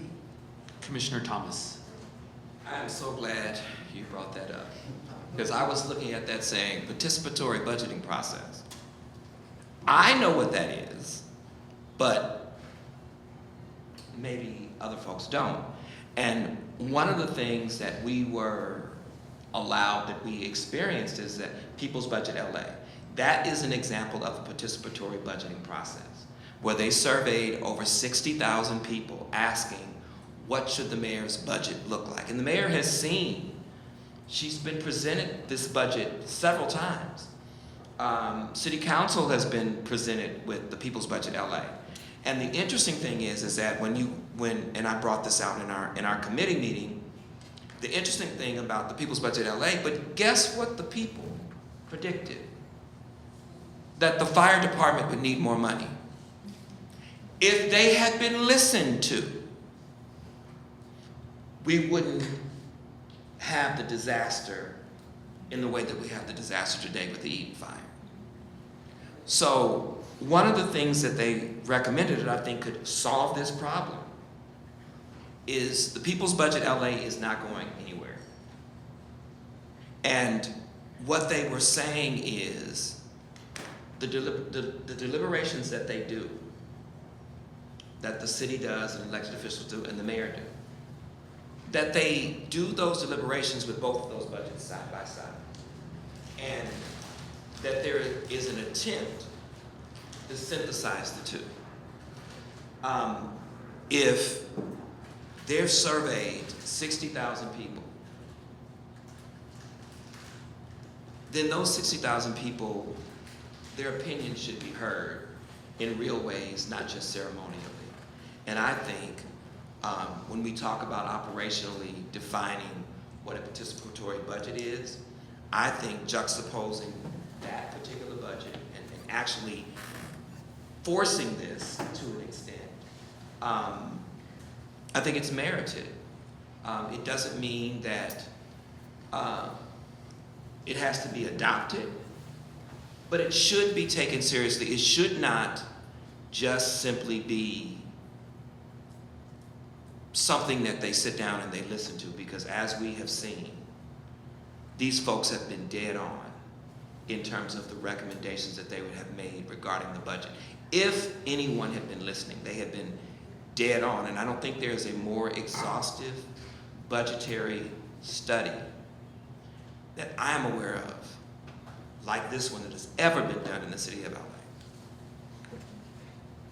Commissioner Levine, and then Commissioner Field. Thank you. I know you didn't mean exactly this. I do want to note for the record that fires were driven by gale force winds and once in generation. No. Yeah, I know. Okay. Just a little bit more money. I was wondering if we shouldn't pick this up when we pick up the two-year budget motion and pair these two. They seem inextricably linked to me, so I want to offer that. Commissioner Field. Yeah, I mean, I don't mind postponing this, tabling the same way we did the item A. I think without pushing the details today, I still have my question. I mean, thanks, Commissioner Thomas, for clarifying what the people's budget, is to some extent. But it still isn't clear to me if we're recommending dollars out of the city budget to pay whoever runs the people's budget, whether there's going to have to be competitive bidding to be the ones who run the, participatory budgeting process. I mean, there's a few little details that I'm not sure this covers. And I think frankly, it's almost two different things. One is the money that the city would pay, so it isn't all volunteer, and I understand that. The other is, quote, being taken seriously. And I just feel like language here really needs some work. So I think Commissioner Levine is right. Maybe this needs a little more work. Commissioner Fuentes? No. I agree with Commissioner Levine. I will say, for the purpose of whoever is going to take this up to continue working on it, I'm a fan of the people's budget. I know that there are other organizations, tons of organizations, that actually do budget advocacy and budget work, neighborhood councils being one of them, but there's a lot. I think Alley Forward does participatory budgeting. I mean, there's like a lot. And so I do have a hesitancy of naming a specific organization, but I'm hoping that the additional time can come up with some language that can address the flags that Commissioner Field raised. Because there is a clear interest I think amongst a number of commissioners, including myself, for a mechanism of participatory budgeting. That is real. And I think, and the more the merrier. You know, if there are groups that are currently doing, I mean, I'd like to see, because, you know, I know People's Budget LA, they are focused on South LA. Anybody can do the budget, but they are focused, I mean, can do the survey, but their focus is generally South LA. And so, if there are other organizations that are doing it, I mean, personally, I think they should look at all of the, if somebody's doing a participatory budgeting process, I think they should look at all of the budgets. And because we might find that they're all the same, that the people do actually want the same things. And I think that makes it, the argument even stronger. I almost, you know, getting to your concern, Commissioner Fields, almost too much for you to try to avoid. You know, if we have 3 independent organizations that are doing participatory budgeting, I don't think you can just ignore that, especially if there's synergy, and I'm sure that there would be synergy. So I would really commit to trying to figure that out if no one else is doing it. To see how, you know, with the organizations that you have named, Ray, you can, you know, be a part of that as well. Happy to. All right, let's move that this be postponed to a future meeting as well. Is there a second? Second. Is there any objection? All right, seeing none, we will consider this at a future meeting. Commissioner Field, item C. Pulled as well. Yes, this just, it's a little different than what I remember, and my memory is not perfect by a long shot, but the way it's described, I mean, I want to say flat out, I favor the 10 years. I think that's just about right. But when it says begin 3 years before each decennial census, that confuses me. I thought in the materials we got at some point that the idea was that since the redistricting, the Independent Redistricting Commission would work in the years number 1, right, 2031, 2041, et cetera, that the charter reform would kind of gear up maybe around year 4 of the decade and do its work around year 5 to 6, and then kind of get all these charter proposals settled, you know, a few years before the next redistricting goes. I thought it would be mid-decade roughly, and I'm not clear who put this in about 3 years before the census, because that means you've got the charter reform, you know, just going really close to the end of the decade. But that was kind of my question. And again, maybe whoever wrote this should explain, I don't know. I think that's a good point, Commissioner Field. When do you think so mid-decade, so you're proposing that, or let's just flush it out. You're proposing that, let's just say it's 2050. Okay, there's gonna be a census in 2050. That the charter under this construct, that it meets every 10 years, that the commission would meet starting or get its process going in 2045 and meet from maybe 2045 to 2048. Yeah, I mean, obviously we want them to have enough time. I mean, we had, what, 8-10 months? I mean, I think 2 years is probably enough. What I don't know, and it's not clear to me, and it may be more than we can do in this proposal, you know, how long is it going to take to appoint this Charter Reform Commission, which we know has been a bit of a problem. I mean, it says filled expediently.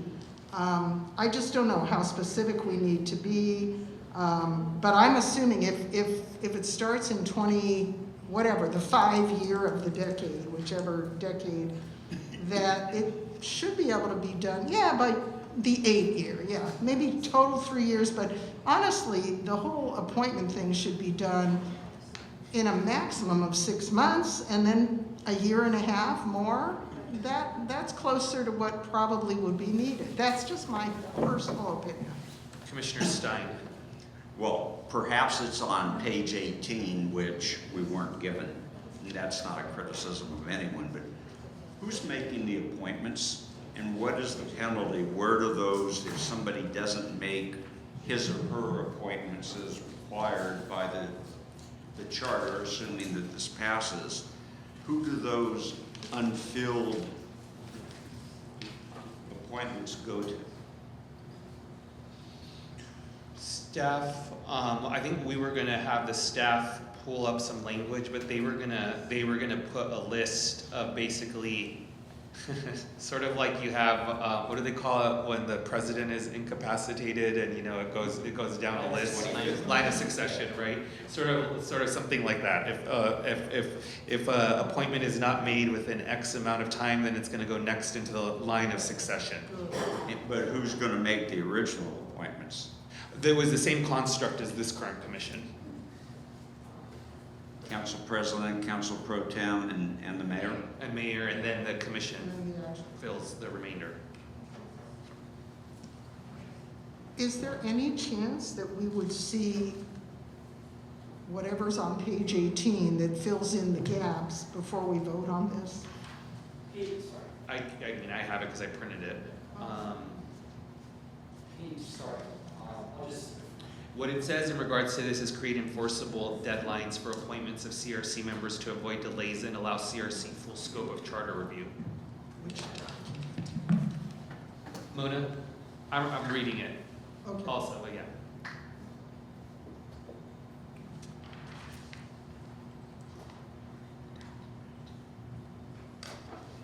So I think we want to make some changes to the years in which we'll start and end.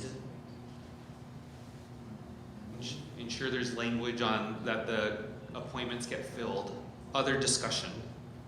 Commissioner Andrades. I have a couple of questions. I was reading the memo by Unreg LA and I like the idea of a standing separate charter and governance reform commission that has a limited review. Is that germane to this issue or would it have to be presented later? Because I think the thing that we were missing was a lack of subject matter expertise and pre-existing knowledge that role could fill for a future charter reform commission with non-limited review that occurs every 10 years.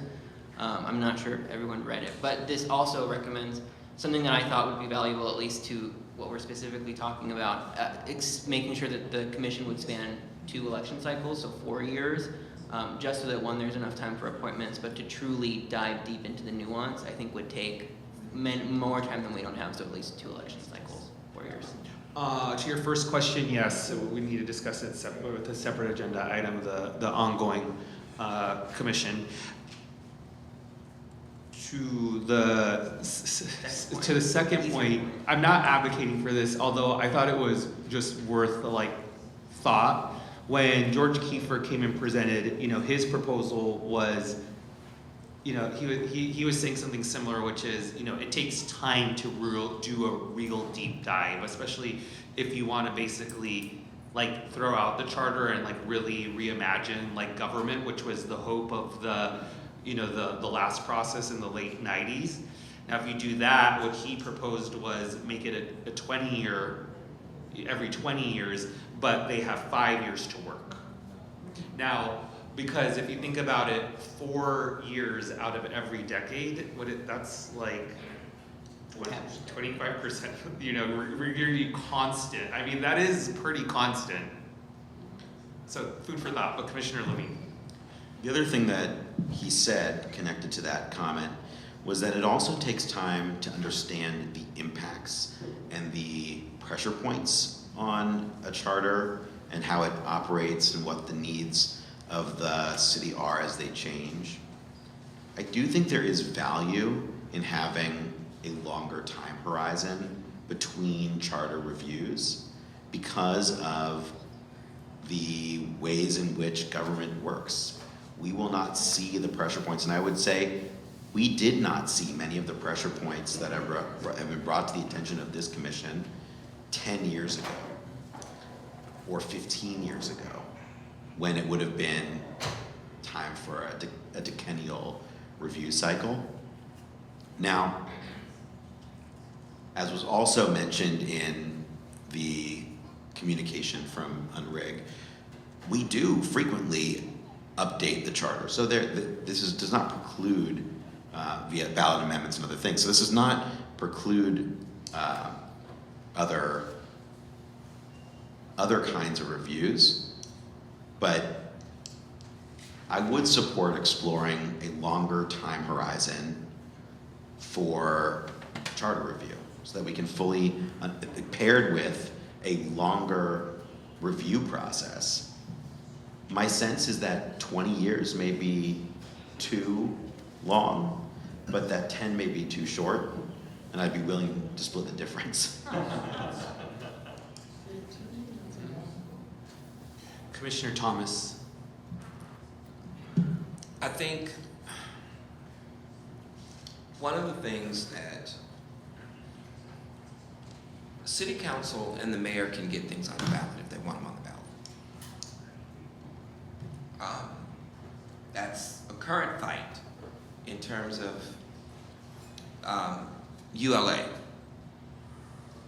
And so I think, I hear people talking about time, time to understand impact, and I get that and I understand that. But this is the exact, and I just bring these historical arguments up to try to give an example of the potential impact. When it was time to free enslaved African people, it was, what will the impact be? We can't do that. The long-standing impacts, right? And I think when we are talking about this time, the fact of the matter is the mayor and the city council, they run this city. They determine what happens in this city. And whatever is not happening, they either approve of or they're comfortable with, or they would change it. And so I think that it makes more sense that we do reimagine the kind of government we want to see. If I at any point thought that what I'm saying today has to be run through a filter because people have to know what's going to be the impact 10 years from now. Well, it was going to be the end of the world when they freed African people. That's what they thought. And they began to do everything within their power to put structures in place to ensure that the world did not end because black people were freed, including, and again, I say this because whenever it seems that there's something that's going to be in the best interest of the people, there is this, I don't know about time, we gotta have all the details, we need to know everything about this, we need to be experts. But when it's something that the city wants or elected officials want, we don't take that kind of time. And so in talking about enslaved Africans, the plan was threefold. Number one, we need black folks to fight in the war. And a black person would be crazy to fight in a war and remain a slave. And so Lincoln had the idea to free them. But he never freed them so that they could be free. And in a letter written to Josh, what was Josh's last name? I think Josh Speed. In 1855, he stated, don't worry. Black people will be free, but they will never have the right to vote. They will never be equal to white people, don't worry. Not socially, not politically, not economically, not at all. That's what he said in his letter. But we laud him as being this great person who freed enslaved Africans. Now, what he also did, which made it easier for them to free enslaved Africans, it wasn't the goodwill. It wasn't the winning of the war. It was the fact that he gave reparations to every slave owner who set his slaves free to the tune of $300. So every slave you set free, you got $300. And so it's very important that we know our history so we don't repeat it. And looking at how quickly times are moving, we can't wait on being able to predict social impacts like a psychic.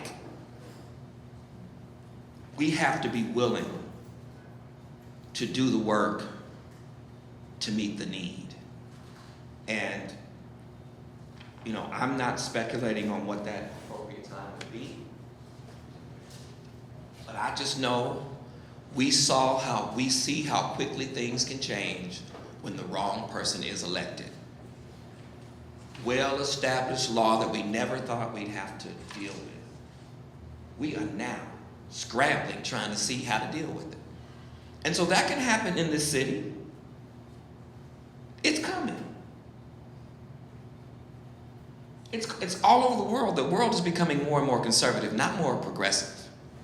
So it's coming. And so I think it would be incumbent upon us to have more, to make this seamless with the recommendations that we already have in terms of, I understand the reasoning about the census, around the census, because that is supposed to determine who gets what representation, how much representation they get based upon the numbers. But I think the charter should be more than that. I think it should be a vision of what this city can be. And it's very telling that we have operated for all of these years without laying out a preamble. That's very telling. And the fact that they rejected it the first time is an indication that it's working for some people. It's just not working for everybody. And so I just want to, throw that out, not to, I don't know, maybe it's 10 years, 20 years, 40 years, I don't know. I don't know. But I just think we can't, I'm afraid of people who have all the answers, because time will prove that you don't. That's what and I'm afraid of that. So just wanted to throw that out there.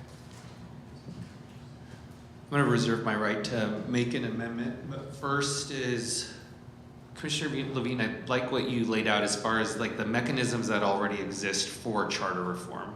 When there are urgent needs that arise, and 2022, 2023 was like a good example of that. There was let me just not say a good example. It was an example, of that. Let me clear that for the record.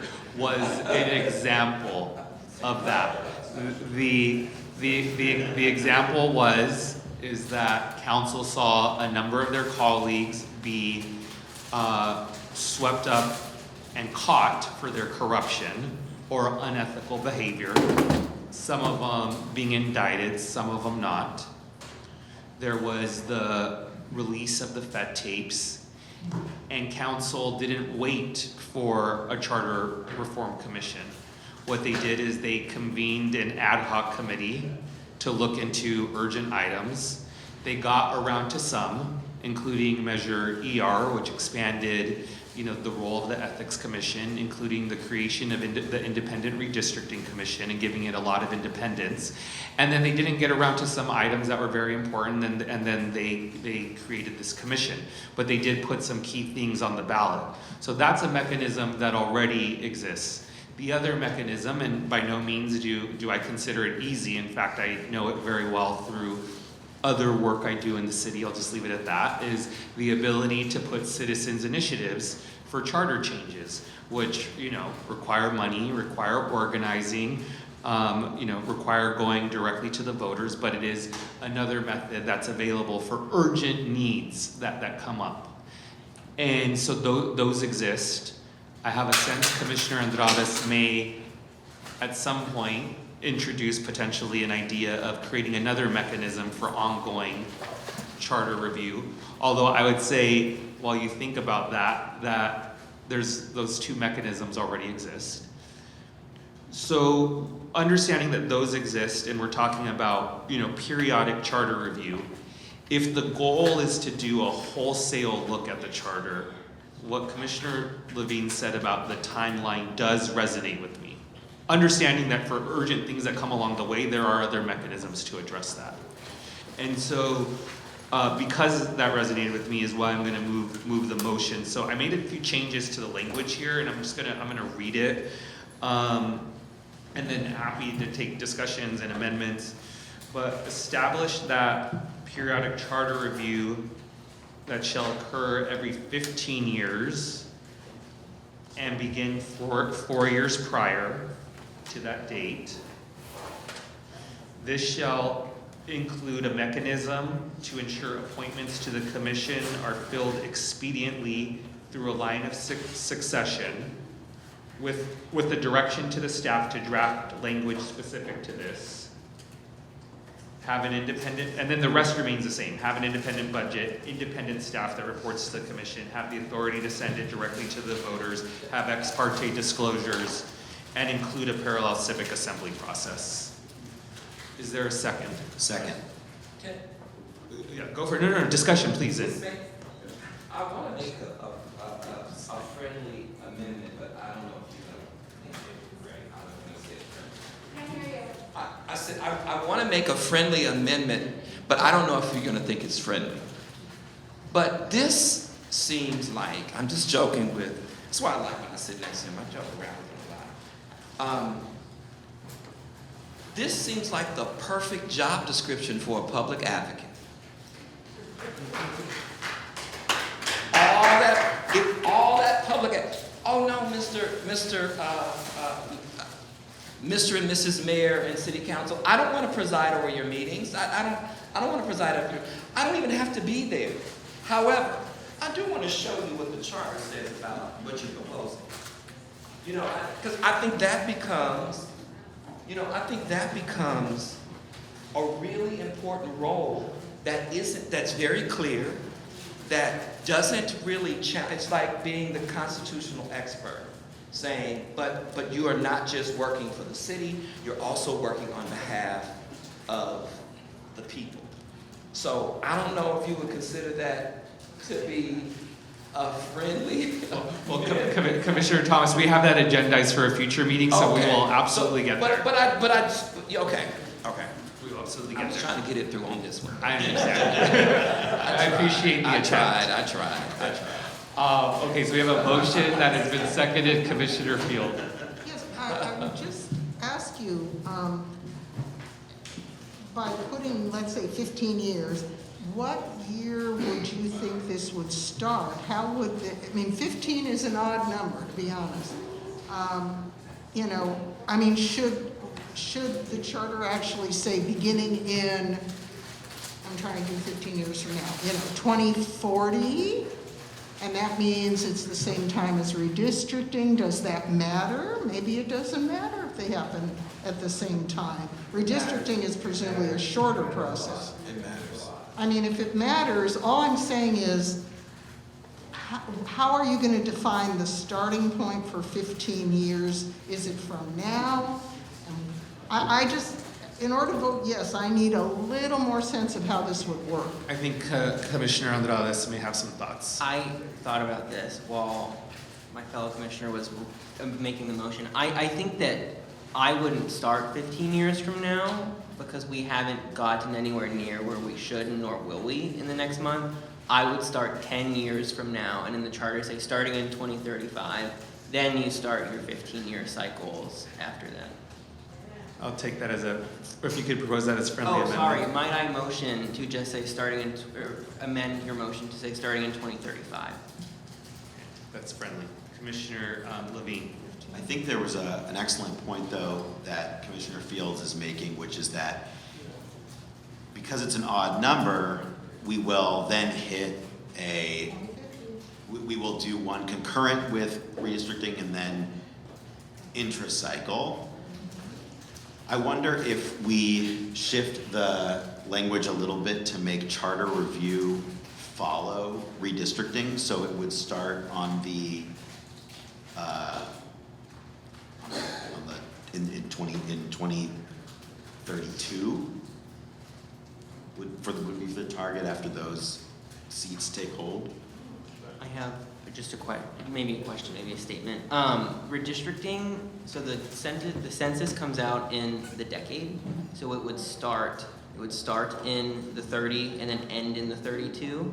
So if we did 15-year timelines, we'd start in 35, we'd go to 50, and then you'd start in 65. So you would never actually overlap with an ongoing redistricting cycle. You'd submit your charter the same year that the census is submitted, so it never overlaps with the beginning of the decade's redistricting process. It would be just at the very end. That I'm satisfied with that. Could I ask, though, that's really confusing. To me, start 2035 plus 15, start 2050, which means overlap. So then it's not really 15 years. It sounds like what you're saying, Diego, is it would start again in like 2047 in order to be done by 2050. Well, because it's 4 years in length, so you would start 2050. I guess you do overlap, but you have 2 years offset from that. So you're not putting something on the same ballot the same year that there are new legislators in office. Commissioner Yap and then Commissioner Fuentes. I'm a little concerned with making this complicated with the 15. I think it's pretty clear we're not going to get all that we want accomplished here. And in some ways, having it at 10-year cycles would give us, not give us because it won't be us, but give the commissions the opportunity to kind of change with time, meaning, even 10 years, a lot of things will happen in 10 years, but then the lift in looking at each cycle will not be as great. If we have 15-year cycles or something larger than that, it almost, I think this kind of overcomplicates things. We already have a census and redistricting cycle. I'm not saying it should be the same as that those are 10 years apart. If we can find a way to be off that cycle but still at 10 years, that seems to me to be a way that we can have the city also become accustomed to looking at charter reform regularly. So there are a number of ways that I think a regular cadence on a time that people already understand at 10 years makes more sense than playing around with some of these extended periods. Commissioner Fuentes.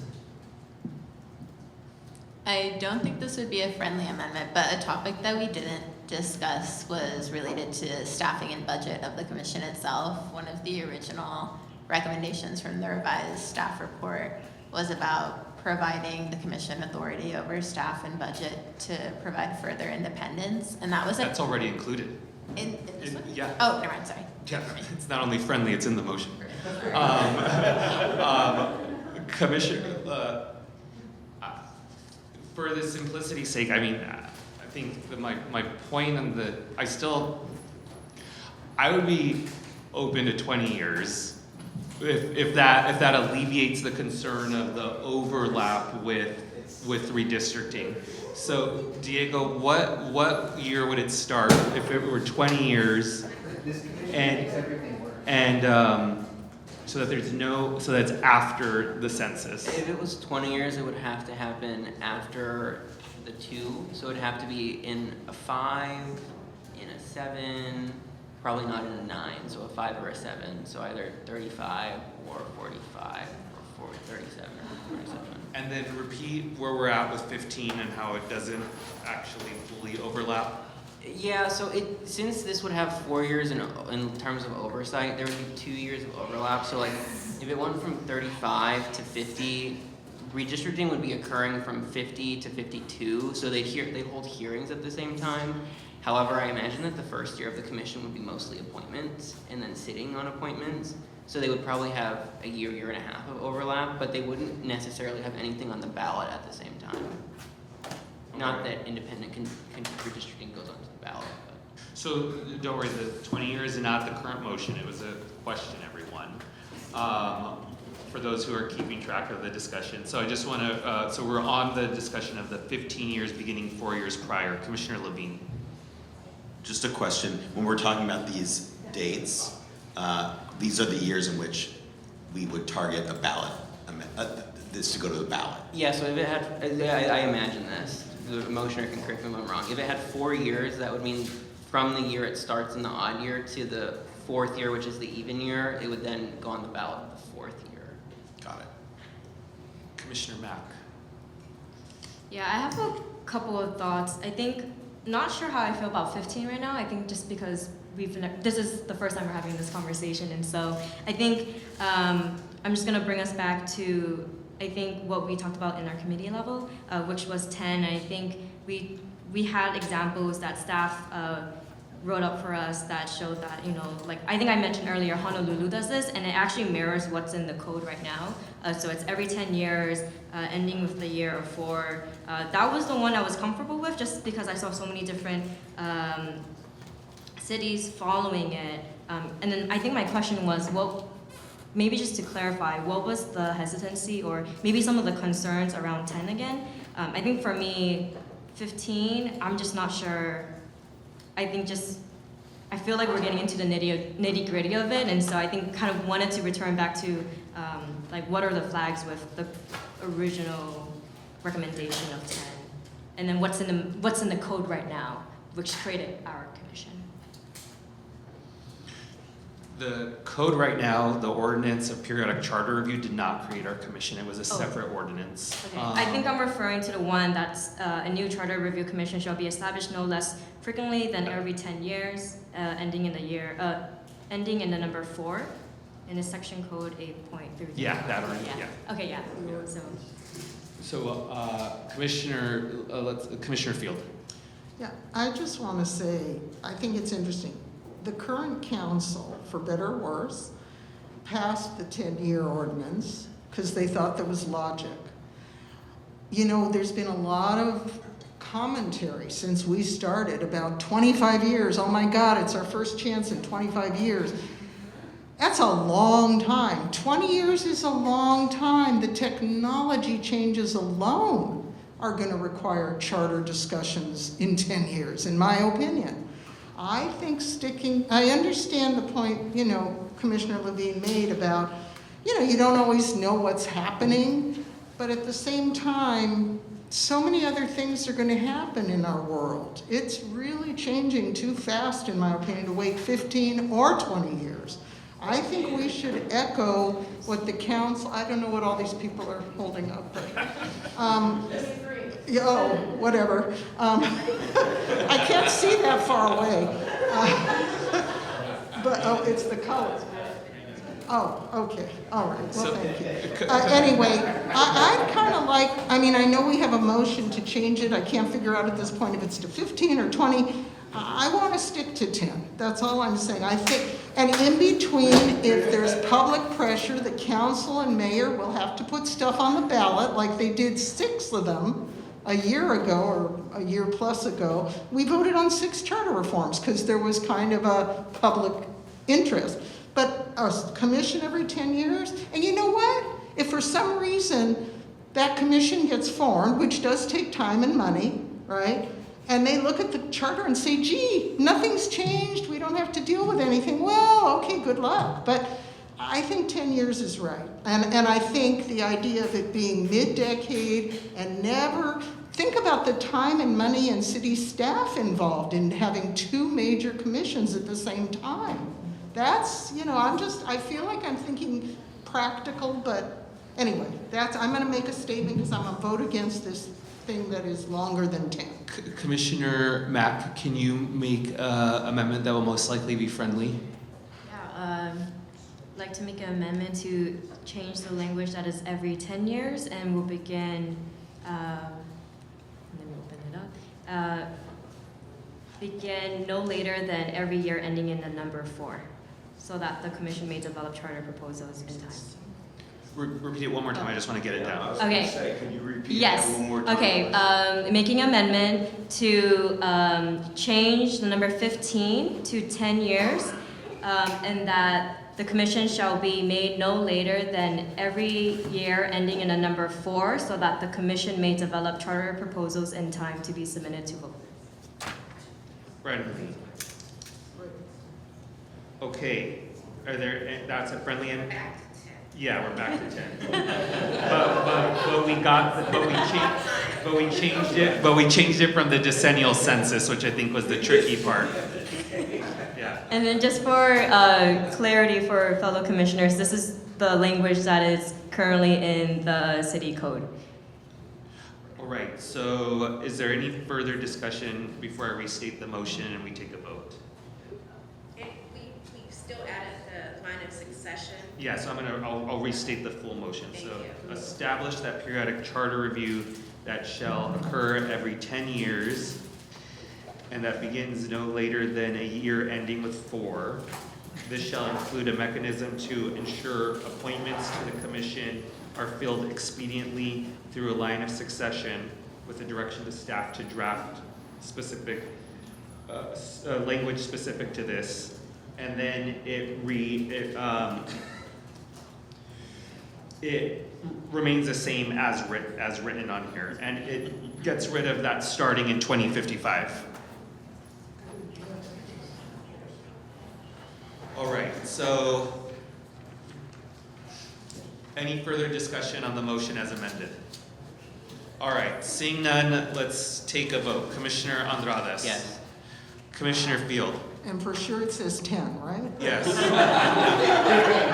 Yes. Commissioner Fuentes? Yes. Commissioner Levine? Yes. Commissioner Lewis is absent. Commissioner Mack? Yes. Commissioner Mesa votes yes. Commissioner Murray? Yes. Commissioner Sanchez? Yes. Commissioner Stein? Yes. Commissioner Thomas? Yes. Commissioner Yap? Yes. All right. We now move on to item J, self-certification and self-permitting within LAX, Van Nuys, and other relevant specific plan areas. I think Commissioner Stein, you wanted to speak to this item. After I write down what we just did.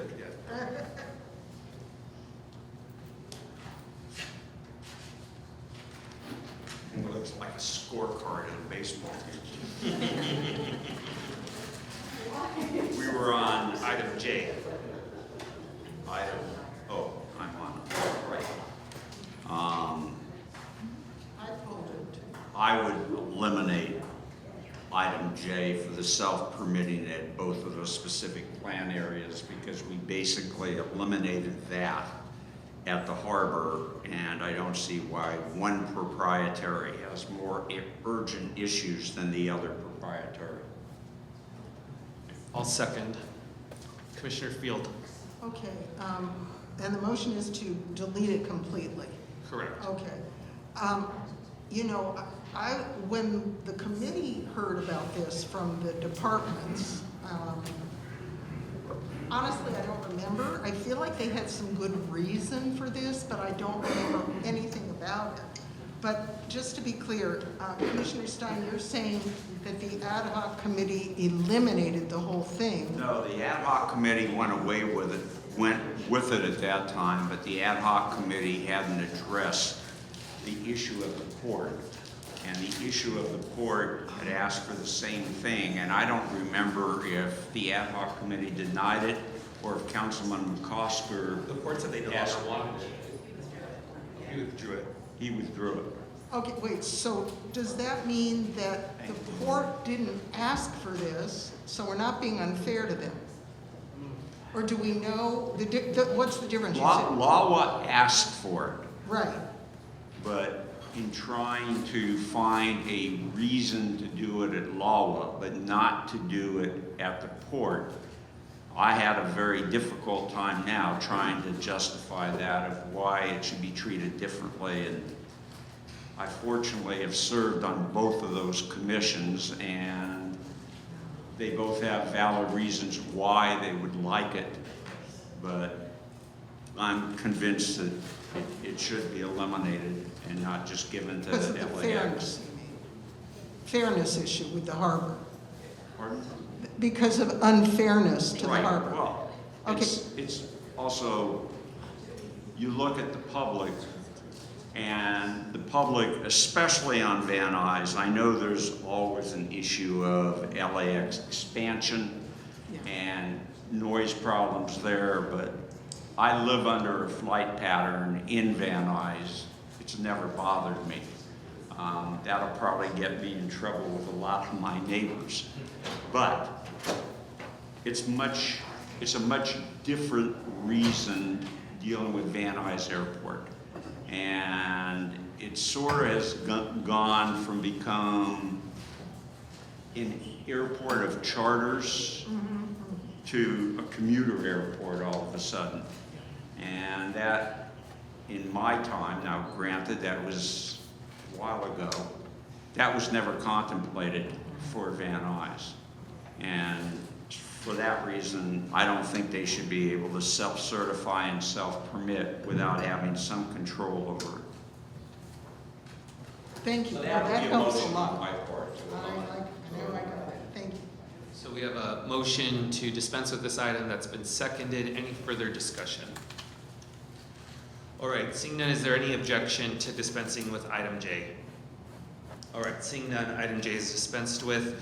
We now move on to item O. Commissioner Stein, I believe you also wanted to speak to item O. I had an ambiguity for increased approval levels for certain purchases without knowing, seeing page 64, what those purchases were. There are times that, even though this says only DWP, I can't speak for them. It's one of the few commissions I haven't been on. But I can speak from my experience at LAWA. And yes, there are certain things that they might need to go ahead and do it. But again, it comes back to contracts. It comes back to whether food and beverage should be included in this. And again, that it's troublesome to me that it says DWP there and it doesn't say LAWA there at the same time. And I thought we corrected that on a couple of things. But I would eliminate from the approved limit of certain purchases the food and beverage contracts and allow those to remain as they currently remain. Can you make a motion?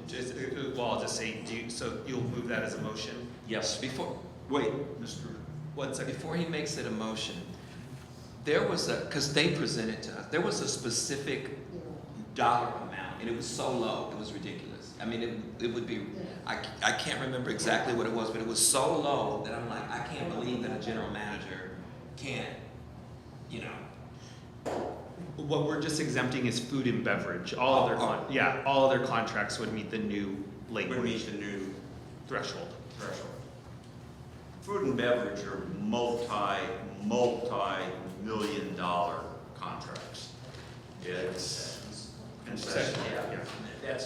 It is concessions, but at the airport we always call it food and beverage because those were the two major concessions that the airport did to bring in lots of money. And again, I would remove food and beverage from this increased approval level. All right, so that's a motion by Commissioner Stein. I will second it, Commissioner Field. Yeah, I'm looking on this reference page 64, and I'm trying to remember what Commissioner Thomas was talking about when we heard. I think the thing is, it apparently is for emergency purchases. Right. It's not for just any old thing. It's in an emergency to allow them to move forward. Maybe it has to do with like cleaning up sludge at the airport or whatever it is. And you know, that it's an efficiency issue. And the only thing also I noticed, it says it is possible via non-charter action that this is in the administrative code. But I don't know if we want to have it in the charter. We want to ask whoever makes the administrative code, maybe the council, to do this? I mean, that's just, I'm raising that question, because it does say here, unless I'm on the wrong page, I don't think so. Yes. Yeah. I think above it does address that it's, it does address that approval for emergency purchases, competitive bidding, and GM approval authority. So it lists a couple of them, and then in the paragraph below, it does just say emergency purchases. I think that was a mistake on ours. It should be competitive bid. It should be more expensive than emergency purposes. Sorry about that. But it does say above that, and then it goes in detail about some of the numbers below there. I still think being in the charter might not be a great idea. It says it's currently an administrative code. I'm sure the departments want the protection of the charter, but dollar amounts, stuff like that, I don't know. I'd like to hear other thoughts. I agree with Commissioner Field because as per the staff report, it's in the admin code. So if we were to have any action on it and move it to charter language, it would then take 10 years almost for it to get changed through a regular process. So we'd make it harder for any city entity to change this, whereas it's not that hard right now. Well, at the top of page 64, it's item number 14. And it does say DWP, but then all the way through it, it doesn't seem to be talking about DWP. It seems to be talking about LAWA. So one in my motion, I would change that it applies both to DWP and LAWA. So I would amend my own motion for that. And again, I understand Commissioner Field's arguments very well, and I think if there are emergency purchases and such, but a food and beverage contract is not an emergency purchase. The only time that it becomes, and I'm not going to say emergency, a contract runs out, staff hasn't been able to get all of their competitive bids that they need, and so therefore the board, upon the executive director's recommendation, would extend the current food and beverage contract for a small period of time until we can consider, I shouldn't say we, I'm not there anymore, since LAWA could consider all of the competitive bids. I don't have a problem for emergency purposes upping it. I have a problem with changing it on food and beverage. Just knowing the multi-millions that go in. I'm not the chair, but I will recognize you, Commissioner. Yes, of course. What, me? Yes, Commissioner Field. I'm beginning to think that since this could be an administrative code, doesn't have to be charter, and because of the issues being raised about what does it really refer to or apply to, maybe we should just knock it off. What do you call it? Dispose of it. I'm beginning to think we should dispose of it. I mean, the departments came to us with wish lists, right? I don't think they expected us to really do it all, even though there's a lot of good thinking in their request about time and efficiency and whatever. But maybe they should just go and get the council to change the administrative code and not have this stuff in the charter. And I don't know if I'm making a motion or I'm saying vote no on the current motion. If you're making a motion, I will second your motion, but it will also be for both DWP and LAWA. Yeah. Why don't we do this just to make it cleaner? Yes. Commissioner Stein, can you withdraw your motion? I do. And then Commissioner Stein, can you make a motion to dispense with item O? I would move to dispense with item O and eliminate it from the list that we are going to approve or not approve today, and simply leave the status quo the way it is. Is there a second? I'll second. All right, is there any objection? All right, seeing none, that is approved. Okay, we now move on to item number 4, consideration and possible approval of potential better government related charter amendments. Item 4A, link proposals. I have a suspicion there may be a motion. or not?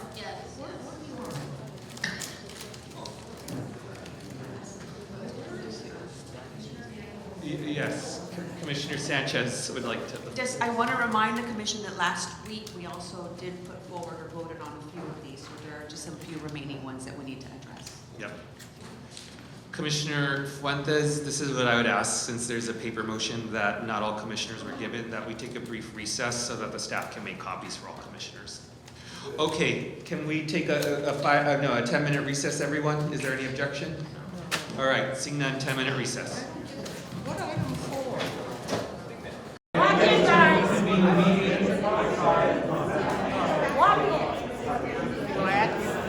This is it.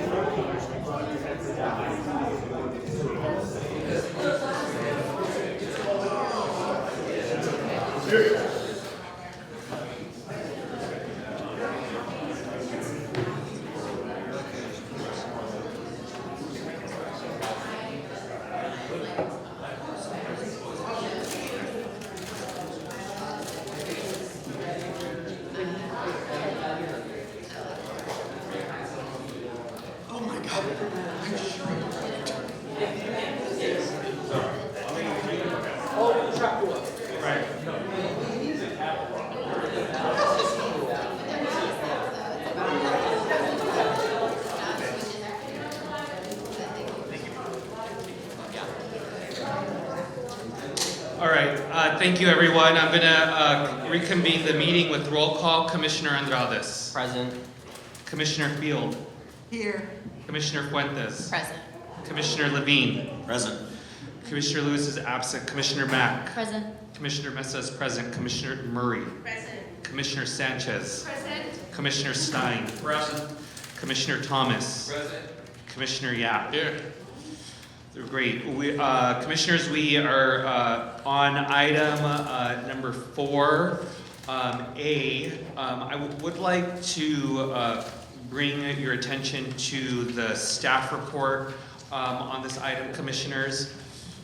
This is the one that's dated 3/3/26, detailed reform language for personnel and budget and better government agendized reforms. If you turn to page, starting on 3 actually, starting on page 3, I just wanted to note for the commission that there are a number of late proposals that are either very similar or exactly as written, proposals that the commission has already advanced, and you'll see those listed under link reforms already addressed. Then there is on pages 4, 5, and 6, link reforms still to be addressed. So I just wanted to note that distinction for commissioners. I was incorrect that there was a motion floating around, but it did seem that there was a recess was very much needed though by what I saw commissioners scarfing down food and getting sodas. So I'm glad we took the recess. All right, so these items were added back to the agenda at the request of a commissioner. So I just wanted to open it up for discussion. Commissioner Andrades. Yeah, so I would first like to add that I'm very thankful that this was brought back up. I was one of the few at the ad hoc level who thought that at least some of these items deserve, their attention. With that said, I walked through this entire document and I tried to figure out what our baseline is. What are the amendments that non-controversial should pass, ideally city council passes. So I would like to make a motion to approve of the following reforms. The motion, and then I'll list out the reforms.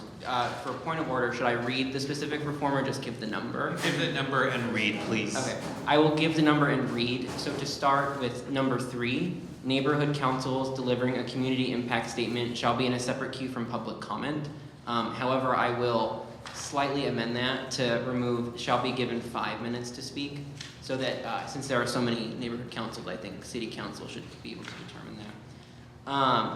Number 8, neighborhood councils may include consent calendars on their agendas. Items on consent calendars may include common agenda items, including but not limited to approval of minutes and the monthly expenditure report, and may include agenda items voted by a committee.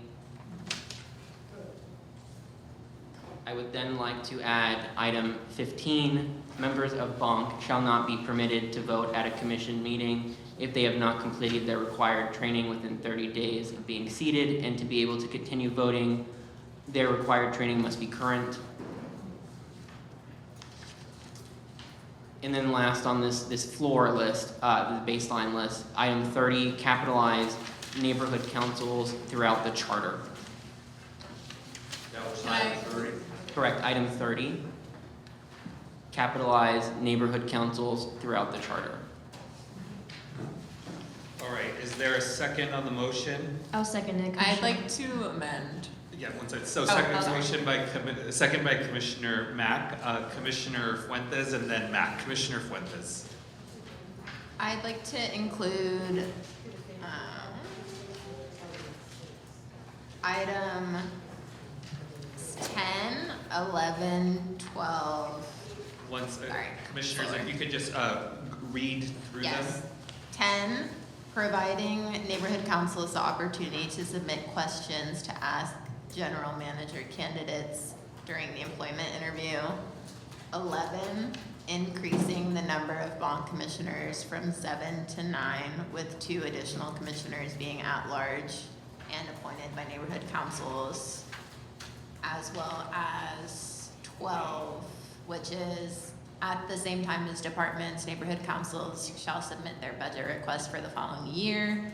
The 2 at-large BONC commissioners shall be a single point of contact and shall organize their requests into a single request for the mayor's consideration.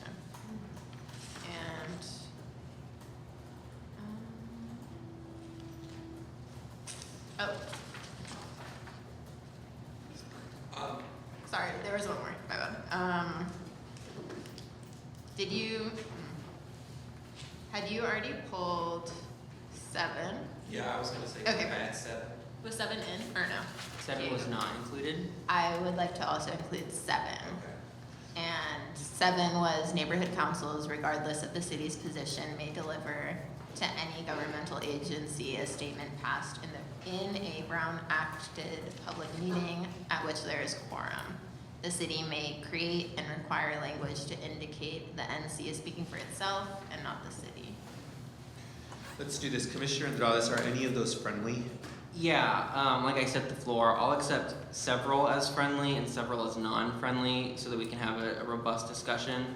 I will accept 9 and 10 as friendly. I don't think she put. Sorry.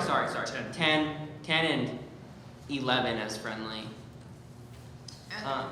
And then I would like to accept, 7 and 12 will be non-friendly for the purposes of debate. What about 15? He did 15. I did 15. That was already included in the main motion. I asked for 16. Sorry, can you? 15 was included in the main motion. You said 10, 11, and what was the other one? Or was that it? 10 and 11 will be friendly, and then you also mentioned 7 and 12, and let's consider that Okay. not friendly. Let's do this. So, Commissioner Andrades, can you now include all the ones that you were in your original main motion and the 2 that we added friendly one more time, just so commissioners are on the same page? Yes, so the full motion would then be 3, neighborhood councils delivering a community impact statement shall be in a separate queue from public comment. 8, neighborhood councils may include consent calendars on their agendas. Items on consent calendars may include common agenda items, including but not limited to approval of meeting minutes and the monthly expenditure report, and may include agenda items voted by a committee. 10, provide NCs with the opportunity to submit questions to ask GM candidates during the employment interview. 11, increase the number of BONC commissioners from 7 to 9, with 2 additional commissioners being at large and appointed by neighborhood councils. And then 15, members of BONC shall not be permitted to vote at commission meetings if they have not completed their required training within 30 days of being seated, and to be able to continue their voting, their required training must be current. And lastly, 30 capitalize neighborhood councils throughout the charter.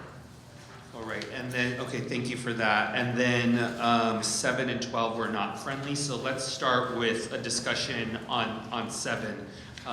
Commissioner Fuentes, and then Field. Thank you. Okay, so I think you all will have to confirm with me that I'm the only person who's participated on a neighborhood council before on this commission, which I'm happy to be of that minority, and as well as the Congress of Neighborhoods Planning Committee. But all that to say, 7 is extremely important. Many of LANCC as well as BONC commissioners as well as LANCC community members have touched on that. It essentially cuts the hands off of neighborhood council members to advocate on behalf of their individual councils, and it just, quite frankly, doesn't make sense. A large majority of neighborhood councils dedicate time out of their meetings just to hear from government representatives and keep their community informed. So the idea that they can't communicate back to those offices in a way to just provide statements in the same way that they do to us makes no sense to me. And I think you all would agree with me there.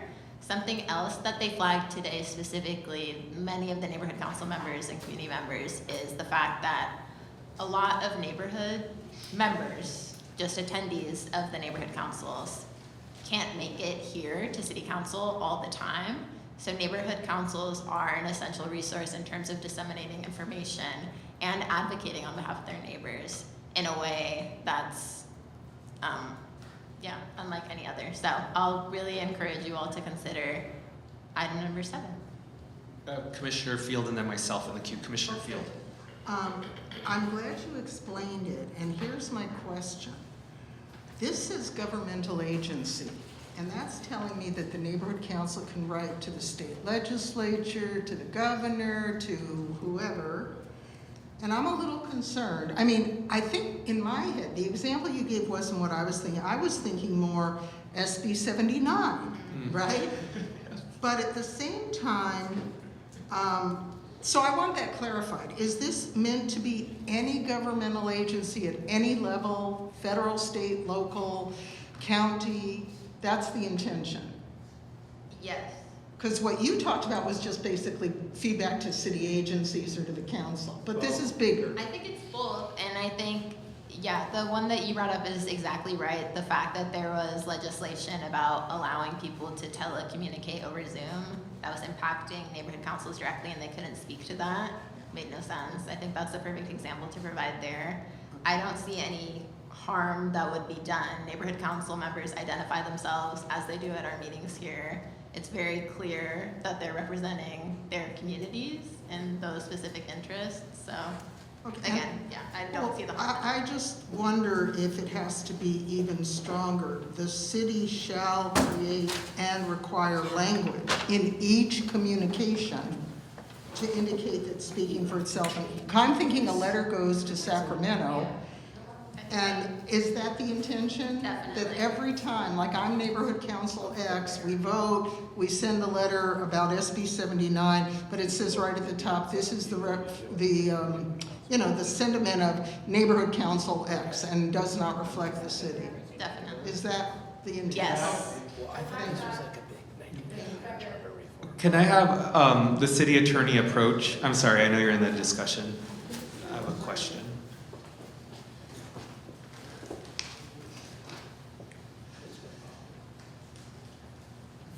I want to go back to this question specifically on SB 79 and other state legislation. My understanding is the council has a process for the council. Is it for the council or the city to basically endorse or support legislation? And it goes through currently the Rules Committee. Could you explain that process more? So it's the way the city adopts a position on something is through the council, usually with the approval of the mayor. Those matters are within the subject matter jurisdiction of the Rules Committee. So they typically go to rules, but as you know, something can get waived out of committee, right? And sometimes it is, in particular, when the vote at Sacramento, say, is coming up quickly and they don't have time to go to rules.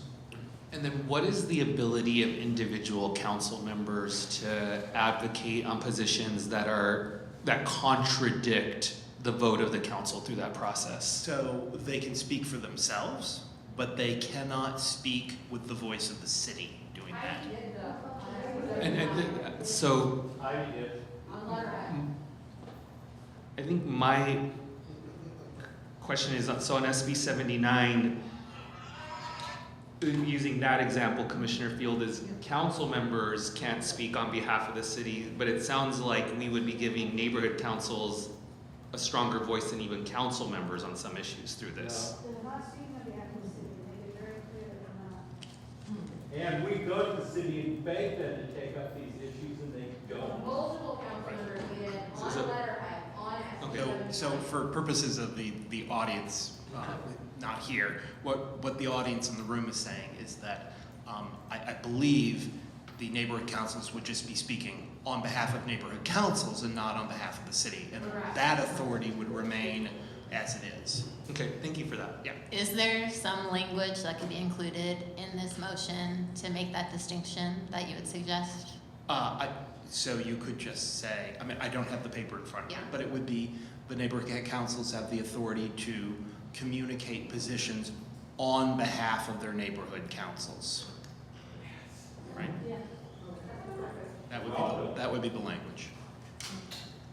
But I would say we should keep the part about passed in the Brown Act meeting in which there's a quorum, just for extra clarity.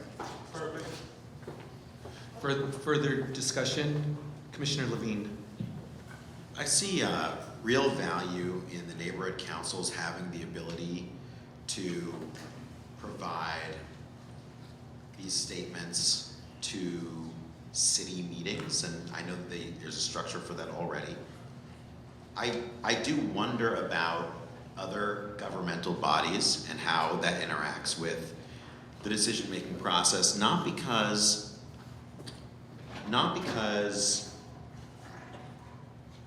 it is confusing, but because neighborhood council members, like any member of the public, have the ability to make their voices heard. They have the ability to reference their associations with neighborhood councils as they provide public comment at state or water board or county affairs. But the purpose of the neighborhood council is to advise the city on policymaking processes. It is not to advise other bodies on policymaking processes. That there might be impacts from policies being passed at the state level or any other governmental level on neighborhoods. Neighborhood council members are free to provide that feedback and perspective to their elected representatives, either their own elected representatives, committees hearing those things. And I see that the Los Angeles City Council cannot unilaterally take a vote on a position and say, this is not the position of the city, this is the position of the city council. And we would like to offer it as such. Council members can offer their perspective the same as a neighborhood council member can offer their perspective. And I think we should preserve that. I think we should preserve that equity of rights in participating in the process. Members of the public, if we're having a commission discussion, please, and there are clearly commissioners who express your interests as well, so if we could leave it to commissioners, please. Commissioner Thomas.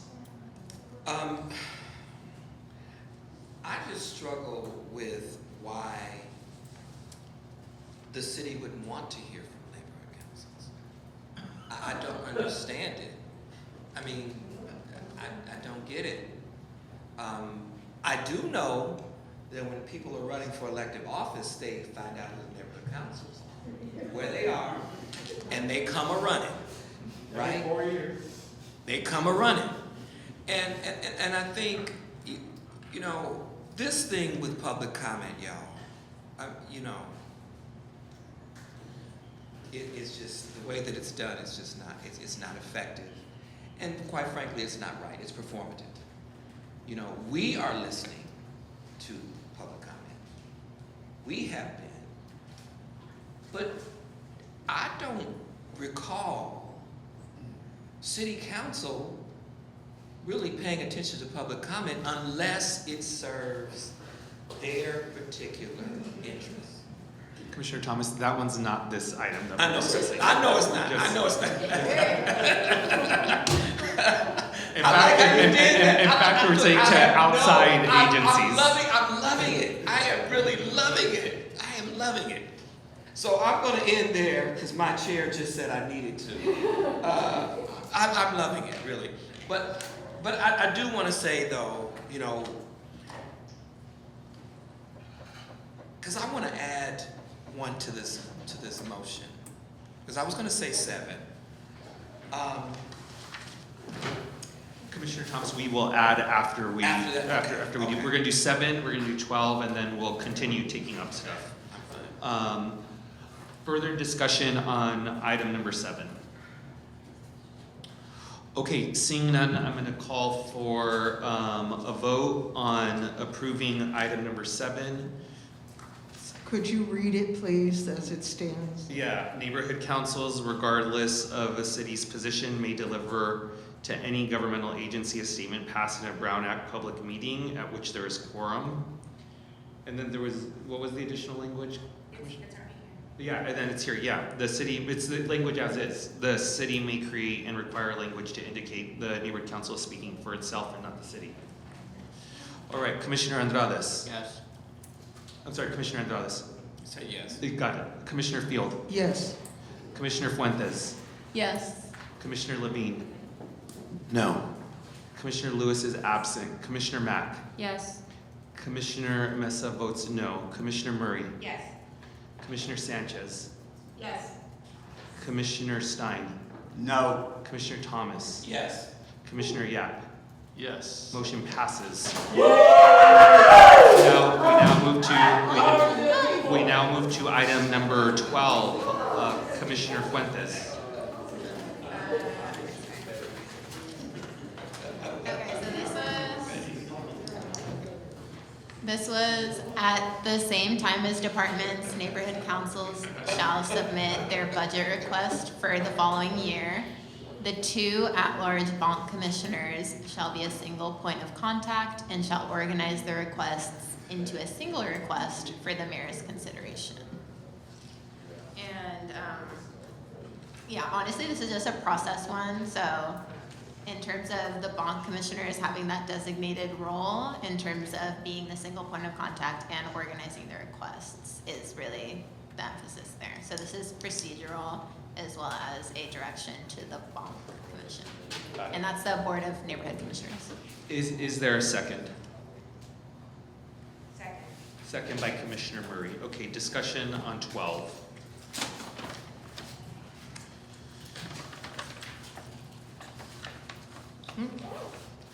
Commissioner Field.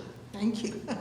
I have a few questions, and probably Commissioner Fuentes, having been on the neighborhood council, can answer.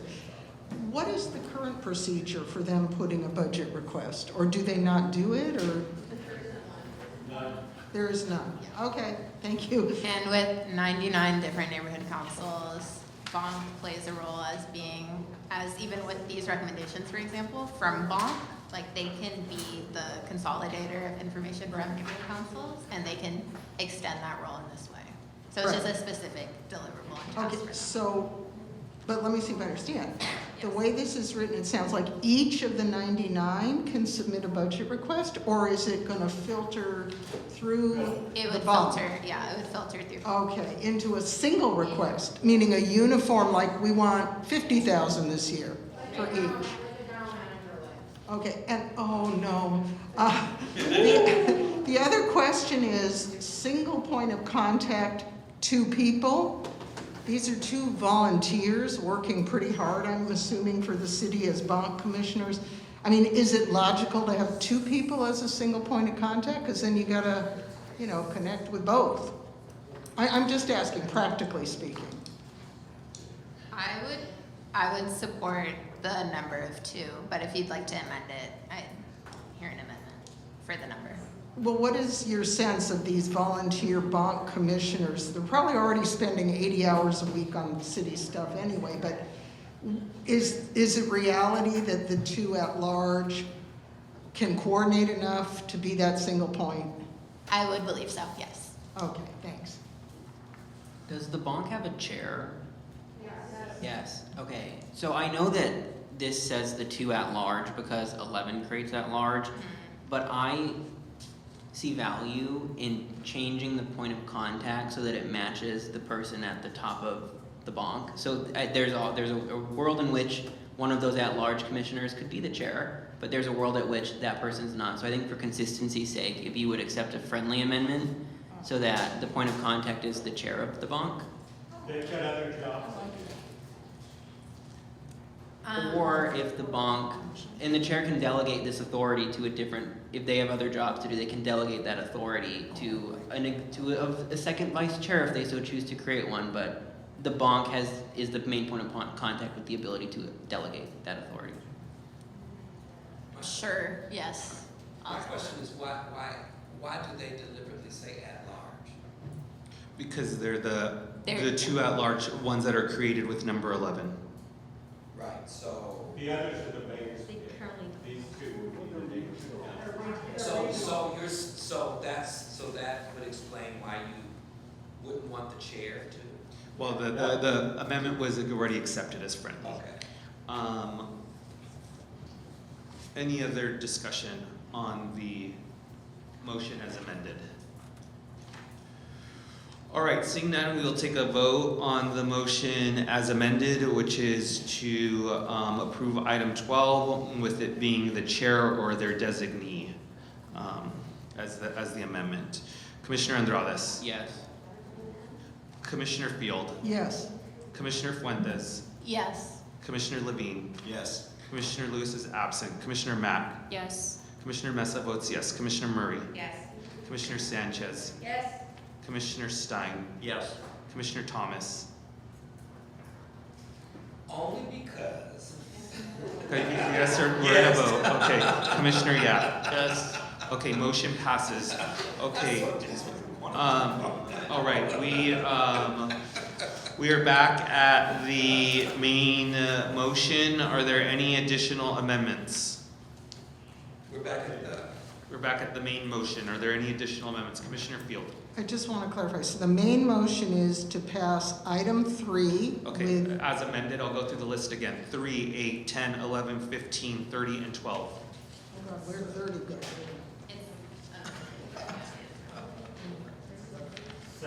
Seven. Yeah, 7 was in the, yeah. Yeah, it was, so 3, 8, 10, 11, 15, 30, 12, and 7. And just for clarity, on 3, it ends at the word public comment. Correct. And does not, Correct. okay, gotcha. Thank you. So can I? So give us 0 minutes and nothing. Are there any further amendments? I want to add 14. All right, so there's a motion to add 14. Is there a second? All right, seeing no second, the motion dies. Are there any further amendments? All right, commissioners, I'm going to call a vote to move forward the following link recommendations. 3, 8, 10, 11, 15, 30, 12, and 7.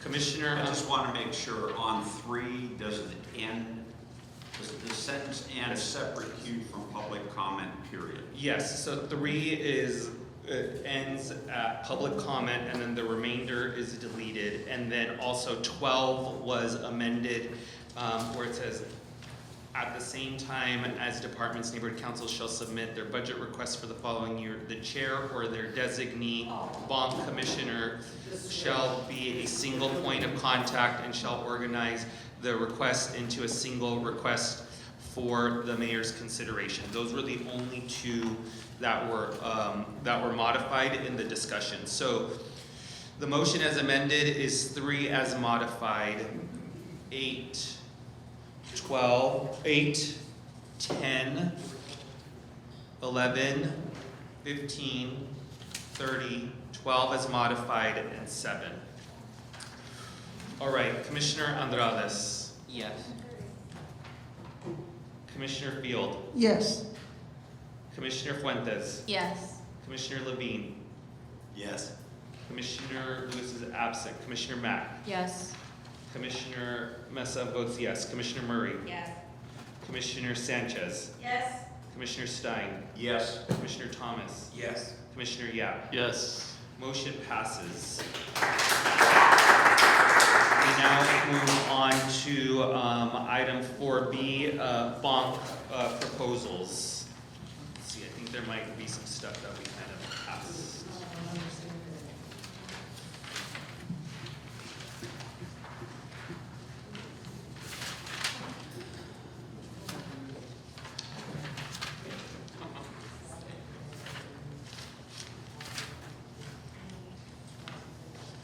Okay, 7. Okay, I'll review these board neighborhood commission recommendations on the memo that we've been referencing. This is page 7. 1A, require that the city council committee, and committee commission agendas include separate depart provisions for neighborhood council comment. And that we addressed that already. B, require that city council, city committees, and city commissions make provisions for neighborhood councils to comment on via telephone or online. There's been state law that's addressed that. No. Okay, we can, commissioners, we can, if people want to make a motion, we can review it. 2, provide an official role for neighborhood councils when choosing members of the Board of Neighborhood Commissioners and Department of Neighborhood Empowerment General Manager. LANCC's recommendation, did we approve this one, right? LANCC's recommendation, it's different, but. We approved it in part. Yeah, in part, okay, and then provide a dedicated funding mechanism for the neighborhood council system equivalent to at least 1/10 of 1% of the city's general fund. Okay, so these are the BONC recommendations. Would any commissioner like to make a motion? Yes, motion to move forward with 1B and 3. 1B is requiring that city council committees, and city commissions make provision for neighborhood councils to comment via telephone or online at the beginning of at all meetings of those bodies. And item number 3 is provide a dedicated funding mechanism for the neighborhood council system equivalent to at least 1/10 of 1% of the city's general fund to be divided equally between the Department of Neighborhood Empowerment and neighborhood councils. Is there a second? I second. Second by Commissioner Thomas. Okay, the motion is to advance 1B and 3 discussion. Commissioner Field. I'm sorry, I get so picky here, but I want to understand if using the word online, if everybody understands that to be like on a Zoom and that kind of stuff. Is that what that means? Because online to me means like going on a website, but that's not what you're talking about. Okay. I mean, I just hope people know what it means. It may be generational. Yeah, no, that's. Why don't you amend it to say instead of online, by telephone conferencing? Yeah, I'd accept that amendment. Teleconferencing, it could be on computers.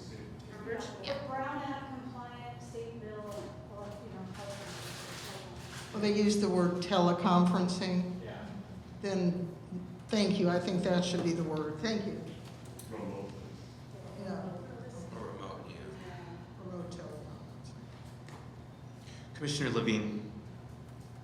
I'm concerned that this, as written, it may be overly broad, and that we should clarify that this is for Brown Act compliant meetings. And we should add, because there's some question as to whether or not new state legislation would address this anyway. Language that simply says in compliance with state law. I would accept. Let's get follow-up. Members of Commissioner Fuentes. I was just gonna say I'd accept both of those amendments in terms of just being specific. Okay, the motion, those are friendly amendments. Thank Have you. the city attorney. Thank you. which by the way will. Members of the public, if we could, thank you. All right, the motion, those amendments are friendly. Further discussion. On item 3, I think Rec and Parks, Infrastructure, Ethics, Independent Redistricting. The line of the sand keeps on moving, the goalpost keeps on moving, the red line keeps on moving. What's next, commissioners? Can I? But there'll be some discussion, so. Sorry, I don't think you saw before you were talking, I have a similar sentiment actually. Not that I don't value the importance of neighborhood councils, I truly do. But in our last LANCC recommendation, we did create now a mechanism for neighborhood councils to participate in the budgeting process. And as the chair said, like, where does the line start? I think this is one where the line should exist, right? We created this new stream for neighborhood councils to communicate in the budgeting process, and I don't think that we necessarily need to set aside, now that we've done something very, very positive, we should let the line exist where it is right now. Commissioner Levine and then Commissioner Thomas.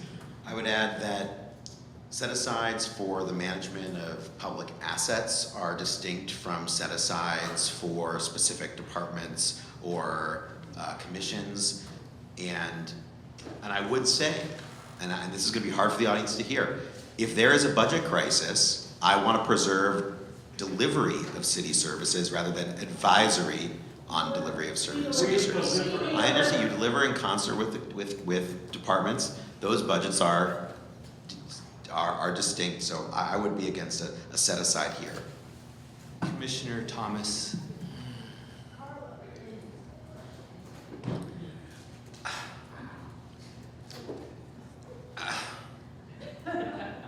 Every year, every budget cycle, the police get an increase.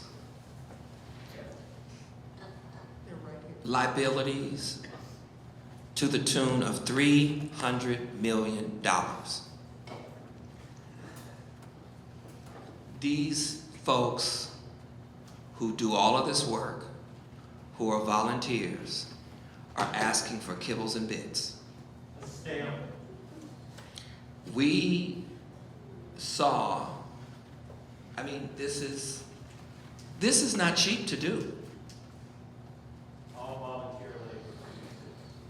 And it's, at the end of the day, you get what you pay for. So you can't be critical of neighborhood councils and you starve them with resources. And so if neighborhood councils, because again, I was on the front end of the establishment of neighborhood councils, and it was a very positive thing. It was a very good thing. And, the only thing that I could say is that you begin to starve groups like this when they start asking for transparency and fairness, and they start calling you out on your stuff. All of a sudden, they're not viable entities anymore. And what I'm shook by, and I have not been able to get over it, was the presentation by the city council person, who told us in no uncertain terms that she does not like public comment because they yell at her and they're crazy. That's what she said. That's what she said. And so she'd like to limit public comment. And public comment has already been limited. And my concern about what she said was, I don't agree that, I don't agree with what she said, but let's take what she says at face value. There is no obligation for the city to represent people who are quote unquote crazy. You're not her constituent anymore if you are quote unquote crazy. You're not her constituent anymore if you yell at her. There's a reason that people yell at you. And it's because you're not listening to them. And so I do think that if public councils mean anything to this city, then they need to be provided the resources to do their job. The most frustrating thing in the world, and we have experienced that on this commission, is when you are volunteering your time and you're working hard as if you are being paid and you're not paid. And you can't get things like stamps. We pay taxes. So Why should the neighborhood councils have to come out of their own pocket to fund what's going to make this city run better, and they don't work for the city? They're not an employee. And so they're not asking, I mean, I haven't seen 1/10 of a, what? I don't even know what that is. You know, such a small amount. You know, so I think we need to, I think when we start talking about these budgets and what we cannot afford and what's going to be cut, why don't we cut, if we just cut $150 million from what is paid out in police liability claims, we can fund everything that people have been asking for. And so it's about political will. It has nothing to do with the budget. And the reason that people want a participatory budget, I know we're not on there. I know we're not on there. But the reason that they're asking, think about what they're asking, and then I'm done. People who have committed themselves to work on behalf of the city with people in these neighborhoods, who, by the way, yell at them and worse. And worse. Are having to fight to be heard. You don't want a James Thomas speech at City Council. That's not what you're asking for. That would be a lot. You don't want a James Thomas speech at City. You just want 5 minutes. And you're not asking for the bank. You're not breaking the bank. And if you balance your budget, first of all, you are not balancing your budget off of whatever it is you give into neighborhood council. Let's just stop that. Let's just stop that right there. Because there ain't enough money. But if you are balancing your budget by taking money from neighborhood councils, you're sending a message that they're not valuable, that they're not important. And if they're not important, don't waste people's time. Just let them know. You're not valuable, you're not important, your time is worn out. But they're not willing to do that because many people depend on the leadership of neighborhood councils in their communities.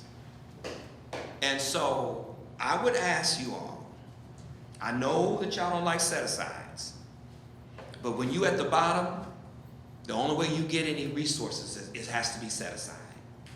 Because all of the money is for the people with the power and the influence and the wealth. It is the people that are struggling at the bottom who have to demand that resources be put aside so that they can continue to do the work that they're doing. And that's what they're asking. I don't think it's a lot of money. Maybe we can, I don't think it's a lot of money. But they are just simply asking, if you want us to do this job, number one, listen to us. That's the first thing. But number two, provide us with at least the minimal amount of resources so that you can do it. Nobody cuts a budget in half that wants to sustain an agency. If your budget is cut in half, you're pretty much closed down. More than. We don't even get our room space paid for. We gotta pay for slight. So, if nothing else, if the city doesn't set aside anything else, they at least need to set aside whatever it's going to cost for them to meet. And resources for them to be able to have contact with their constituencies. We live in a technological age. There are apps. There's all kind of ways to be able to do that, that the city could commit to, that I think would make a significant difference. But I don't think that this is the same kind of set aside that we have been talking about in the past. Because number one, these are people who are actually doing this currently. So these are not hopefuls. These are people who are actually doing this work, and what they're asking us for. Again, City Council has the final authority, and I think we get that confused. City Council has to determine whether or not they're going to accept a set-aside. But I think that the people have made a valid argument for why it is needed. It is needed to affirm the work that they do. It is needed so they can continue to do the kind of work that we would like to see them do. And so I'm asking that you defy your desire to do the work of the city council and let them determine, let them make the decision that they're not useful, not us.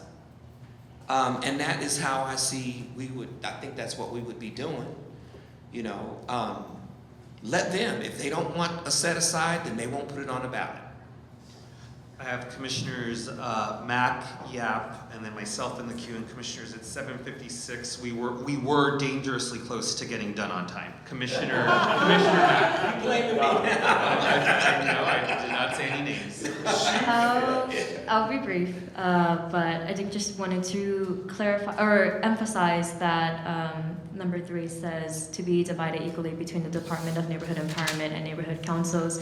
And I'm gonna add a new perspective that I haven't heard at this table yet, but I don't have experience serving on a neighborhood council, but I have seen the interactions and collaborations with neighborhood councils and done with community organizations and nonprofits. And one of my understandings is that there is collaborations with mini grants that goes to nonprofits. And in more recent years, that hasn't been available due to the recent budget cuts. And I think because we're talking about services and delivery of services, I think we all are aware that when the city has gaps in the services that they deliver, the nonprofits oftentimes have to be the ones that step in to deliver those services. And so I think I just want to uplift on that. Neighborhood councils are really good advocates for residents of LA City, but also the fact that they interact with community organizations on the ground. That is another group of folks who are trusted resources that are delivering service to our constituents, residents of LA City every single day, whether or not they're funded. And so I think sharing that perspective as someone who does nonprofit and community work. As the author of the motion, can I say something really quickly in response? Yes, I completely forgot to mention, they played a critical role frontline with the pandemic, specifically providing resources directly to their communities, with the fires, specifically doing direct services, and they were actually able to reallocate some of their budgets as well as the grants in a workaround to directly fund that as well during that time. And even with the ICE raids, they did direct. $3,000. Yeah, well, I'll let them speak for themselves, but those are all instrumental ways in which they support their communities in a localized way and localized fashion. And I think that kind of goes hand in hand when we're talking about council expansion and the reasons for that. Also, we have 99 of these neighborhood councils, how they're able to service their communities on that local basis. And then, yeah, I'll leave it there. Commissioner Yap, and then myself. Thank you, Commissioner Yap. Thank you. I always like to know what we're talking about in terms of dollars. So going by the general fund of $13 billion, 1/10 of 1% would be about 13 million. Divided into 2, that's Department of Neighborhood Empowerment, 6.5. 6.5 divided by 99, that's about 60 plus grand per year per neighborhood council. So just so we know what we're talking about. Okay, I mean, we'll say rough. Well, it's just rough. I mean, I'm just going by the 13 billion. But anyway, so my point here is. I think you did well. My point here is if we are to support certain things, we know that support means resourced. That means time, that means funds, and sometimes that's unpopular, but I think even this commission has lived the under-resourced component of that in terms of time anyway.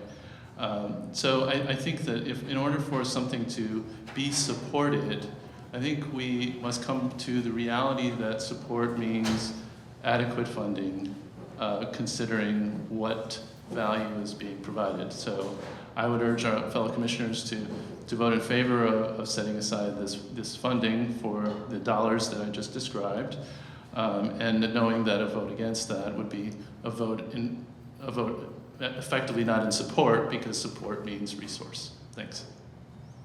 I'm going to reserve my right to make an amendment. I will just echo my previous comments on the set aside and also say, you know, funding a department in a set aside is essentially budgeting through the charter, which I just don't agree with. And my amendment, which may not be friendly, is that we just have two separate votes, because what I don't want to see is that both of these fail because people are against one of them. I would allow that. I would also want to clarify though that for the first part of the motion, can I move to that? Mm-hmm. Yeah. When we're talking about the state law that's in effect, that doesn't extend to the committees or city commissions. So I would actually like to remove that portion of the amendment. Yeah, please. So I don't think the amendment prevents it from being applied here. All I'm saying is that this would be applicable with relevant state law. Okay. Relevant state law does not preclude this from happening, so I don't think that's in conflict. Okay, all good, then I'll leave it. But yes, I'm happy to vote on both of those separately. Okay, great. I'm gonna read 1B and then we can take a vote on it, and then just correct me if I'm wrong, commissioners. I have require that city council committees, or excuse me, require that Brown Act compliant city council committees and city council commission meetings make provisions for neighborhood councils to comment via telephone or teleconference at all meetings of these bodies applicable with relevant state law. Yes. Yes. The only clarification I'm asking is this if like there's a CIS, or is this just in general? Okay, can we make sure that that language is in the motion? Repeat. If this is for valid or whatever the term is, CIS. Oh, for approved. Approved CIS. Neighborhood council CISs. Okay. Right now, I would read it very broadly that, you know, anyone from a neighborhood council could come and do that, but I think the intent is that it's a CIS. And I just want to clarify. Okay. Yes. Okay, for Commissioner Fuentes, would you consider this friendly for approved neighborhood council CISs or RFAs? Yes. Okay. All right. Okay, so that is motion 1B. We'll take a vote. Commissioner Andrades. Yes. Commissioner Field. Yes. Commissioner Fuentes. Yes. Commissioner Levine. Yes. Commissioner Lewis is absent. Commissioner Mack. Yes. Commissioner Mesa, yes. Commissioner Murray. Yes. Commissioner Sanchez. Yes. Commissioner Stein. Yes. Commissioner Thomas. Yes. Commissioner Yap. Yes. Okay, we now move on to item number 3, provide a dedicated funding mechanism for neighborhood council system equivalent to at least 0.1% of the city's general fund to be divided equally between the Department of Neighborhood Empowerment and neighborhood councils. I'd like to call for a vote. Is there any further discussion? Commissioner Levine. I would ask commissioners just to underline what Commissioner Andrade said, which is that this commission passed a substantive reform related to budgeting for neighborhood councils moments ago, and we should give that reform time to work its way. That will create advocacy and pathways for neighborhood councils to express their view. Then you weren't in support of it? For them to express their view that they should be funded adequately, and I think that's meaningful. What I would say in respect to this specific set aside, in addition to funding neighborhood councils, this would result in a significant increase in the annual budget of the Department of Neighborhood Empowerment. I think that there could be a compelling argument that neighborhood councils serve a unique role as elected advisory bodies that perhaps should have a set aside for budget. The Department of Neighborhood Empowerment is a city department, and it is a pretty stark difference between $60,000 for a neighborhood council and $6 million for a city department. And I wonder if this recommendation might be more effective if we removed the Department of Neighborhood Empowerment share from this recommendation and instead move forward an equivalent of 1/20th of 1% for neighborhood councils equitably. Sure, yeah, I'll accept that amendment. Yes. Commissioner Field.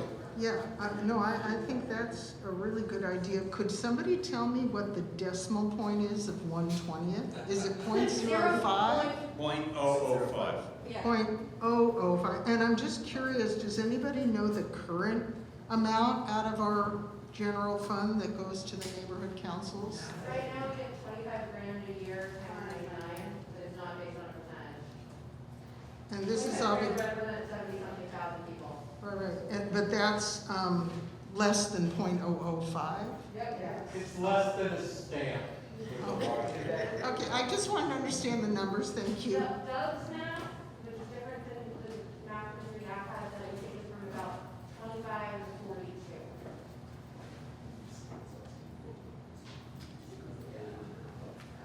Okay, the motion, the amendment was accepted as friendly, so provide a dedicated funding mechanism for the neighborhood council system equivalent to 1/20th of 1% of the city's general fund to be divided, Yeah, just. Between all neighborhood councils. for neighborhood councils. There's usually a small set aside for language translation for All right, motion was accepted as friendly. Any further discussion? I still underscore that we did propose something that is, I think, very progressive with regard to neighborhood councils and budgeting. They don't have to listen, we don't have to use. I'm of the same position. Commissioner Yap. Just a quick note, yes, we did, it hasn't passed, it is not actually effective yet. So there's a chance that that will not go through city council and this might. So, just a factor there. Okay, we can take a vote. Commissioner Andrades. No. Commissioner Field. No. Commissioner Fuentes. Yes. Commissioner Levine. No. Commissioner Lewis is absent. Commissioner Mack. Yes. Commissioner Mesa votes no. Commissioner Murray. I'm sliding down the slope, yes. Commissioner Sanchez. No. Commissioner Stein. No. Commissioner Thomas. Yes. Commissioner Yap. Yes. Motion fails. All right, commissioners, we, ex parte disclosures. I just want to go around the dais real quick to see if there were any ex parte disclosures that happened between your arrival and the conclusion of the meeting. Commissioner Mack. None. Commissioner Andrades. No. Commissioner Thomas.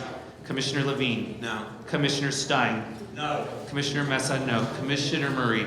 No. Commissioner Sanchez. No. Commissioner Fuentes. No. Commissioner Yap. No.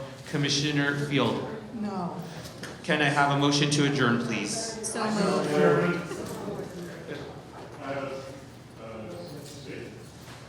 On the issue regarding the ability, item number 3 under blank, it says, shall be given 5 minutes to speak. That could very easily. Oh no, we struck the 5 minutes. Yeah, so we get 0 time. We struck the 5 minutes. You gave us no time, no power to be effective. That is not clear in terms of each person. So the interpretation at the time could be one person can come up, and I think it needs to clear to each if there are several CIS comments. We'll look into it. Thank you, sir. We are adjourned without objection. Thank you, commissioners.